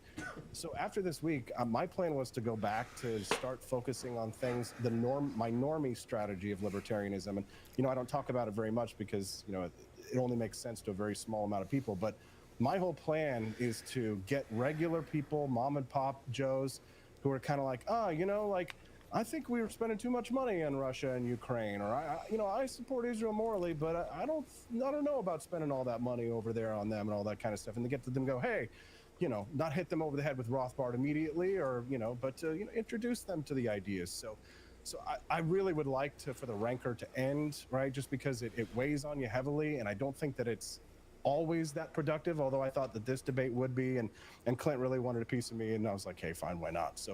So yeah, unless there's really some major incentive or something like that, I really don't see myself debate. Listen, I'm a capitalist. You pay me 10 grand, I'll probably show up and debate. But I mean, at the end of the day, I'd really like us to start to come together and focus on what we agree on more and what we can actually accomplish. We've got an election coming up next year. I mean, how much does the wider world really care about what Ryan Dawson and Austin Peterson think about Israel versus Hamas? Probably not much, right? So anyway, so should I make my closing remarks now, or does Dave need to respond to that, or? I mean, if Dave wants to, I don't care if you debate Ryan Dawson or not. Yeah, I will say, no offense to Ryan Dawson, I feel like we've hit the zenith here. So yeah, I mean, this is probably the best it's going to get in terms of this conflict here. Yeah. So you can go ahead and go in closing remarks if you want. Okay, so essentially, Dave, first of all, I have great respect for you, and I think that a lot of these quibbles, as as metastasized as they may be in the world of the internet, I think that we probably agree on a lot more things than we disagree on. Although I would love it if, you know, we could, as libertarians, really have a more fleshed out idea of what "don't tread on me" really means. And I think that there are some problems with the non-aggression principle, in that it sort of retards our thinking of, you know, what really is moral retaliation. And maybe I think we do need to spend more time on just war theory. What, you know, not just knowing what a just war is, but how can we possibly fight in a modern context a just war that does reduce the amount of civilian casualties, while recognizing, like Dave said earlier, that yes, it is inevitable. And we can say morally that it is incorrect, but that it is also inevitable. So in some ways, we might be having discussions on, well, we'd like Raytheon to produce more laser-guided bombs than cluster bombs, because obviously cluster bombs are much worse than a laser-guided bomb, for example. But we know we don't live in a world where there'll never be. Sometimes you do need cluster bombs, though. So what I hope that we've accomplished here tonight is that people will look a little bit more closely at the terminology that they use when they're describing things like this. That they will not engage in presentism. And I'm not saying that Dave does this necessarily, because I don't have a full analysis of his as others, because I mostly read things versus like listen to podcasts and things like that. And Dave, I don't know if you do a column or anything like that, but I would love to read it if you do. I'm not aware. But I hope that people will actually start to narrow down and nail down their worldviews when it comes to conflict, and to form a more coherent war policy for libertarianism. What does war libertarianism look like when we're engaged in a just war? If Thomas Jefferson had declared a constitutional war against the Barbary pirates and done it in a proper way, what would have been the right way to fight that conflict that would have been in line with libertarian principles? We have a lot of anti-war libertarian thinkers. Do we have any just war libertarian thinkers that are prominent, that are out there, that are making the case for a just war and how to fight it? I mean, you know, I know Ron Paul himself even said that he did regret his war in Afghanistan, but I think a lot of people did believe that that war, at least initially, was justified. And, you know, again, we can debate the details, quibble about the details of that some other time, perhaps on Twitter. Hopefully No, that war was not justified. But I spark these debates because I do think that there is a problem with a pacifism that is not only a pacifism for itself, but it forces a pacifism on other people. And before you say it's a straw man or anything like that, I would say, you know, Bob Murphy, for example, does say he is a pacifist, and that's fine. And I believe in a moral order that allows for pacifists, Amish, you know, anarcho-capitalists, communes to exist, right? Hippie communes, right? If you want to have a socialist commune, as long as you're not forcing it on other people, right? That those people can exist within our society, and that's fine. But it's important to remember that the Amish exist under the cloak of nuclear protection, right? That the people who sleep soundly in their beds tonight, there is someone who keeps the wolf at the door. How do we control that guardian at the gates? How do we control the night watchman, if you will, if you're familiar with the term, the night watchman state? How do we have a night watchman if a government is inevitable? And I know many of you might not agree with it. I just happen to think that it is inevitable. What can we place? What kind of rules that are more than just a law to say the government can't do this? How can we actually back up our ideas with force if necessary? If communists want to force their worldview on us, and if totalitarians want to force their worldview on us, if Islamic fascists want to force their world on us, then how can we enforce a liberal order that actually protects individual natural rights when we ourselves are required to go to war to prevent totalitarianism, to prevent communism, to prevent fascism or imperialism? What are the actual legitimate tactics of war libertarians can use justifiably to defend themselves without violating some international law? Not that I agree with the UN or international law or anything like that. So my argument is simply that we need to put a little bit of teeth in the snake on the Gadsden flag. And I just want to say good night, and thank you, Dave, and thank you, Jose, for taking the time. I think that this has been a constructive conversation, and I really hope that our listeners got something out of it tonight. So thank you very much. Real quick before we move on to Dave, can you tell people where they can find you at, Austin? Sure. So Wake Up America's show, it's Monday through Friday, 7 to 9 a.m. Central. Rumble.com/AP for Liberty. That's AP, the number 4. It's a great way to start your day, have a cup of coffee. You're getting your kids off to school. You want to hear about the news, but from a Liberty perspective, right? Then it's a great way to like listen in and have some fun. We have a lot of laughs. There's a lot of jokes and great interviews, top-notch content. If you want to find out what's happening in the world before everybody else does and hear my libertarian take on things, then join us at rumble.com/AP4Liberty. And thanks again, gentlemen. Well, thank you. Dave, you can give your final statement. Sure. So I think that, you know, when Austin talks about how we guard the night watchman is a kind of interesting theoretical, but the truth is there is no night watchman. We don't live under a night watchman state. We live under the biggest government in the history of the world. And I'm certainly not a pacifist. I believe in the right to self-defense, and I think there is such thing as a just war, and there's some fairly obvious cases of a just war, like you're invaded by a foreign army. And you have the right to fight off that foreign army, and I think you have the right to try to kill that army that's there. I think that but if you look at like the say American last, Revolutionary 20 years, War was where a we just have the war in war. Iraq, Afghanistan, Syria, Libya, Somalia, Yemen, the drone campaign in Pakistan. You have us funding a proxy war on Russia's border. You have the war posture with China, and now you have us giving unconditional support to Israel in their war in Palestine. I don't think the real issue of our day is pacifism. And it just seems strange to me that in this time, particularly for somebody who is a non-interventionist, that they would use this moment to really start attacking the Ron Paul libertarians for just being too non-interventionist. Like, we can have some theoretical conversation about what a just war from a libertarian perspective looks like. Even if you're like from the minarchist perspective, maybe there is some scenario.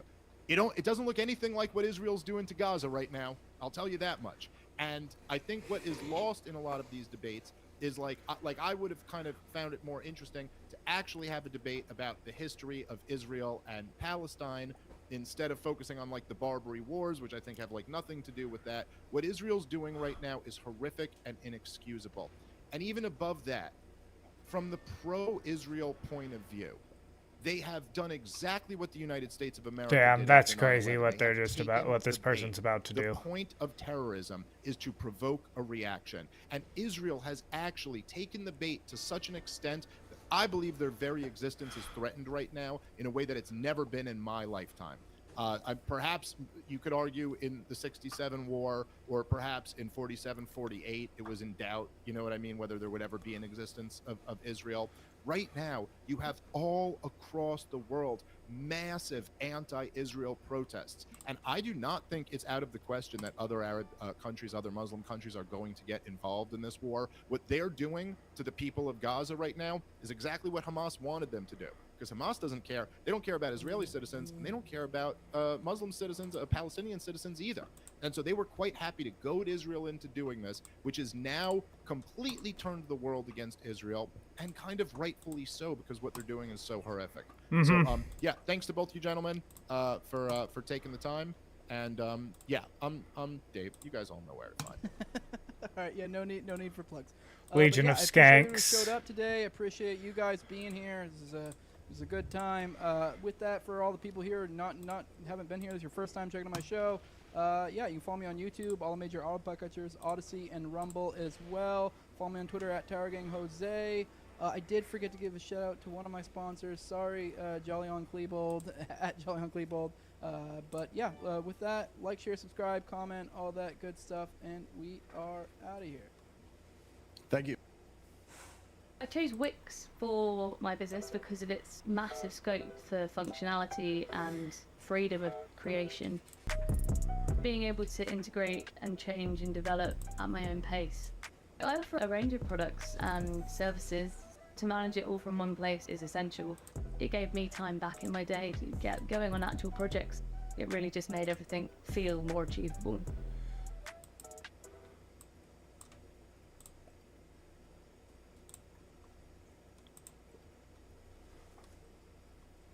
Are you still only getting a job on your birthday? Then you need the new and improved Fleshy Pro 2.0.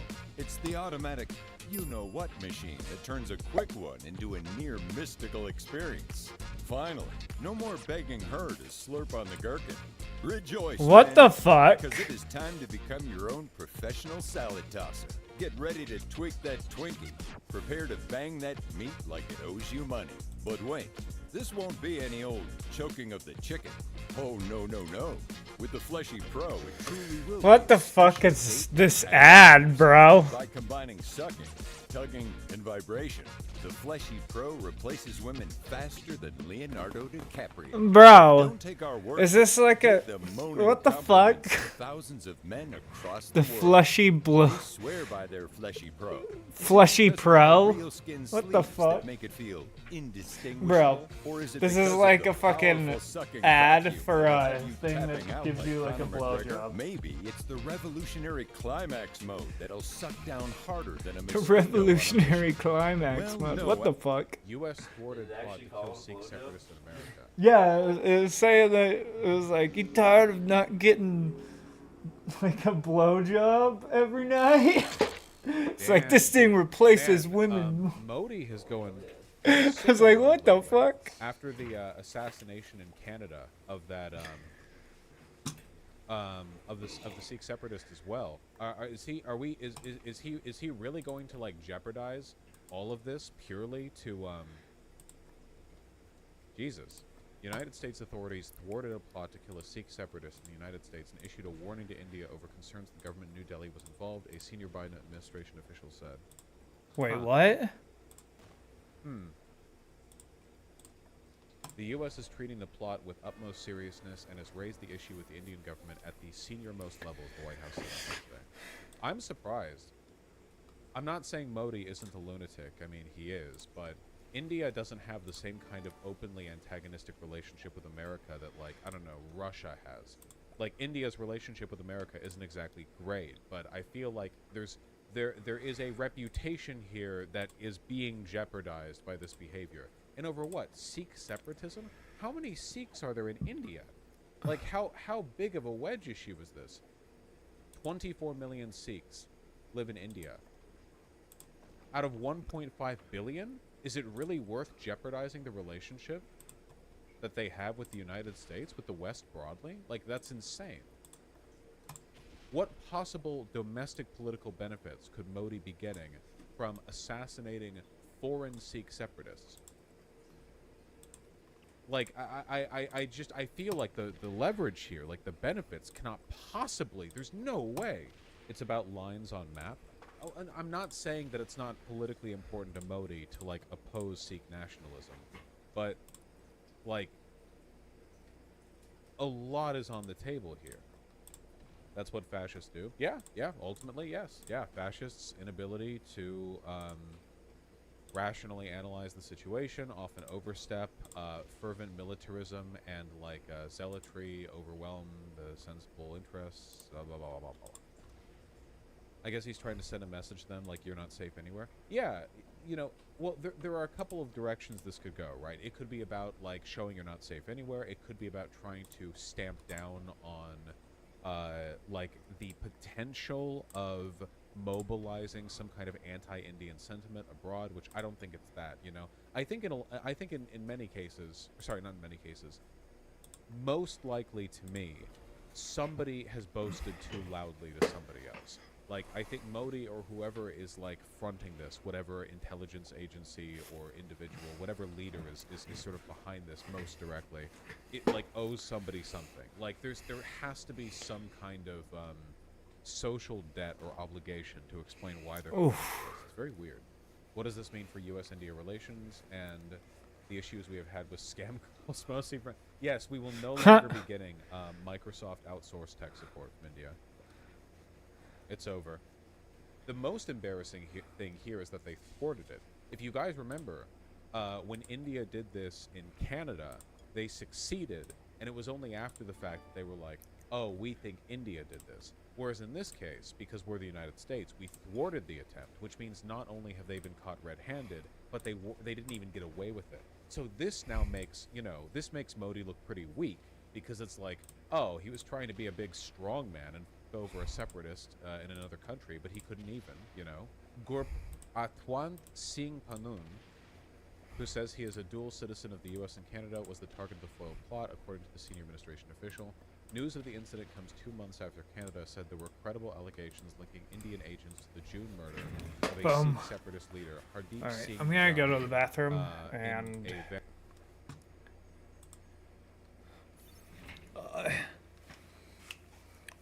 maybe go smoke for a second. And I'll be back.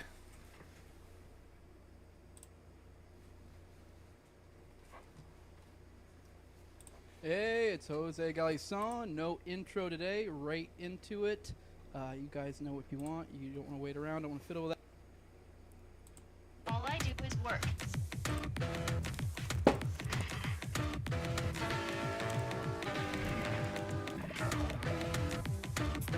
All I do is work. Work. I was exposed to Agent Orange. David been sick for a long time. Like so many other veterans, the VA kept denying me coverage. John Tester took up Dave's fight and never gave up, and the PACT Act became law. Finally, Dave's getting the full care he earned.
Is this the whole text right here?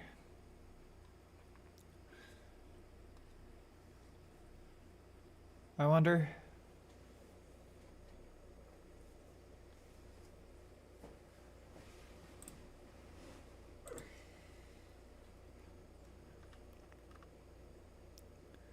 Is this just it like reading the whole text of it, or is it explaining it? I don't know, let's click on it and see. AG1 is so much more than a greens powder. In one single scoop, it delivers daily multivitamins. War Guilt in the Middle East by Murray Rothbard.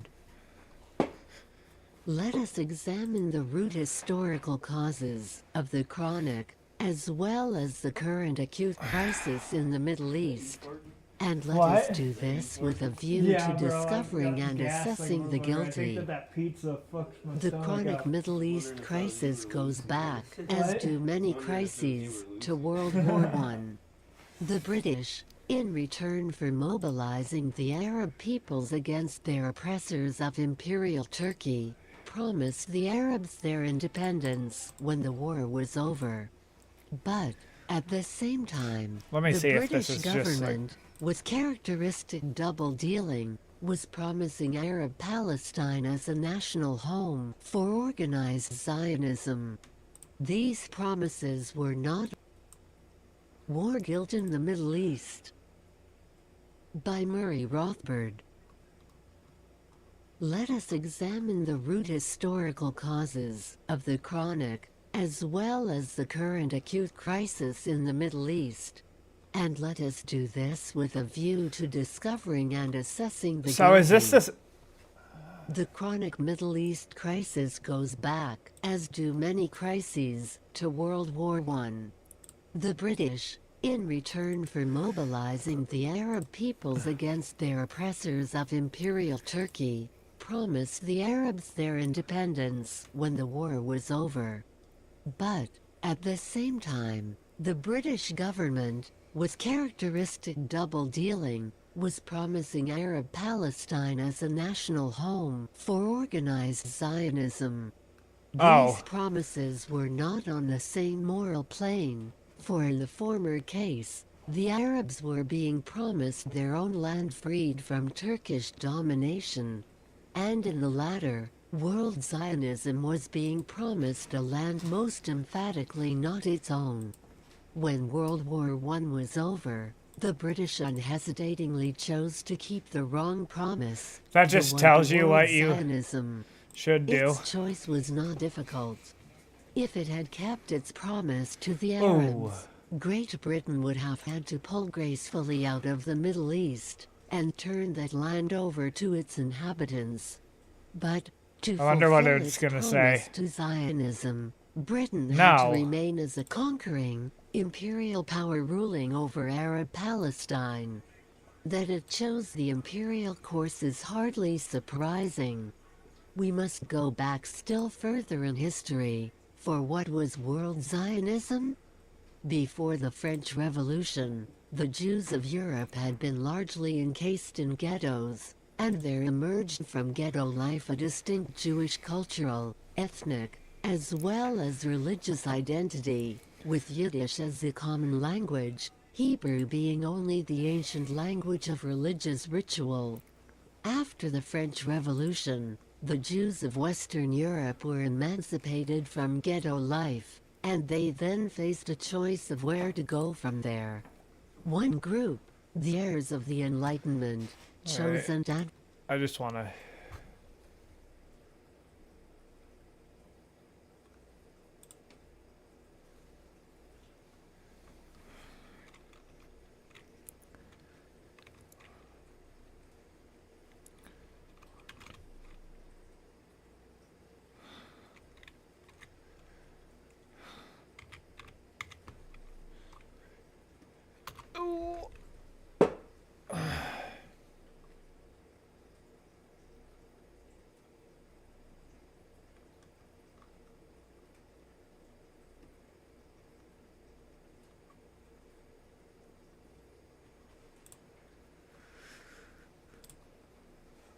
See what this is. Well, welcome to this video I think you're going to find this video very, very enlightening and very, very informative. In this video, we are going to be talking about what are the reasons for the conflict and wars in Israel and the Middle East. Right now, we're filming this in November of 2023. Israel is in the middle of a full-fledged war with Hamas. Many other countries are getting involved. The world seems chaotic. People are throwing terms around like World War III. Things really seem to be unraveling, falling apart. What are the reasons? What is going on? Now, we're going to talk about that, but what we're going to do is we're going to talk about them by using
Oh, it's kind of nice because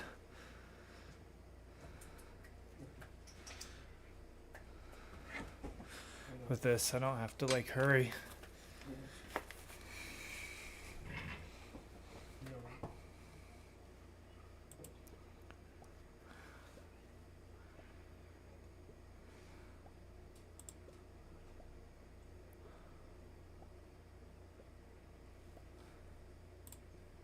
the Bible that we believe is God's Word. It has prophecy like no other book, therefore we can know that it's true. And much of what we're seeing today happening are birth pains and prophecies that the Bible talks about. So we're going to be talking about the root reasons of what's going on in Israel, the Middle East, and why these conflicts. And what you're going to see is that the problem is spiritual. The problem is religious. It's not political. It's all a spiritual battle that is taking place that goes back 4,000 years. But we're going to be looking at all this. So we invite you to stay tuned, to listen carefully, to learn together as we explore what are the reasons for the conflicts and wars happening in Israel and the Middle East.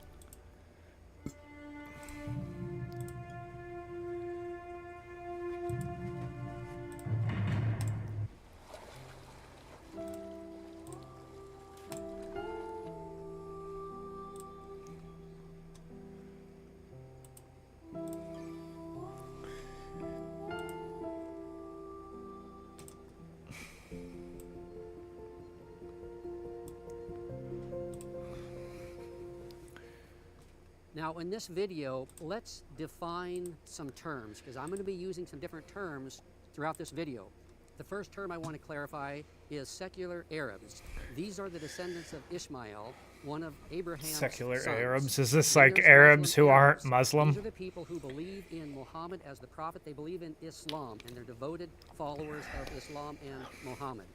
Then we have secular Jews. These are Jews that really don't believe in Judaism, the Jewish faith. They just live life just how many people live life. So they don't believe really. They're basically atheists. The Old Testament. But they're and the teachings Jewish. of Judaism. And then we have the Jews, the devoted Jews, which do follow just the Old Testament. They're very different than Christians. They follow just the Old Testament.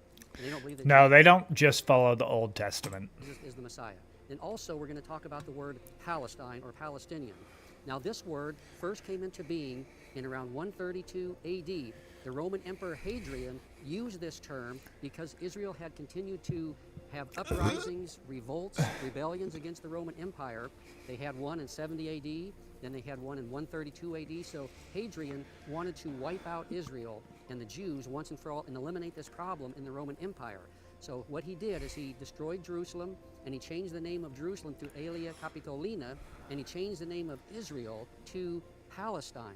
Why? Because that term goes back to the Canaanites, to the Philistines, who were Israel's enemies from about 1400 BC to about 1000 BC. So it was Hadrian's attempt to eliminate and wipe the Jews out of existence, their memory out of existence. So that's why he used the word Palestine in that sense. Now, I don't really like to use the word Palestine or Palestinian very much. I'll use it for clarity's sake, but I really don't like to use it because its original intent was anti-Semitic. It was anti-Jew. Now, I will use it for clarity's sake, as mentioned, and I know that a lot of people do use it because it's become a common term to describe the nation of Israel or the Holy Land today. So these are the terms, the definitions that we'll be using as we talk in this video. Now, this conflict that we're seeing is an old conflict that goes way back in time, and we're going to be talking about that. So the main conflict is between the Jews and the Muslims. Muslims are believers in the Islamic faith. So that's the main conflict. That's who the conflict is mainly about. However, there's a lot of other countries that have been brought into the picture as well. Now, I do want to clarify that while the main conflict is between Israel and the Arabs, what I want to clarify and be very clear about is that this is not an anti-Arab video. God loves the Arabs. Jesus died for the Arabs. We love the Arabs. I have friends that are Arabs. So I assume that this guy is going to be for the pro-Zionist. So it's not an anti-Arab video. I should also mention that whether it be the Jews, whether it be Arabs, whether it be any nationality under the sun on this earth, we all need Jesus. I believe the Bible teaches that Jesus is the answer to all of our problems. He is the answer to peace. He is the answer to salvation. And all of us need Jesus. Once again, the Jews, Arabs, everyone else, we all need Jesus. Now, what is this conflict about? The conflict basically centers on who has the right to exist in the Holy Land. The Muslim Arabs say that Israel really has no right to the land and they should not exist there. Their intent is really to eliminate Israel, so Israel has no power. Now, the Jews, they say that this is our homeland. It's given to us by God through the Abrahamic covenant, and this is our homeland. We have a right to exist here. So the battle is really over. The conflict is really over. Who has a right to exist in the Holy Land? Sweet. I should also mention that there's a lot of arguments. There's arguments on both sides, and I'm not really going to get into those, but I will say this, that God is the owner of everything. He is the owner of everything that we see, of every land, every nation. He rises up kingdoms, kingdoms fall because of him. So he is the rightful owner to everything. So God should have the last word on who has the right to exist. All right. Give me 1 second.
shit, that's crazy. I didn't even know 75 people were watching my stream on fucking... How many? 75 people were watching it on, when I went up to the bathroom, I checked on my phone and it said 75 people. Holy shit.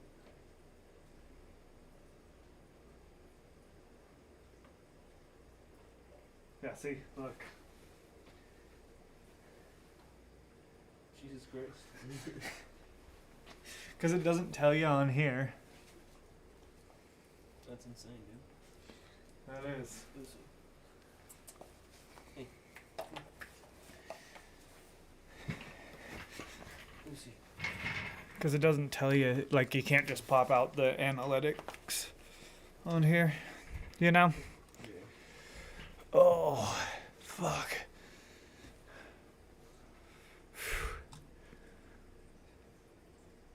Exist in the Holy Land. So we're going to be talking about that as well. So now what we're going to do is we're going to go back in time and we're going to look at the Abrahamic covenant, which really gives the right of the land. It's where God establishes who has the right to exist in the Holy Land. So we're going to look at this Abrahamic covenant. And the Abrahamic covenant consists of three things. It consists of a land, it consists of a people or nation, and it consists of a lineage. A lineage, and why is that so important? Because the theme and the storyline of the Old Testament is that Jesus Christ, Israel's Messiah, all of our Messiah, comes through the lineage of Abraham, through Isaac. So once again, the Abrahamic covenant includes a land, a nation or a people, and a lineage through whom Christ, the Savior of the world, will come. That's why that's so important. Now, the Abrahamic covenant can be found in Genesis 12 through 17. It's going to be repeated various times, and then the Abrahamic covenant is going to be a foundation upon which the Old Testament will rest and the New Testament. So it's a very, very important covenant. In fact, Abraham is talked about as our father of faith. We all come to God through faith. We believe that he exists. So Abraham is our father. He is a father of faith, and for us today, that faith includes Jesus Christ, the recognition that Jesus Christ is the Messiah, the prophesied Messiah, who fulfilled all of the prophecies in the Old Testament, and there are many prophecies about him yet to come, and we're seeing them be fulfilled before our very eyes today. So the Abrahamic covenant, once again, is found in Genesis 12 through 17, and I'm going to read you a little bit about this. Now, this is important, and I should say in this video, I'm going to be spending some time in the Bible, because the Bible, once again, is written by God. It's our authority. Prophecy verifies the Bible, so we can rest in the Bible and know that it is the truth about what's going to happen in the future. So we're going to go back in time, about 4,000 years. So I'm going to read to you a little bit from the Bible about this Abrahamic covenant because it's so important. It says in Genesis 13, the Lord said to Abraham, after Lot separated from him, lift up your eyes and look from the place where you are, northward and southward and eastward and westward. For all the land that you see, I, this is God speaking, will give to you and your offspring forever. How long? Forever. So this is a long covenant. I will make your offspring as the dust of the earth, so that if anyone can count the dust of the earth, your offspring also can be counted. Arise, walk through the length and breadth of the land, for I will give it to you. So we see right here, we see two things of the Abrahamic covenant. We see a land, and we see offspring or a nation or people. And the people are going to come through Isaac, and they are the Israelites. They're going to be the Israelites or the Jews, many different terms that the Bible will use for these people. They're the people of God. God calls them my people. Then the next part of the Abrahamic covenant is that God promises Abraham a son in Genesis 15. It says, on that day, the Lord made a covenant with Abraham, saying, to your offspring, I give this land from the river of Egypt to the great river, the river Euphrates, and then once again, this is going to come through the lineage of Isaac that we're going to see here. Now, after waiting a long time without having a son, this promise, the Abrahamic covenant included this land and nation through Isaac, but after a long time of waiting, Sarah and Abraham were unable to have a child. Sarah was barren. So then Sarah will have her handmaid, Hagar, get married to Abraham, and then she would have a son. In those days, this was common, that you could have a son through your handmaid, and then that would be actually yours. That was Sarah's intent. So Sarah was really bypassing the promise that God had given to Abraham and Sarah. So she now is trying to figure out how to do this on her own. So we have the birth of Ishmael in Genesis 16. It says, behold, you, talking about Hagar, are pregnant and shall bear a son. You shall call his name Ishmael, because the Lord has listened to your affliction. He shall be a wild donkey of a man. Now we're going to get a description of the characteristic of Ishmael. He shall be a wild donkey of a man as well. So now what we're going to do is we're going to go back in time and we're going to look at the Abrahamic covenant, which really gives the right of the land. It's where God establishes who has the right to exist in the Holy Land. So we're going to look at this Abrahamic covenant. And the Abrahamic covenant consists of three things. It consists of a land, it consists of a people or nation, and it consists of a lineage. A lineage, and why is that so important? Because the theme and the storyline of the Old Testament is that Jesus Christ, Israel's Messiah, all of our Messiah, comes through the lineage of Abraham, through Isaac. So once again, the Abrahamic covenant includes a land, a nation or a people, and a lineage through whom Christ, the Savior of the world, will come. That's why that's so important. Now, the Abrahamic covenant can be found in Genesis 12 through 17. It's going to be repeated various times, and then the Abrahamic covenant is going to be a foundation upon which the Old Testament will rest and the New Testament. So it's a very, very important covenant. In fact, Abraham is talked about as our father of faith. We all come to God through faith. We believe that he exists. So Abraham is our father. He's the father of faith, and for us today, that faith includes Jesus Christ, the recognition that Jesus Christ is the Messiah, the prophesied Messiah, who fulfilled all of the prophecies in the Old Testament, and there are many prophecies about him yet to come, and we're seeing them be fulfilled before our very eyes today. So the Abrahamic covenant, once again, is found in Genesis 12 through 17, and I'm going to read you a little bit about this. Now, this is important, and I should say in this video, I'm going to be spending some time in the Bible, because the Bible, once again, is written by God. It's our authority. Prophecy verifies the Bible, so we can rest in the Bible and know that it is the truth about what's going to happen in the future. So we're going to go back in time, about 4,000 years. So I'm going to read to you a little bit from the Bible about this Abrahamic covenant because it's so important. It says in Genesis 13, "The Lord said to Abraham, after Lot separated from him, lift up your eyes and look from the place where you are, northward and southward and eastward and westward. For all the land that you see, I," this is God speaking, "will give to you and your offspring forever." How long? Forever. So this is a long covenant. "I will make your offspring as the dust of the earth, so that if anyone can count the dust of the earth, your offspring also can be counted. Arise, walk through the length and breadth of the land, where I will give it to you." So we see right here, we see two things of the Abrahamic covenant. We see a land, and we see offspring or a nation or people. And the people are going to come through Isaac, and they are the Israelites. They're going to be the Israelites or the Jews, many different terms that the Bible will use for these people. They're the people of God. God calls them my people. Then the next part of the Abrahamic covenant is that God promises Abraham a son in Genesis 15. It says, "On that day, the Lord made a covenant with Abraham, saying, to your offspring, I give this land from the river of Egypt to the great river, the river Euphrates." And then once again, this is going to come through the lineage of Isaac that we're going to see here. Now, after waiting a long time without having a son, this promise, the Abrahamic covenant, included this land and nation through Isaac. But after a long time of waiting, Sarah and Abraham were unable to have a child. Sarah was barren. So then Sarah will have her handmaid, Hagar, get married to Abraham, and then she would have a son. In those days, this was common, that you could have a son through your handmaid, and then that would be actually yours. So that was Sarah's intent. So Sarah was really bypassing the promise that God had given to Abraham and Sarah. So she now is trying to figure out how to do this on her own. So we have the birth of Ishmael in Genesis 16. It says, "Behold, you," talking about Hagar, "are pregnant and shall bear a son. You shall call his name Ishmael, because the Lord has listened to your affliction. He shall be a wild donkey of a man." Now we're going to get a description of the characteristic of Ishmael. "He shall be a wild donkey of a man. His hand shall be against everyone, and everyone's hand against him, and he shall dwell over against all his kinsmen." So this is the description of Ishmael. He's born, and then there's going to arise bitterness between Sarah and Hagar. Sarah will have Hagar driven out, but then she's going to come back. The Lord meets her and tells her, "Go back, submit to Sarah." And then there's going to arise bitterness between Isaac and Ishmael. And so Ishmael is going to be about 13, 14 years older than Isaac, because that's how long before the promise was fulfilled. So what do we see here? We see this bitterness between Sarah and Hagar, and then that spreads to Ishmael and Isaac. So you have this bitterness that happens, then you see these prophecies, descriptions about the kind of person that Ishmael will be. And now the fulfillment of the Abrahamic covenant would come through Isaac. The lineage would come through Isaac, the nation and the land. Everything is going to come through Isaac. And it's going to come between Abraham and Sarah, their son Isaac, not Ishmael. The Bible is very clear about this. So it says in Genesis 17, and God said to Abraham, as for Sarai, this was her name before it was changed to Sarah, you shall not call her name Sarai, but Sarah shall be her name. I will bless her, and moreover, I will give you a son by her. I will bless her, and she will become nations. Kings of people shall come from her. Then Abraham fell on his face and laughed and said to himself, shall a child be born to a man who is 100 years old? Shall Sarah, who is 90 years old, bear a child? And Abraham said to God, oh, that Ishmael might live forever. So Abraham is basically saying, just let Ishmael be the heir of all of this. God says, no.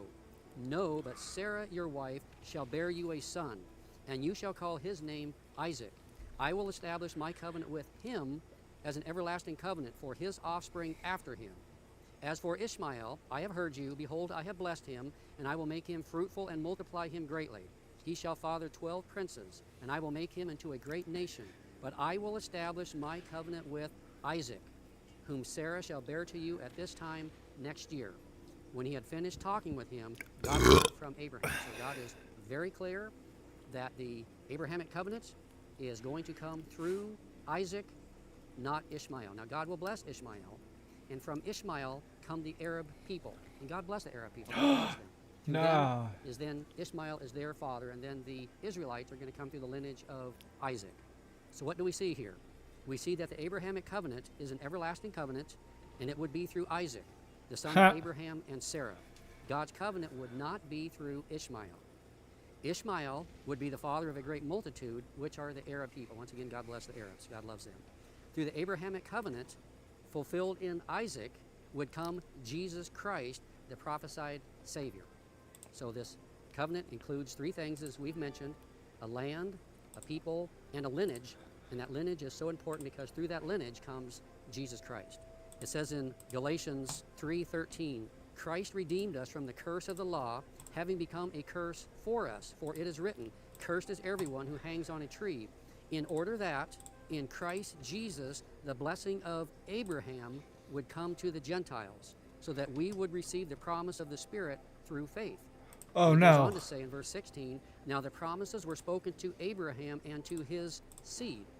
He does not say and to seeds, as one would in referring to many, but rather as in referring to one, and your seed, that is Christ. So through Abraham's seed, then would come Jesus Christ, the Savior of the world. So oftentimes when we read the Bible and we come to the genealogies of the Bible, we I get didn't bored and notice just wanna skip that. right through them. But all of the genealogies that you will see, even in the Old Testament and in the New Testament, in fact, Matthew begins with a long list of genealogies. Those are to show that Jesus Christ is from the lineage of Isaac, and he is fulfilling the Abrahamic covenant. So these genealogies are very important. And these genealogies are going back to 4,000 years ago, to the time of Abraham. So when Christ fulfilled, it was 2,000 years roughly from the time of Abraham till the time of Christ. So once again, these prophecies show that the Bible is true, because only God can determine lineage. You have no control of when you're going to be born, where you're going to be born, who your father, who your mother is. Only God knows that. So Jesus Christ is going to come through this lineage of Abraham through Isaac, and so it's fulfilling this prophecy, once again showing that God is sovereign. He prophesies, he knows the future, and he determines the future. Now let's talk about the role of Islam in the conflicts. So the big idea of this video is, what is the root cause of these conflicts that we're seeing, and what is the future of Israel moving through time regarding prophesied wars that still await Israel? So let's look at the role of Islam in the conflict. It is the major player in this conflict. So let's look at it. The religion of Islam, which came into being in around 610 AD, completely denies the Bible's main storyline and radically changes it. So the Muslims do not believe in all of the prophecies about Jesus Christ and about the lineage, the Abraham coming through But Isaac, neither do the coming Jews. through Ishmael. The fuck are you So talking? the Muslims believe that an angel, they believe was the angel Gabriel, came to Muhammad and Wait, let me see. that the Bible is true, because only referring to one, and your seed, that is Christ. So through Abraham's seed, then would come Jesus Christ, the Savior of the world. So oftentimes when we read the Bible and we come to the genealogies of the Bible, we get bored and just want to skip right through them. But all of the genealogies that you will see, even in the Old Testament and in the New Testament, in fact, Matthew begins with a long list of genealogies. Those are to show that Jesus Christ is from the lineage of Isaac, and he is fulfilling the Abrahamic covenant. So these genealogies are very important. And these genealogies are going back to 4,000 years ago, to the time of Abraham. So when Christ fulfilled, it was 2,000 years roughly from the time of Abraham till the time of Christ. So once again, these prophecies show that the Bible is true, because only God can determine lineage. You have no control of when you're going to be born, where you're going to be born, who your father, who your mother is. Only God knows that. So Jesus Christ is going to come from the lineage of Abraham. I thought through I still had Isaac, the 18 and up so it's there. fulfilling this prophecy, once again showing that God is sovereign. He prophesies, he knows the future, and he determines the future. Now let's talk about the role of Islam in the conflicts. So the big idea of this video is, what is the root cause of these conflicts that we're seeing, and what is the future of Israel moving through time regarding prophesied wars that still await Israel? So let's look at the role of Islam in the conflict. It is the major player in this conflict. So let's look at it. The religion of Islam, which came into being in around 610 AD, completely denies the Bible's main storyline and radically changes it. So the Muslims do not believe in all of the prophecies about Jesus Christ and about the lineage, the Abrahamic covenant coming through Isaac. They believe that everything comes through Ishmael. So the Muslims believe that an angel, they believe it was the angel Gabriel, came to Muhammad and gave him some revelations from about 610 to about 632 AD. And these revelations were later written in what is known today as the Quran. And so the Quran and Muslim theology believe these following things. They believe that the Abrahamic covenant was intended for Ishmael and his offspring, not Isaac and his offspring. That the Holy Land is for Ishmael and his offspring, not Isaac and his offspring. That the promises of a nation coming through Abraham would be through Ishmael, not Isaac and his offspring.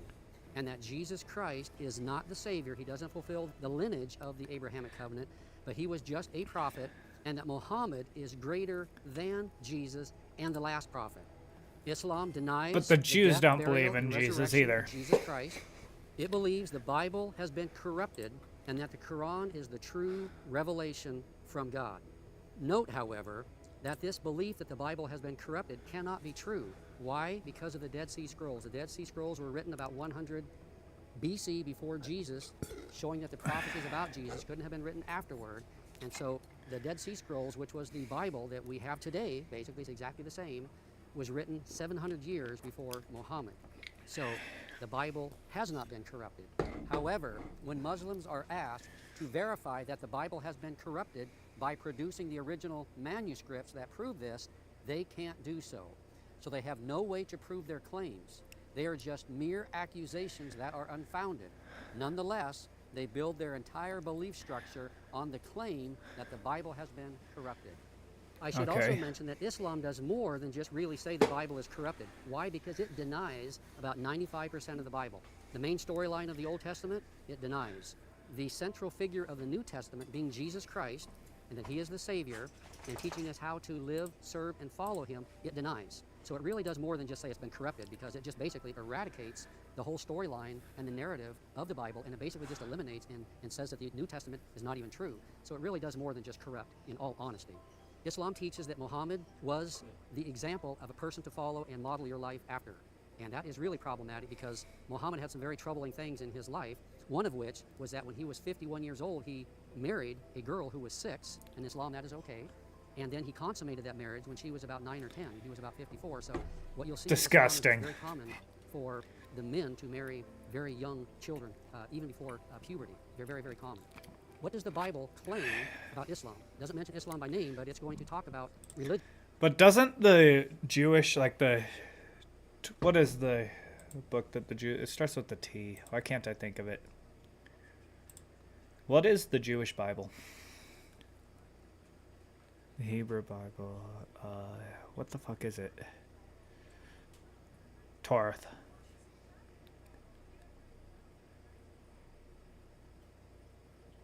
The Torah. The Torah. Yeah. Doesn't that say that you can have sex with the boy if it's under like 9 Islam. or some And some according to fucking the crazy Bible, shit? Islam is completely opposite to what the Bible teaches and is an antichrist religion. That's why the Muslims, God loves the Muslims, but that's why the Muslims are so anti-Israel and so anti-Christian. Once again, the root of this conflict that we're going to be talking about is a spiritual issue. It's a spiritual battle. And that's why there's so much. And what's taking place is a religious battle. It's not political. It's all in the foundation. We're going to be talking about this is a religious belief. And this religious belief is that, according to Islam, Muslims are commanded to conquer the world for Allah and set up Islam as the world religion and to kill, persecute, annihilate non-Muslims who don't believe and who won't convert to Islam. So Islam teaches a world dominant religion. That's why they are against peace, because in their mind, peace is not advancing. Peace is giving ground up. It's not obeying. Therefore, Muslims do not receive peace. When many peace treaties are offered, they reject all of them. Why? Because their mission, their command by Allah, supposedly, is to conquer the world for Allah and set up Islam as the world dominant religion. Now, what's quite amazing is that many believe that the Antichrist, the Bible's Antichrist, is going to be a Muslim. This is really interesting. I don't Why is think this the case? that. Because in Muslim theology, there's a prophesied leader called Mahdi who's going to come. He's going to make a peace treaty with Israel and with many for 7 years. He is going to rule from the temple in Jerusalem, and he is going to set up his kingdom there. And then he is going to institute Islam as the world religion. Those are exactly things the Bible prophesies about the Antichrist coming. So the Muslims' Messiah is the Bible's Antichrist. Additionally, Muslims believe that Jesus Christ is going to return to earth, but very differently than what the Bible teaches. That's He'll come just back, speculation. and will He teach doesn't know everyone that. what they believed about him as found in the Bible was all wrong. It's all wrong. He's going to correct them and tell them, no, what the Bible said about me is not the truth. So he's going to tell them it's not the truth, and he's going to institute Islam as the world religion and demand that everyone become Muslims. Muslims are those who believe in Islam. So once again, you can see Islam flips all of the Bible's teachings and says that they're all wrong. And so Jesus, when he was on earth, warned about religions that would come and deny him. He said this in Matthew 24, 3-5. That when Jesus was talking about the end times, he said, "Now as he sat on the Mount of Olives, the disciples came to him privately, saying, 'Tell us, when will these things be?'" Talking about the end of the times, the end of the age. "And what will be the sign of your coming and the end of the age?" Interestingly, Jesus begins this way. He answered and said to them, "Take heed that no one deceives you. For many will come in my name, saying, 'I am the Christ,' and will deceive many." So Jesus says there will be coming in the future those who claim to be me, but it's going to be a false me. And be warned, be on your guard, because many are going to come to try to deceive you. So Jesus warned against exactly what Islam teaches. So again, the root of the conflict that's happening and the wars that will happen are spiritually motivated. The root of all that we're seeing is based upon religion. It's Islam in an attempt to conquer the world for Allah by whatever means that is necessary. Now, this conflict was prophesied in Scripture. It says in Psalm 83, "Do not be silent, O God. Do not hold your peace, and do not be still, O God. For behold, your enemies make a tumult, an uprising. And those who hate you have lifted up their head. They have taken crafty counsel against your people." Who are your people? Israelites. "And consulted together against your sheltered ones. They have said, 'Come and let us cut them off from being a nation, that the name of Israel may be remembered no more.'" That is the exact mission statement, purpose statement of Islam, is to eliminate Israel and wipe it off the face of the earth. That is their purpose statement. In many of your countries like Iran, this is their purpose statement, to annihilate Israel. And that's what's going on right now. All of what we're seeing is this attempt to eradicate Israel. They don't want peace with Israel. They've rejected every peace offering that has been given them. They want to annihilate Israel. Now, let's talk about how this Islamic conquest to conquer the world explains everything that is happening right now. So we have seen many foundational principles to this root problem, but now we're going to examine this whole conquest, this Muslim conquest to conquer the world for Allah. I'm not going to quote the Muslims, I'm going to quote the Quran. Okay? I'm going to let the Quran speak for itself, and devoted Muslims believe and follow the Quran. And if they don't follow the Quran, then they're really not that devoted. So in Muslim theology, it is taught that Allah commands Muslims to conquer the world for Allah and set up Islam as the one world government. And they are to do this by whatever means necessary. War, terrorism, whatever. There's nothing off the table. Whatever is needed is commanded to be used. And now we can also see in Islam's history, starting with Muhammad, that reveals that these Muslims are just following the Quran, and that Islam is a very violent religion, is really what it is. That's the truth. So once again, let's just let the Quran speak for itself. It says in 860, chapter 860, "And prepare against them all the power you can muster." Against them, that's against the non-believers, the non-Muslims. "And all the cavalry you can mobilize, to thereby all his enemies and your enemies." So mobilize all the armies, everything you can muster to fight for Allah. By using terrorism, Governments and people yield to Muslims because they are frankly scared to death of them. They don't want something crazy to happen to them, so they appease these Muslim terrorists. And you'll see this throughout the world. That's why there's this backing away from saying anything against Islam, because you don't want any terrorism against you. It says in the Quran 8:39, fight them until there is no more persecution. In other words, fight the non-Muslims until they don't persecute you any longer. And religion becomes exclusively for Allah. But if they desist, Allah is seeing of what they do. Once again, this is the Quran. I'm just speaking what the Quran says. In the Quran 47:4 it says, when you encounter those who disbelieve, strike their necks. That's why you will see many beheadings by the Muslims, because that's a command, strike their necks, and they interpret that as beheading. Then when you have routed them, bind them firmly. Then either release them by grace or by ransom, until war lays down its burdens. Had Allah willed, he could have defeated them himself, but he thus tests some of you by means of others. So in other words, Allah could just do this by himself, but he's testing Muslims to see how devoted they are to really following what Allah teaches. In the Quran 9:14 it says, fight them. Allah will punish them at your hands or by your hands and humiliate them and help you against them and heal the hearts of a believing people. So through this fighting and punishing and humiliation, the hearts of the Muslims then are healed, is what they believe. It says in the Quran 9:29, fight those who do not believe in Allah. So again, the theology of Muslims in the Quran is to conquer the world for Allah by whatever means necessary. Terrorism, striking their necks, fighting against them, whatever. That is what they're commanded to do. Also in the theology of Muslims, it promotes the raping of women, taking women as sex slaves, because if it's done in war, then it's okay. You can't commit adultery, but if you conquer the opposition, you can take their women as sex slaves and rape them and do whatever you want. That's why you will see that commonly, and that's why you just saw it in the Hamas invasion of Israel. So in Islam, you have these jihad groups. Jihad is fighting for Allah, and you have them, and you have groups like Hamas that will use women, children, and they will put their ammunition, they will put their rocket launchers, they will put their headquarters on hospitals, mosques, schools, things like this, because they're hiding behind women and children, basically, and the innocent. So then when Israel does attack, and they do kill innocent civilians, although Israel tries to warn them, then they can use that for propaganda to say how bad Israel is. So Islam intentionally uses its civilians in warfare and says it's okay if you die because you're just a martyr, and then you will get special blessings in heaven. According to the current leader of the Palestinian Liberation Organization, known as the PLO, Mahmoud Abbas, this is what he says, the leader of the Palestinian organization in the West Bank.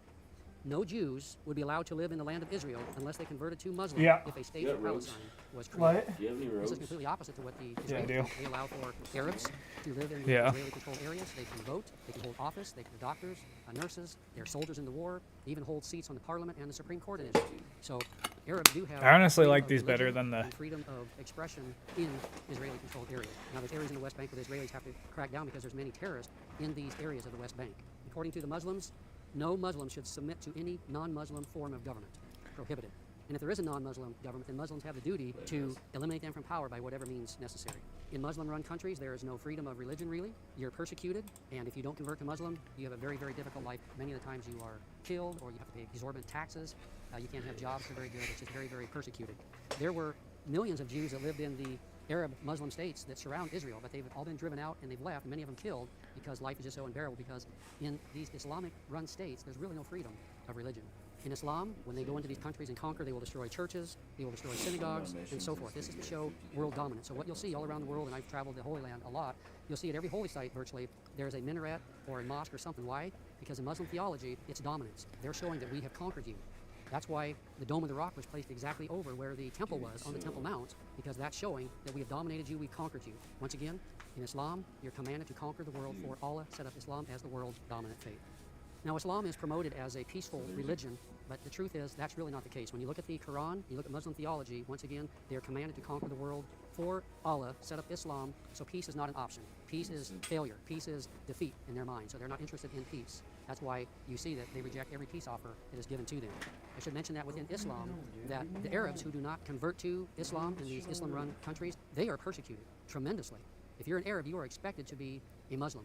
And for the Arabs who do not want to become Muslim, once again, they have a very, very difficult life. Many Arabs who do not convert to Islam then are killed by family members. These are called honor killings. They're persecuted. I have a friend in Israel. His brother showed up at his house with a gun to kill him. Now, he lived with his father in kind of a complex, so his father stepped in, but his brother showed up to actually kill him because he had converted to Christianity and left Muslim. So in Islam, when you leave Islam, then you are most likely targeted to be killed, because that is apostasy in their eyes. Let's listen briefly to a discussion between two Christians and Muslims regarding the death penalty for those who leave Islam. Because this concerns me. Do you believe I should be put to death? I believe that the punishment for apostasy in a correct Islamic state is death. The laws of the Sharia should be applied, including the death penalty for not only apostates, but also blasphemers. You those didn't who answer assault. me, yes or no? We did. Yes, we did. Yeah, so I should be killed. We did answer. I deserve to be killed because I left Islam and became a Christian. According to Islamic law, an apostate like you would be killed. Yes. Okay, thank you. As you can see, Huh. it's the death penalty I didn't for know those that. who That's leave pretty Islam fucked and up. convert to any other religion or just leave Islam altogether. I should mention that the Islamic State resistance movement, Hamas, their mission statement, Iran, is to eliminate Israel from off the face of the earth. In Islam, it is taught, once again, Quran 9:14, fight them. Allah will punish them at your hands and humiliate them and help you against them. So once again, we see this jihad in Islam, and this is the root problem of what's taking place right now in this conflict, and will be the root problem as we move forward with the wars that still await Israel. So what are some faith lessons we can learn from all that we've talked about? Well, the first is that the Quran and Islam theology promote jihad to conquer the world for Allah. Once again, their goal is to fight for Allah using whatever means necessary, jihad, terrorism, whatever, nothing is off the table, to bring in this world conquest for Allah that institutes Islam as the one world religion. And when that happens, they believe, then the world is finally going to see peace.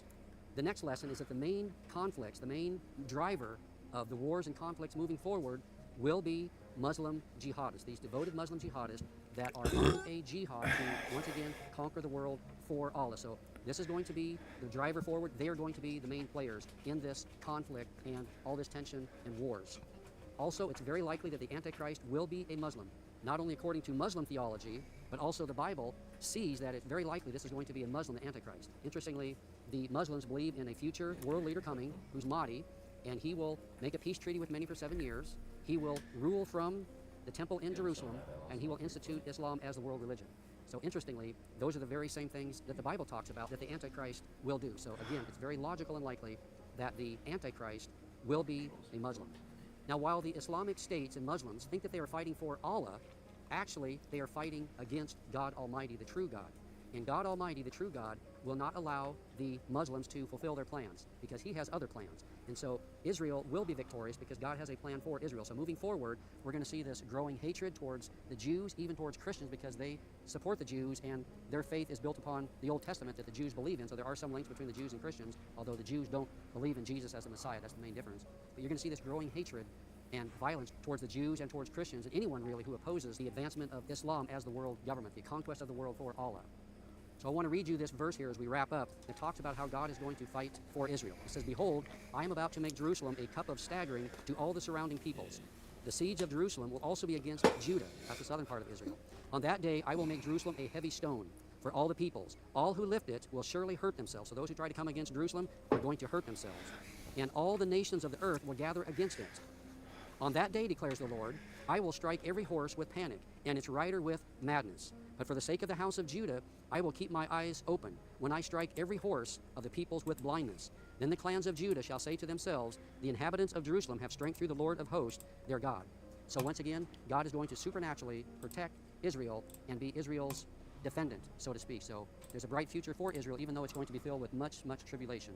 But through all of that, God is going to show the nations that he is the Lord, Israel is his people, and he's going to protect them, and he's going to use Israel for his glory. And then there's going to come a point in time where masses of the Jews are going to turn to Christ and realize that he is their Messiah. It says that in Romans, it talks about this in many different places. In Revelation 6 and 7, it talks about this. So there's coming a day, because of God working through Israel, that he's going to display his glory to the nations, and many of the Jews will come to know him, and many other people as well. So God knows what he's doing, and he's carrying out his good purposes right now. And then I also want to carefully say that this video is not an anti-Arab video. God loves the Arabs, God loves the Muslims, God loves the Jews, he loves everyone. Those people that don't know him, he loves. And Jesus reaches out his hand and he offers salvation to all. It's not his will that any should perish, but that all should come to the knowledge of the truth of him. 2 Peter 3:9. So if you're watching this video and you're a Muslim, we would invite you to really re-examine your faith and really examine what God's word has to say. It has prophecy, and it is far more trustworthy than the Quran. So examine your faith. Give Jesus an opportunity. I have Arab friends who have turned to Jesus, and they're now born-again believers. They all should, so yes. examine your faith. If you're a Jew, we invite you as well to really examine your faith and examine the claims of Jesus. Because really, with Jesus, you have three options. He was a liar, he was a lunatic, or he said he was. But he claimed to be more than just a great prophet. He claimed to be the very Son of God, God in the flesh. So Jesus reaches out his arms to you, offering salvation to all. So please give Jesus a chance in your life. And then lastly, I want to say, as we're living in these tumultuous times, when everything seems to be unraveling, the world seems to be headed towards World War III, once again, So my wife got me this weird new kitchen knife as a Christmas gift. God, I love her. At first, I thought it looked like a Viking sword because it looks so massive compared to my other kitchen knives. I didn't understand how it would change my cooking. Whenever there is some sort of conflict on, the whole world seems to completely, like, lose their mind. I mean, I say conflict. It's not just relegated to conflict. Something that just popped in my head right now is when the Queen died. And all common sense gets lost. It's like when they were shutting down bike racks just because the Queen had died. Like, why? It makes no sense. And it reminds me of, you know, Russian athletes or Russian sports people or Russian anything just getting banned because of the war in Ukraine. Just like punishing, collectively, all Russians around the world and Russian culture. And it feels like the same kind of thing is happening with pro-Palestinian activists or just anyone who speaks up for the Palestinians, is people have completely lost their mind about this stuff. And it is showing now recently with high-profile, like, sackings, firings of people in the entertainment industry, mainly in the movie industry in America. And I think this whole, like, new sort of anti-Palestinian McCarthyism reveals a lot of problems about Hollywood and just how in bed it is with, I guess, the military and foreign policy establishment, and how liberal Hollywood, I guess, isn't so liberal on the topic of Palestinians because a lot of high-profile people in Hollywood are pro-Zionist. And why, I guess, people are throwing around the term McCarthyism, which we're going to talk about in a bit, is just because this is all like a top-down thing. It's actors living in relative fear of losing their livelihoods if they publicly support the Palestinians, fighting and surviving their annihilation. Because it's basically actors living in fear that they could lose their livelihood and be blacklisted, like people during the McCarthyite era, because demonize the industry in America. And I think this whole like new sort of anti-Palestinian McCarthyism reveals a might not really know what this word necessarily means beyond like Joseph McCarthy, and maybe it's some sort of witch hunt, is that you might have seen this recently in Oppenheimer, because that is a big theme of the film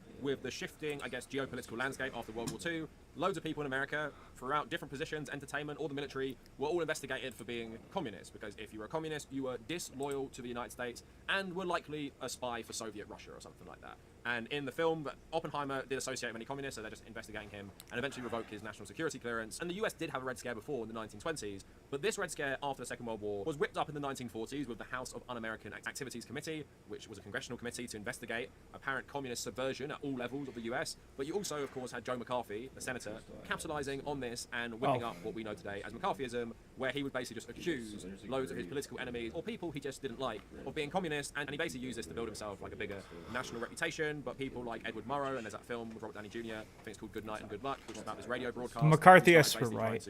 McCarthy was right. And destroying like his lies on the radio. And eventually McCarthy did have this downfall and was very unpopular when he died, but for a time people were losing their minds, and that included in Hollywood. And obviously you had that film of Bryan Cranston called Trumbo, after the screenwriter who wrote films like Spartacus, and him writing Spartacus was actually part of what broke this Red Scare in Hollywood, because they saw that, you know, Trumbo isn't like some Soviet spy, and they liked his work and stuff. But for a time, you know, these people, the Hollywood 10, they were charged, given prison sentences, given fines, and people like Walt Disney and Ronald Reagan all testified there being communist infiltration all over Hollywood. And Ronald Reagan was actually the president of SAG at the time as well. And basically a lot of actors just basically sacrificed their fellow actors or just anyone who worked in Hollywood to basically save themselves. There were a few who pushed back against it, like Judy Garland, and there were organizations that pushed back against it on free speech grounds, but actually a lot of them backtracked when it was revealed that some of the Hollywood 10 were actually communists as well. And obviously you have people like Arthur Miller, who wrote The Crucible in this period, which is about, you know, the witch trials in Salem, but it was actually about McCarthyism. But basically what it was people were absolutely terrified of having any political opinion, went outside, I guess, the lockstep of just contemporary US politics. Like, it wasn't even about patriotism. It was just like you had to be some sort of Western chauvinist capitalist. You couldn't be a socialist patriot, even though there were, you know, communists and socialist patriots, people who fought in World War II for the United States, who were also communists as well. All these people were demonized. But obviously what happened with the end of the McCarthyite era in Hollywood is the old style studio system really broke apart, you know, where you'd sign an actor to like a 7-picture deal, and these studio heads would have such power in Hollywood, basically carving up their own fiefdoms. But then you had more like guerrilla filmmaking, American New Wave. You had people like, you know, Martin Scorsese, who would teach people like Oliver Stone. You'd have people like Francis Ford Coppola. You'd have George Lucas. You'd have Spielberg. You'd have these people who both broke the mold in terms of filmmaking, but were also pretty left-leaning, especially people like George Lucas. And you would have a more leftist messaging in American filmmaking, obviously reflective of the general more left-wing sentiment growing in the 1960s and 70s. But it feels like we've come back to the 1950s now, and that is with the studios again, but also how they pledged to uphold the Western status quo and the US military. Oliver Stone even said in his autobiography that Henry Kissinger was on the board of one of the studios that were interested in Platoon, so he obviously didn't get Platoon made earlier because of this. But also now, like, you've seen a lot with things like Top Gun or just even the MCU, a lot of these films, to work with the US military, have to depict them in a positive light. And it feels like increasingly, because of the corporatization of film more and more, we're heading back to like the old studio format of the 50s, in that these players at the top of these studios just have so much control on the political messaging of films, especially blockbuster films. Platoon was like an absolutely massive film back in the day. Can you imagine something like that today, which like challenges the US narratives on things? You know, Platoon directly challenged Ronald Reagan's A Noble Cause version of the Vietnam War. I can't imagine that happening today. And that's because you did have these different filmmakers. But now, with Disney eating everything up, you don't have that as much anymore. And that's what allows this new age of McCarthyism to flourish, which is cracking down on pro-Palestinian sentiment and giving a pass to anyone as long as they're pro-Israeli. Doesn't even matter if they're a massive anti-Semite. If they're pro-Israeli, then that's all good. And this has manifested itself in stuff like this. Melissa Barrera dropped from Spyglass Media's Scream 7 due to social media posts about Israel. Sources say this is due to the repost in her Instagram stories that have been perceived as anti-Semitic, and a statement, Spyglass's stance is unequivocally clear. We have zero tolerance for anti-Semitism for the incitement of hate in any form, including false references to ethnic cleansing. Anything that flagrantly crosses the line into hate speech, which seems insane. Scream 7 director Christopher Landon weighed in, saying, this is my statement, everything sucks, stop yelling, this is not my decision to make. Very principled, I'm sure he would have stood up against McCarthyism back in the day. I'm going to show you some of her social media posts. So Melissa had posted about signing this pledge from these actors about asking for a ceasefire, and obviously most of the people on here are pretty left-wing, not exclusively.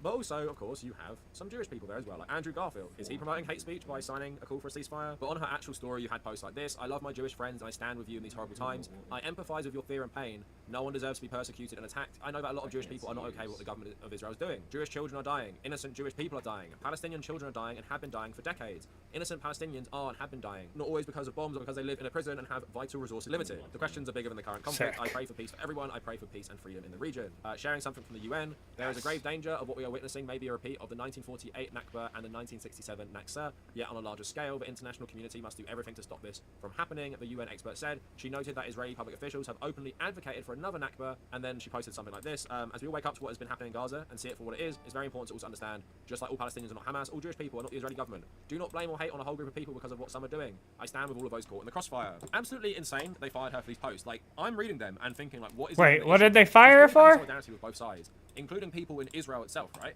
She's not someone like me, which maybe I could understand it a bit more, although I would obviously disagree with it, because I'm completely against the state of Israel existing.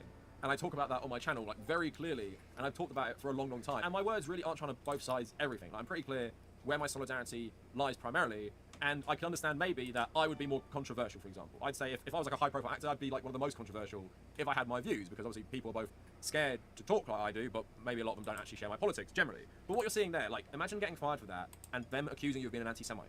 What is anti-Semitic about anything she said? Just seeing Palestinians as humans, to some people, seems to be perceived as anti-Semitic by people in Hollywood studios, that they've got to fire her from the whole film. Because again, where is she inciting hate? It's because she made reference to the Nakba, but the Israeli government have said that. People on TV who are in the government, or are in the government, constantly say they want to make Gaza Israel. So what is wrong with what she's saying? It's accurate. But apparently now in this crazy world where countries are absolutely cucked by the Israeli lobby and the US foreign policy establishment and the US military, we can't say black is black, we can't say white is white. We have to say up is down, otherwise we might be labelled a racist. So Susan Sarandon is a bit more explicit with her politics, but of course, you know, Hollywood legend has always been extremely principled, starred in absolutely like amazing films like Thelma and Louise, such a great one by our boy Ridley Scott.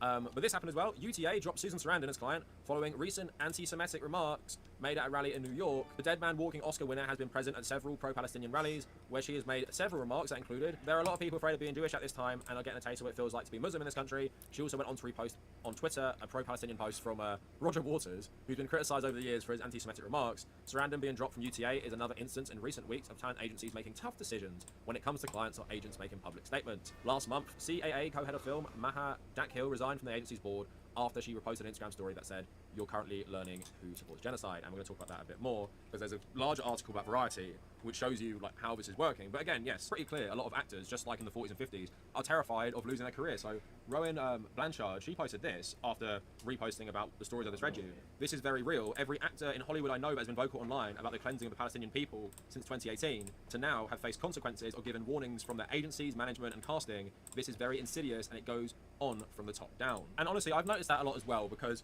a lot of British people are normally a bit better on the Palestine stuff, British actors. And, you know, I said like Andrew Garfield, but there was a lot of British actors there who weren't Muslim or they weren't from non-white minority backgrounds. But even then, a lot of them are very scared to speak up because we have this insane culture in the UK where to destroy Jeremy Corbyn, the British press, the right wing, the Labour Party and the Conservative Party weaponise charges of anti-Semitism against anyone who supported Palestine. And in that climate where people absolutely lost their mind, a lot of people are still scared to be very anti-Semitism charges? What the fuck is that? They won't be very vocal. Otherwise, you get ostracized. You become Roger Waters, you become Susan Sarandon, you become someone like that. Someone who people either don't take seriously anymore because they think they're crazy or something, or someone that is just like on some sort of blacklist. But the article you just saw being shared on my Instagram story, I'm going to read some of it for you. 4 days after October 7th, WME invited Steve Leder, the rabbi from the Wilshire Boulevard Temple, to visit the agency's Beverly Hill headquarters. He came to provide comfort for the employees reeling after the attacks. Although the event was not mandatory and Leder's speech was considered secular, several staffers voiced complaints which made their way to WME co-chairman Richard Weitz and Christian Merhead. Instead of caving, WME invited Anti-Defamation League CEO Jonathan Greenblatt, who seems to give a massive pass to actually anti-Semite fascists like Elon Musk, but demonizes everyone who's pro-Palestinian, by the way, to speak to the agency on November 1st. Greenblatt didn't mince words, according to those in attendance, calling out the Writers Guild for refusing to issue a statement after the Hamas attacks. Across the town, the agency's fiercest rival, the CAA, was dealing with a crisis. Maha Dakhil, one of its top agents, had ignited a firestorm with her Instagram posts, including the one we said. In response, Dakhil was relieved of her duties as co-chief of the motion pictures department, though she was allowed to remain an agent. It didn't hurt her most important client, Tom Cruise. Made it known to the CAA that he was backing her. Cruise met her at her office on November 15th.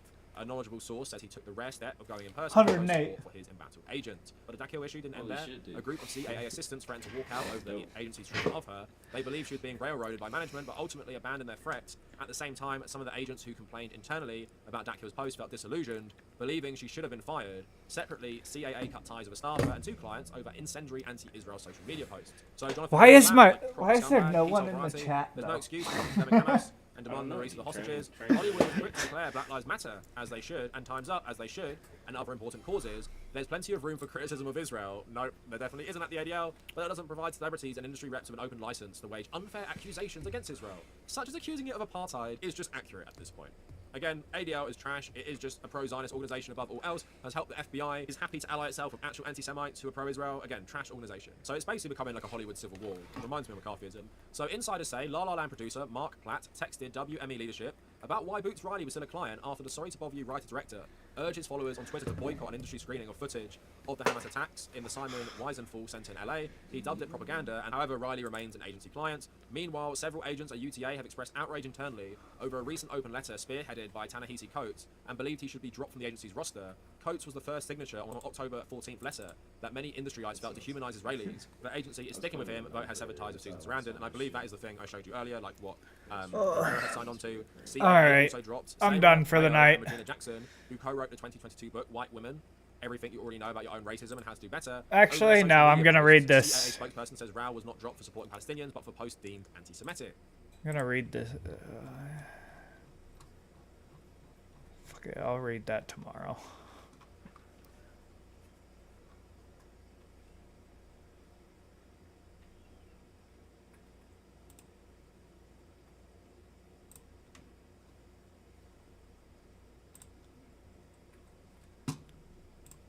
I'm too tired to be reading.